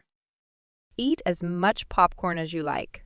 I can make more, Viney said while staring at the blank screen. Oscar nodded, still scowling at his hands where they gripped his knees. Okay. I rolled my eyes and gave Zach a look. He raised his eyebrows and gave me a wow, this was your idea, and it sucks kind of look. I yanked on his leg, pulling him off the couch to the floor. Where can I hold you? He raised his eyebrows. Excuse me? It's a horror movie. I'm going to be grabbing onto something, so I thought I'd ask what you preferred. I could do your foot. Maybe it doesn't smell so good, but that would probably help distance me from the terror. Oscar made this choking sound.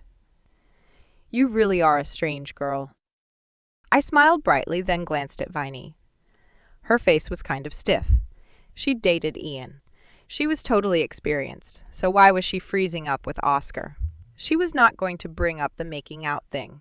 It was up to me to bring the two of them together. So, Oscar, I said, cocking my head at him. I ignored Viney's slight shake of the head. She'd changed her mind about the kissing demo. You're supposed to be the ultimate, well-rounded mage, like all chemists and sophists, and super hot, too. Was I blushing? I felt super hot, and not in a good way.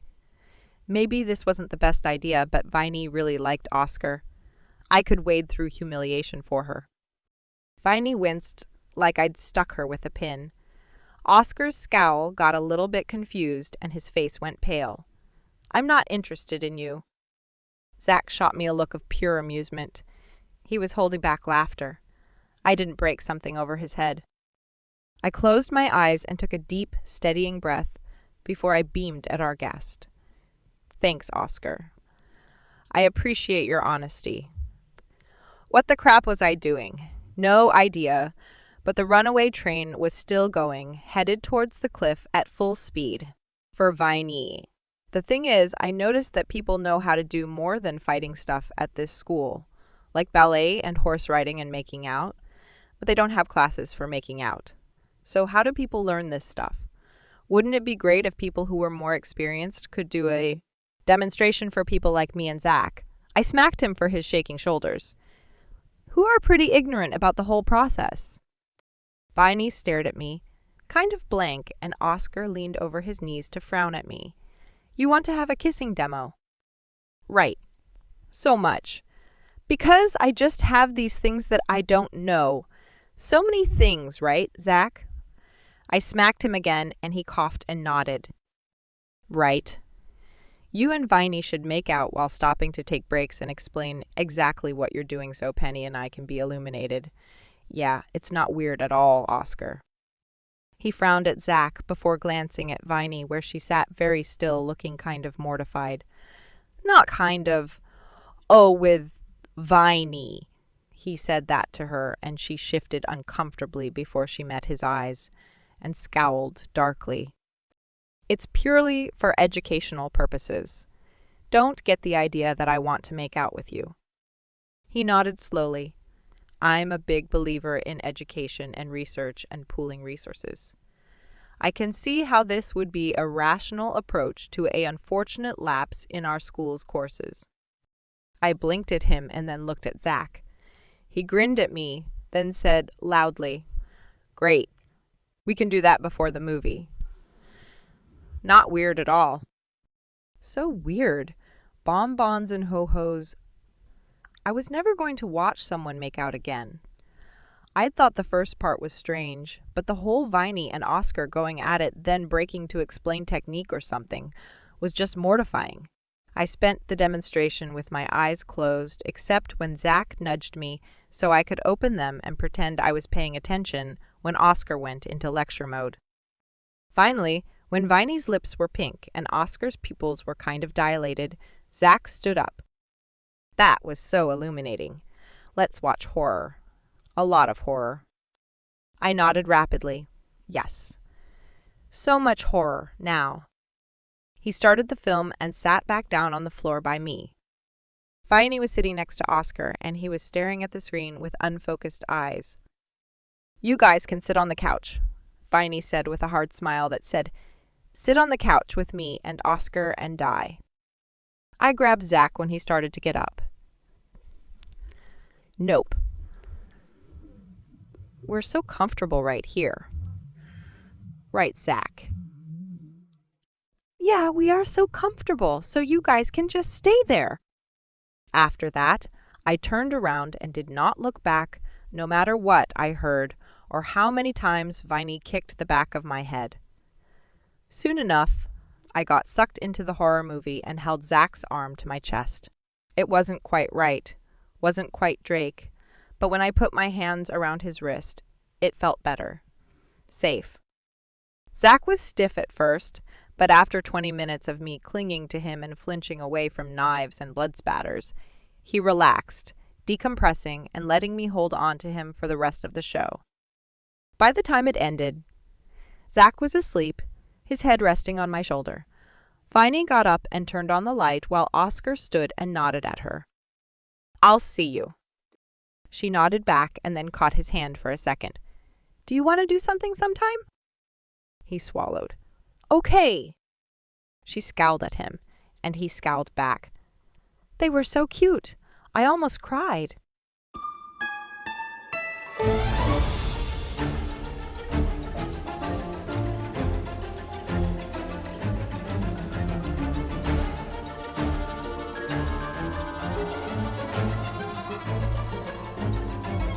Dread Delight, Chapter 27. Witch. The next day in linguistics, Zach kind of cornered me and accused me of running over his pet parrot with my golf cart in Chinese, and I could understand him, and we had a wonderful argument which ended up with him impounding my golf cart and me calling his parrot a noisy plague and other creative insults. I was giggling by the end of class. Math was fine. Lunch was a bit less combative than usual because Viney fell in line beside me, and her glare seemed to give her at least a 2-foot radius. After classes, we're going to study hall. Okay, I'll chat with Oscar while you get some studying done. I shook my head and gave her a furtive glance that she noticed. She blushed slightly. I knew you liked him. I can't, though. I'm helping some chemistry girl with something. Chemistry? I shook my head. That would make too much sense. No, bubble bath. She stared at me. Are you sure you don't need to go to the study hall? She needed me to go see Oscar with her. You know what? I think I should do the bubble bath thing after study hall. It makes more sense. She smiled slightly, and I could have sworn a trace of blush was on her cheeks. Shut up! Are you going to eat that? After a pleasant lunch, Zach was in my horse riding class, and he seemed kind of relaxed, happier than usual. It made me happy to see him happy. I should not want him to be happy. But what could I do? He was my friend. I trusted him, even if he was an evil jerk. After that was business. And I was kind of really excited to go in. I held up my phone and took a picture of Drake as soon as I saw him, and then a few more while he turned around and looked at me. When he saw what I was doing, he pulled out his phone and took a few pictures back. We sat there doing that until the teacher came in, and then Drake grinned at me, put away his phone, pulled out his computer, and did his usual stuff. After class, I stood up, waiting for him, and then when he stopped, staring at me, I glanced around. When everyone had left the class, I quickly rose on my tiptoes, brushed his cheek with my lips, and backed away. He raised an eyebrow. Was that an emergency? I nodded. Last night, Viney and Oscar did a kissing demo. Sometimes I have really bad ideas. Do you have any emergencies? I turned my head and leaned my cheek out towards him. He sighed and leaned down, his nose against my skin, his breath whispering along my jaw before he brushed his lips along my jawline all the way to my ear. He whispered low, I think that you're taking the rules as requirements instead of as guidelines. I want to be prepared for eventualities. I shivered and turned my head and found myself nose to nose with him. My lips parted and I inhaled deeply. The scent of black cherry swirled between us. You really are the chemistry captain. You even make cheek kissing an act of seduction. He smirked. I'm so glad you noticed.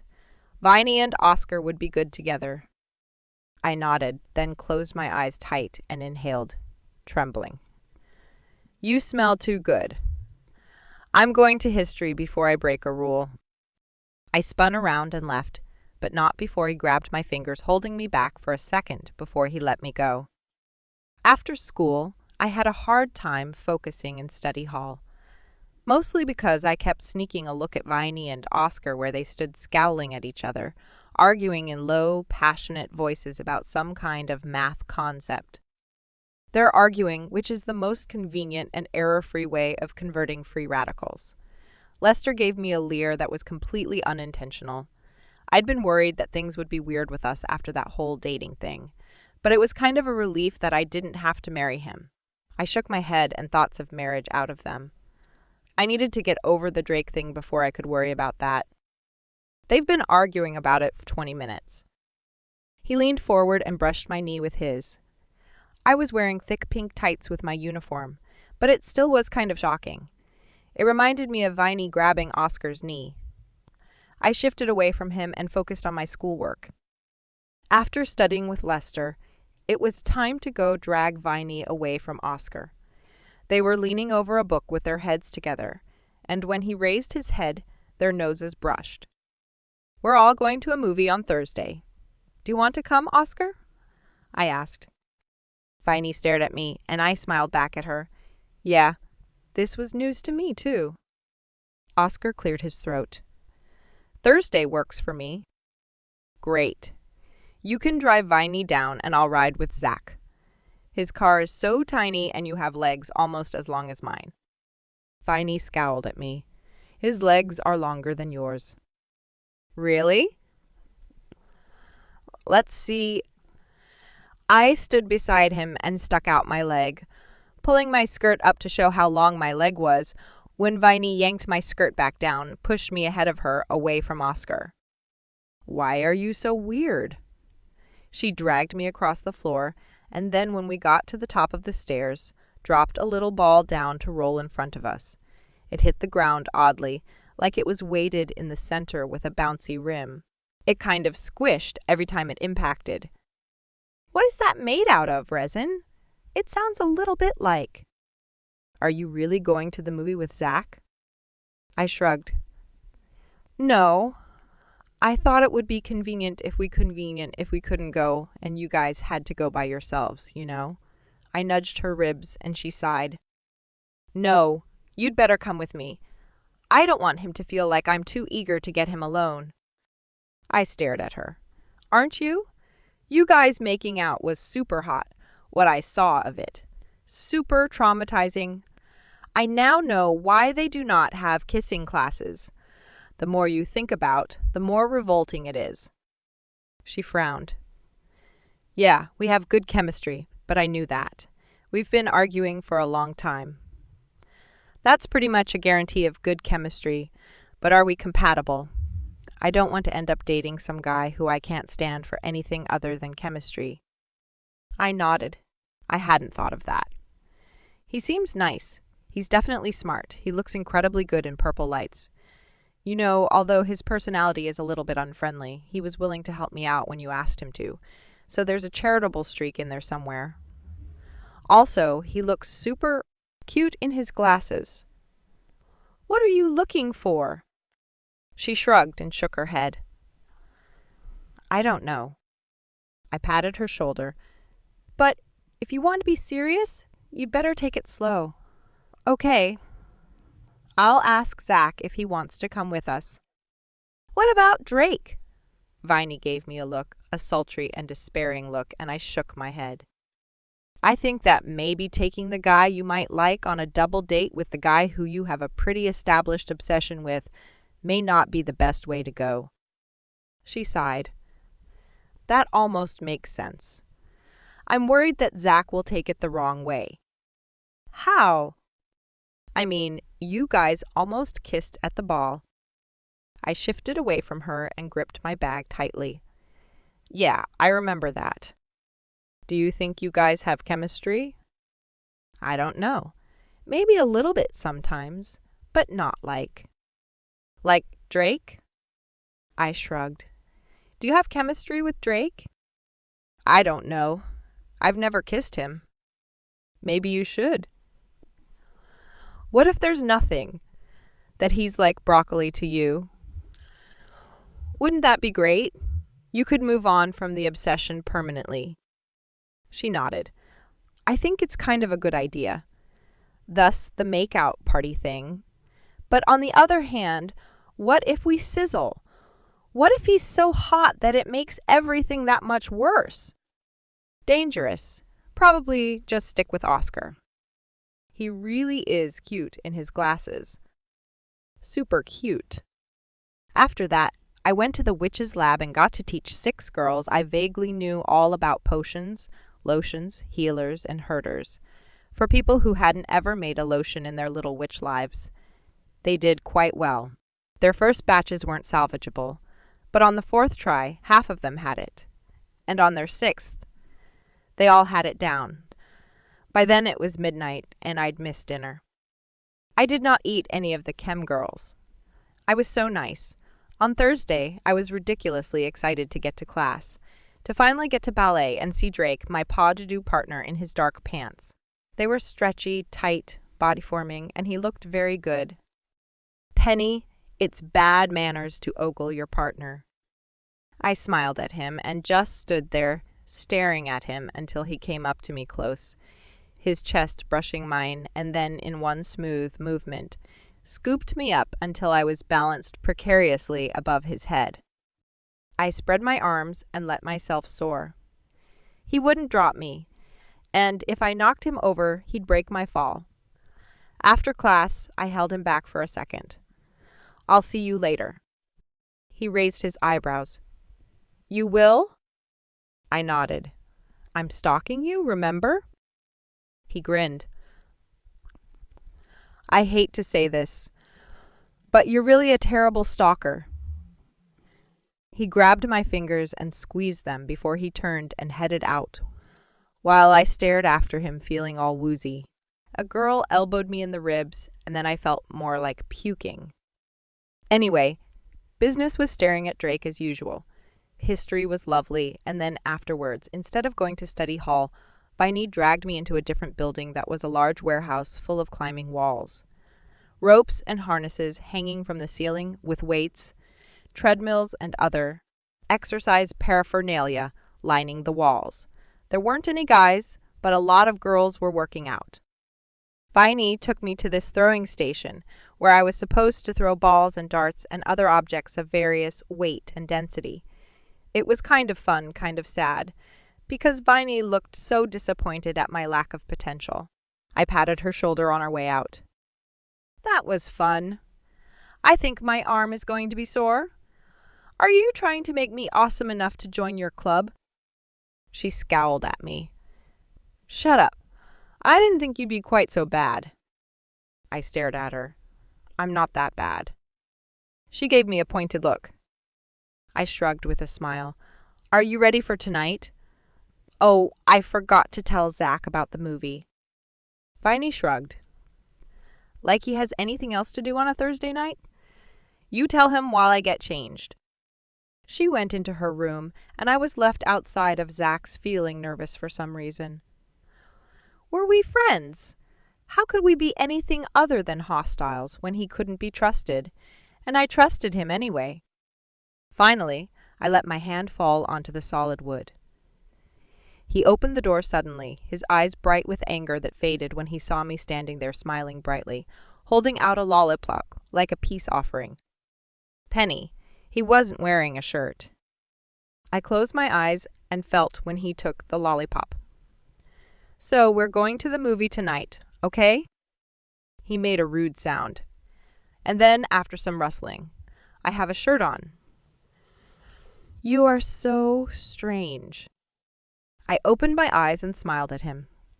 "Yeah, well, not as strange as my friends." He stared at me, his eyes going darker. "Are you talking about me or her?" He wasn't referring to Viney. He turned and looked at the life-size poster of Pitch hanging on the wall. "Yeah, so the movie is going to be fun. And I'm riding with you in your car. Yay!" He studied me for a long time. "Aren't you dating Drake?" I stared at him, then laughed and shook my head violently. "No, we're not dating. We just do community service sometimes, and I stalk him sometimes, and he stalks me. Sometimes, and he stalks me sometimes. That's not dating. Are you crazy?" He raised his eyebrows. "I see. Everyone in school thinks that you're dating." "Everyone in school is wrong. We're not dating even a little bit. Separate booths." He sighed. "The stranger you are, the more he likes you." I blushed. "Are you saying that Drake likes me?" He grinned at me. "You are so cute when you blush. I just want to pinch your cheeks or something. So we're going on a date so that Drake's jealous, or to make sure he keeps his distance?" "We're not dating. We're just going on an outing with Viney and Oscar. I'm going to buy my own popcorn." "Ah, clearly not a date if you're buying your own popcorn, even if you do hold my hand through the entire movie. Definitely not a date. No reason for Drake to feel jealous or anything. I could grab Viney if you think things would get weird between us." He grabbed my shoulders and stared into my eyes. "Penny, things got weird a long time ago. I don't have a problem making Drake jealous. I think it would be funny." He's not going to be jealous. We're not dating, not him, not us. And you can stop grabbing me. I'm going to sic Senior Mort on you. He grinned. That crazy smile, but he did put his hands down and stepped away from me. All right, Penny. I'll go on a not date with you. But you have to promise not to take advantage of me. Yeah, the movie wasn't any less awkward. I sat between Viney and Zach, Oscar on Viney's other side. The movie was horror. What was wrong with these people? By the end of the movie, I'd pulled Zach mostly into my seat, holding onto his arms all the way up to his shoulders. When the lights came on, I dropped him and straightened up. Not a date, I muttered to him while he laughed at me. On the drive home, I curled up in the back seat, my head on my knees. That was a fun not date. I loved the part where the psycho killer jumped out of the closet and you climbed on my lap. My ears are still ringing from your scream. Shut up! And the part where she was walking through the house, looking for her little brother, and you couldn't bear to watch any more, so you buried your face in my chest. I didn't do that. 5 minutes. Shut up! He only laughed and drove the rest of the way in silence. After we parked, he got out fast, so I didn't have the chance to climb over him and knee him in the stomach. Instead, he held my hand and helped me out of the car while I stood there, swaying and feeling nauseous. When we got to Lilac Stories, he grinned at me, looking lazy and relaxed, particularly when he saw Drake lounging on the couch, reading something that apparently thoroughly engrossed him. I edged away from Zach for some reason. Penny and I went on a double date with Viney and Oscar. Zach didn't sound at all apologetic. I frowned at him before I beamed at Drake. Not a date. We were just there for Viney. We're such supportive friends. I covertly elbowed Zach in the ribs. Drake, how was your day? He put down the book and looked at me, his eyes clear and calm. 3 girls attached themselves to my legs after polo practice. I think your day was better. Tough, man. Zach slapped Drake's shoulder with his hand before going to the little fridge and getting a glass of juice fortified with vitamin D. What does vitamin D do? I asked. Drake raised an eyebrow. Brain function and some nerve synapses. Do you want to watch some telenovelas with me in my room right now? I stared at him while my mouth watered, and I had this gut-clenching flashback of his lips brushing mine while we were 3 feet under. I looked up at Zach. What do you think, Zach? Do you want to hang out in Drake's room for a little while? Zach finished swallowing and put down his glass. I don't think I was invited. Drake cleared his throat. Of course you're invited, Zach. Why would I want to get Penny alone on my couch in my room at night? Zach slapped Drake's shoulder again. In that case, I'd love to. Let's go. Awkward. I sat perched on the edge of the couch between Zach and Drake, staring at the screen, but absolutely unable to appreciate any of the finer nuances of plot and expression through the entire episode. Afterwards, I sprang to my feet. Good night, Drake, Zach. I'm in your dorm, Penny. Zach followed right behind me. I guess that's convenient. I don't need to walk you back. Drake's look was sinfully suggestive, even though his words hadn't been, had they? I couldn't tell. Everything was suggestive, and I needed a thorough detox of all things suggestive before I had a breakdown.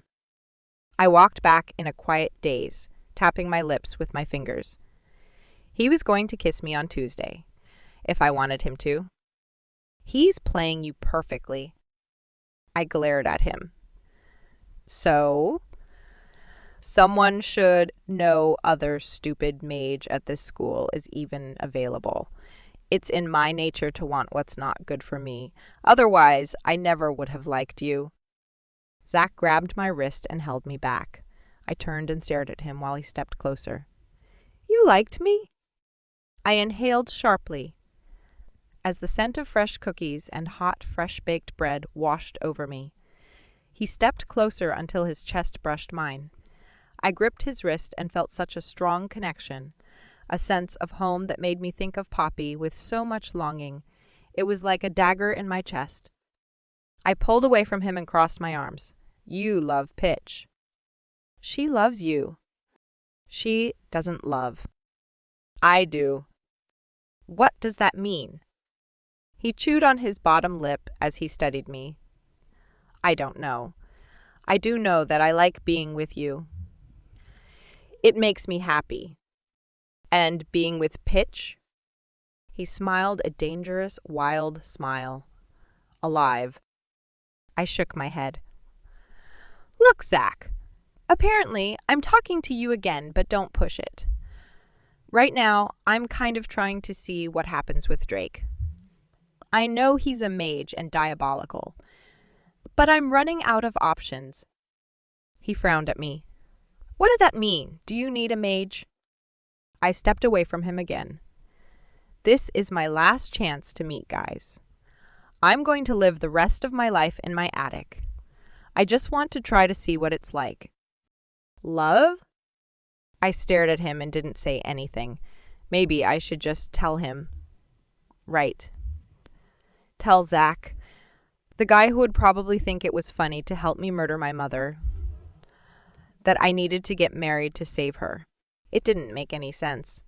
Absolutely none. My grandmama was a bit quirky, but this was just nonsense, making me marry a mage before I turned 18. No sense at all. Penny, Drake can't love you. He looked so sincere, so concerned and sweet. What a lying face. Good. That way he won't be broken-hearted when I go back to my quiet little attic life. Night, Zach.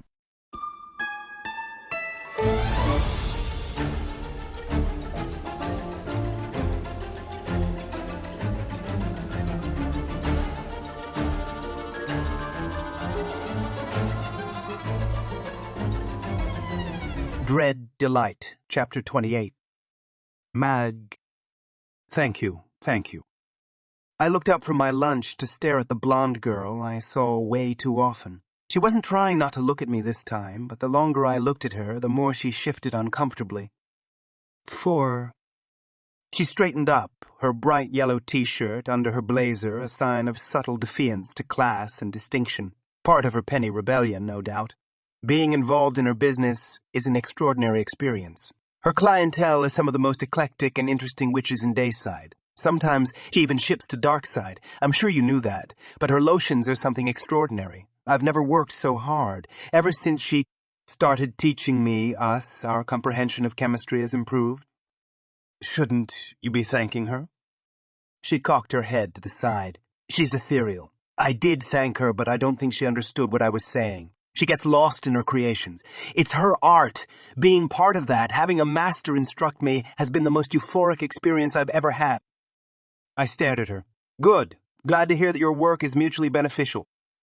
She flashed a bright smile at me, something that had traces of Penny Lane in it before she turned and marched away. Well, that was fascinating. I put down my napkin and stood. I didn't notice the mage until he collided into me, splashing my immaculate blazer with his tomato soup. I looked down at it, then up at him. It looks like blood. I think your blazer should match. I grabbed his lapel and hauled him with me to Darkside, a flash of red sky and the scent of sulfur and ash before we were once more in Dayside, in the student gym. I threw him across the floor and stalked after him, tossing my blazer across the room and rolling up my sleeves as I walked. He scrambled to his feet and began to weave a beautiful spell of defense with a multi-pronged attack. I walked through it, ignoring the burning in my bones, before I punched his face, feeling his bones splinter beneath my force. I should slow down. I should go to Darkside and fight an older mage who could have a sliver of a chance against me. I should also not mind watching Penny Lane climb onto Zach's lap during a horror movie. I smiled as he kneed me, then I jerked his arm up and back, squeezing the bones of his wrist until they creaked from the pressure. Blood, magic, spells that burned and bit, my fists pounding and pounding until someone dragged me off the prone body. Drake, it's too much. Zach. I spun around on him and crouched, growling with my teeth bared. He smelled of her. He threw something at me that exploded and knocked me back 20 feet. I rolled to my feet and ran towards him, barely noticing the gaps in my clothing that were now ash, floating through the air. My fist hit his face, opposite where she hit him. I didn't crack through his glamour or the shield he'd erected. He slammed his palm against my chest and then tried to get out of range, but I held onto him, gripping his face and wrist until the device erupted, spreading fingers of poison out from my chest and over my body. It was a manacle, a net of tiny black strands made of spider silk, the strongest threads in nature, plus magic. I laughed as the threads stretched me backwards, my body arsing like I was going to snap in two. "Do you need a hand?" Ian's voice was mellow, amused. "It helped bring me back a little bit." I grinned at him, his body upside down where I was stretched. "I'm fine." "I wasn't talking to you." He stared at me for a moment, and I came back to myself a little bit more. I twisted my head to see Zack stagger over to the body on the floor. I inhaled and blinked the green haze out of my eyes. I closed my eyes and relaxed into the embrace of the metal web. I suddenly flexed, curling in on myself, and the strands snapped, leaving me on the gym floor. I rolled up and stalked towards Zack, but Ian stepped in front of me, holding up his hands. "Move," I glared at him. "Are you in control?" His eyes showed gold, but mellow gold without a spark. A challenge. "My control isn't your concern. Drake, the fight is over. If you need to hurt someone, I'd be happy to oblige you." I grabbed his shirt and pulled his face to within an inch of mine. Gold came to life in his eyes while we glared at each other. "I am going to save the idiot. I threw him back away from me. Now move."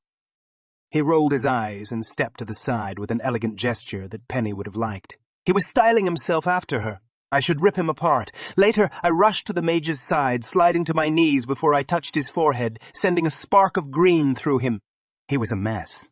I'd broken him very well. Someone should have stopped me sooner. I glared up at Zack, but his glare was as fierce as mine. His face was pretty hideous as well. "Have you notified the healers?" I asked. He shook his head. "You should take him to the hospital, quickly."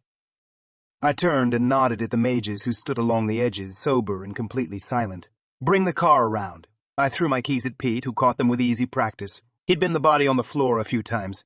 How many times? This was the first one this year. I swore under my breath as I rubbed my hand over my face, suddenly tired. I was the chemistry captain. I was above this mindless destruction. I caught Ian's eyes, and he raised an eyebrow as he sauntered towards me. "I'll help you carry him." I nodded and held my breath while I created the energy support beneath the mage, muttering the words in Darksider that would thicken a thin layer of oxygen particles beneath him. Ian had his fingers beneath the mage's shoulders, guiding him, while I walked slowly across the gym towards the doors where Pete would be bringing my car at any moment. "You're terrifying," Ian said mildly. I nodded.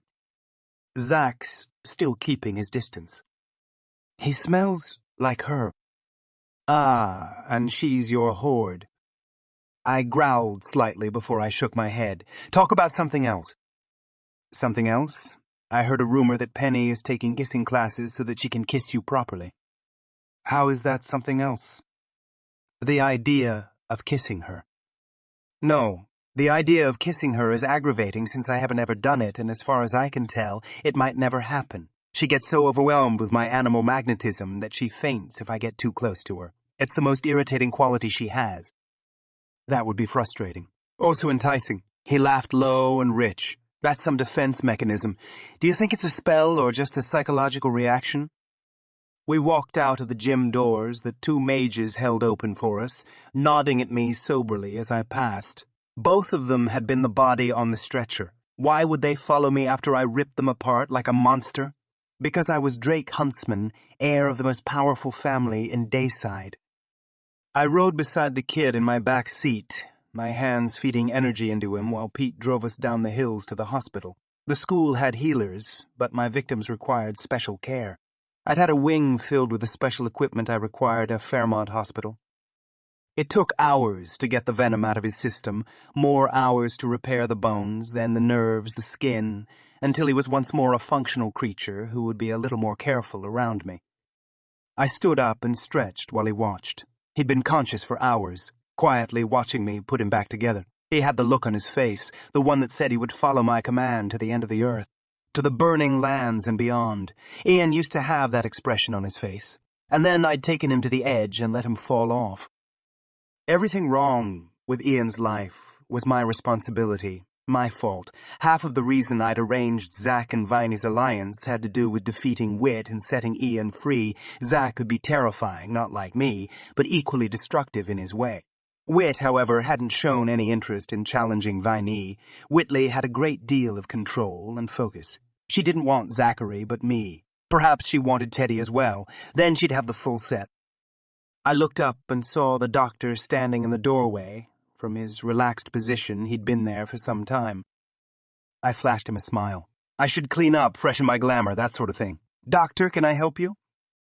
The rules were very strict. No using magic to heal humans. I could only help him by giving very generous funding. Are you going to check on your product cases? My phone rang. I held up a finger and pulled it out. Penny Lane. Her picture was a beady-eyed, russet-furred, extremely charming weasel. I took a deep breath before I answered.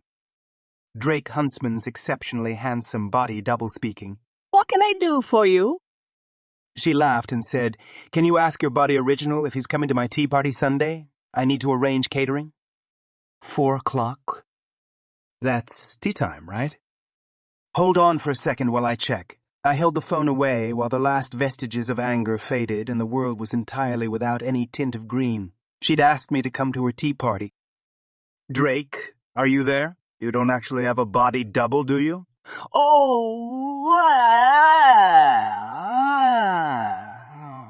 That would be such a fabulous plot twist. He could be a changeling, or you were switched at birth. I laughed.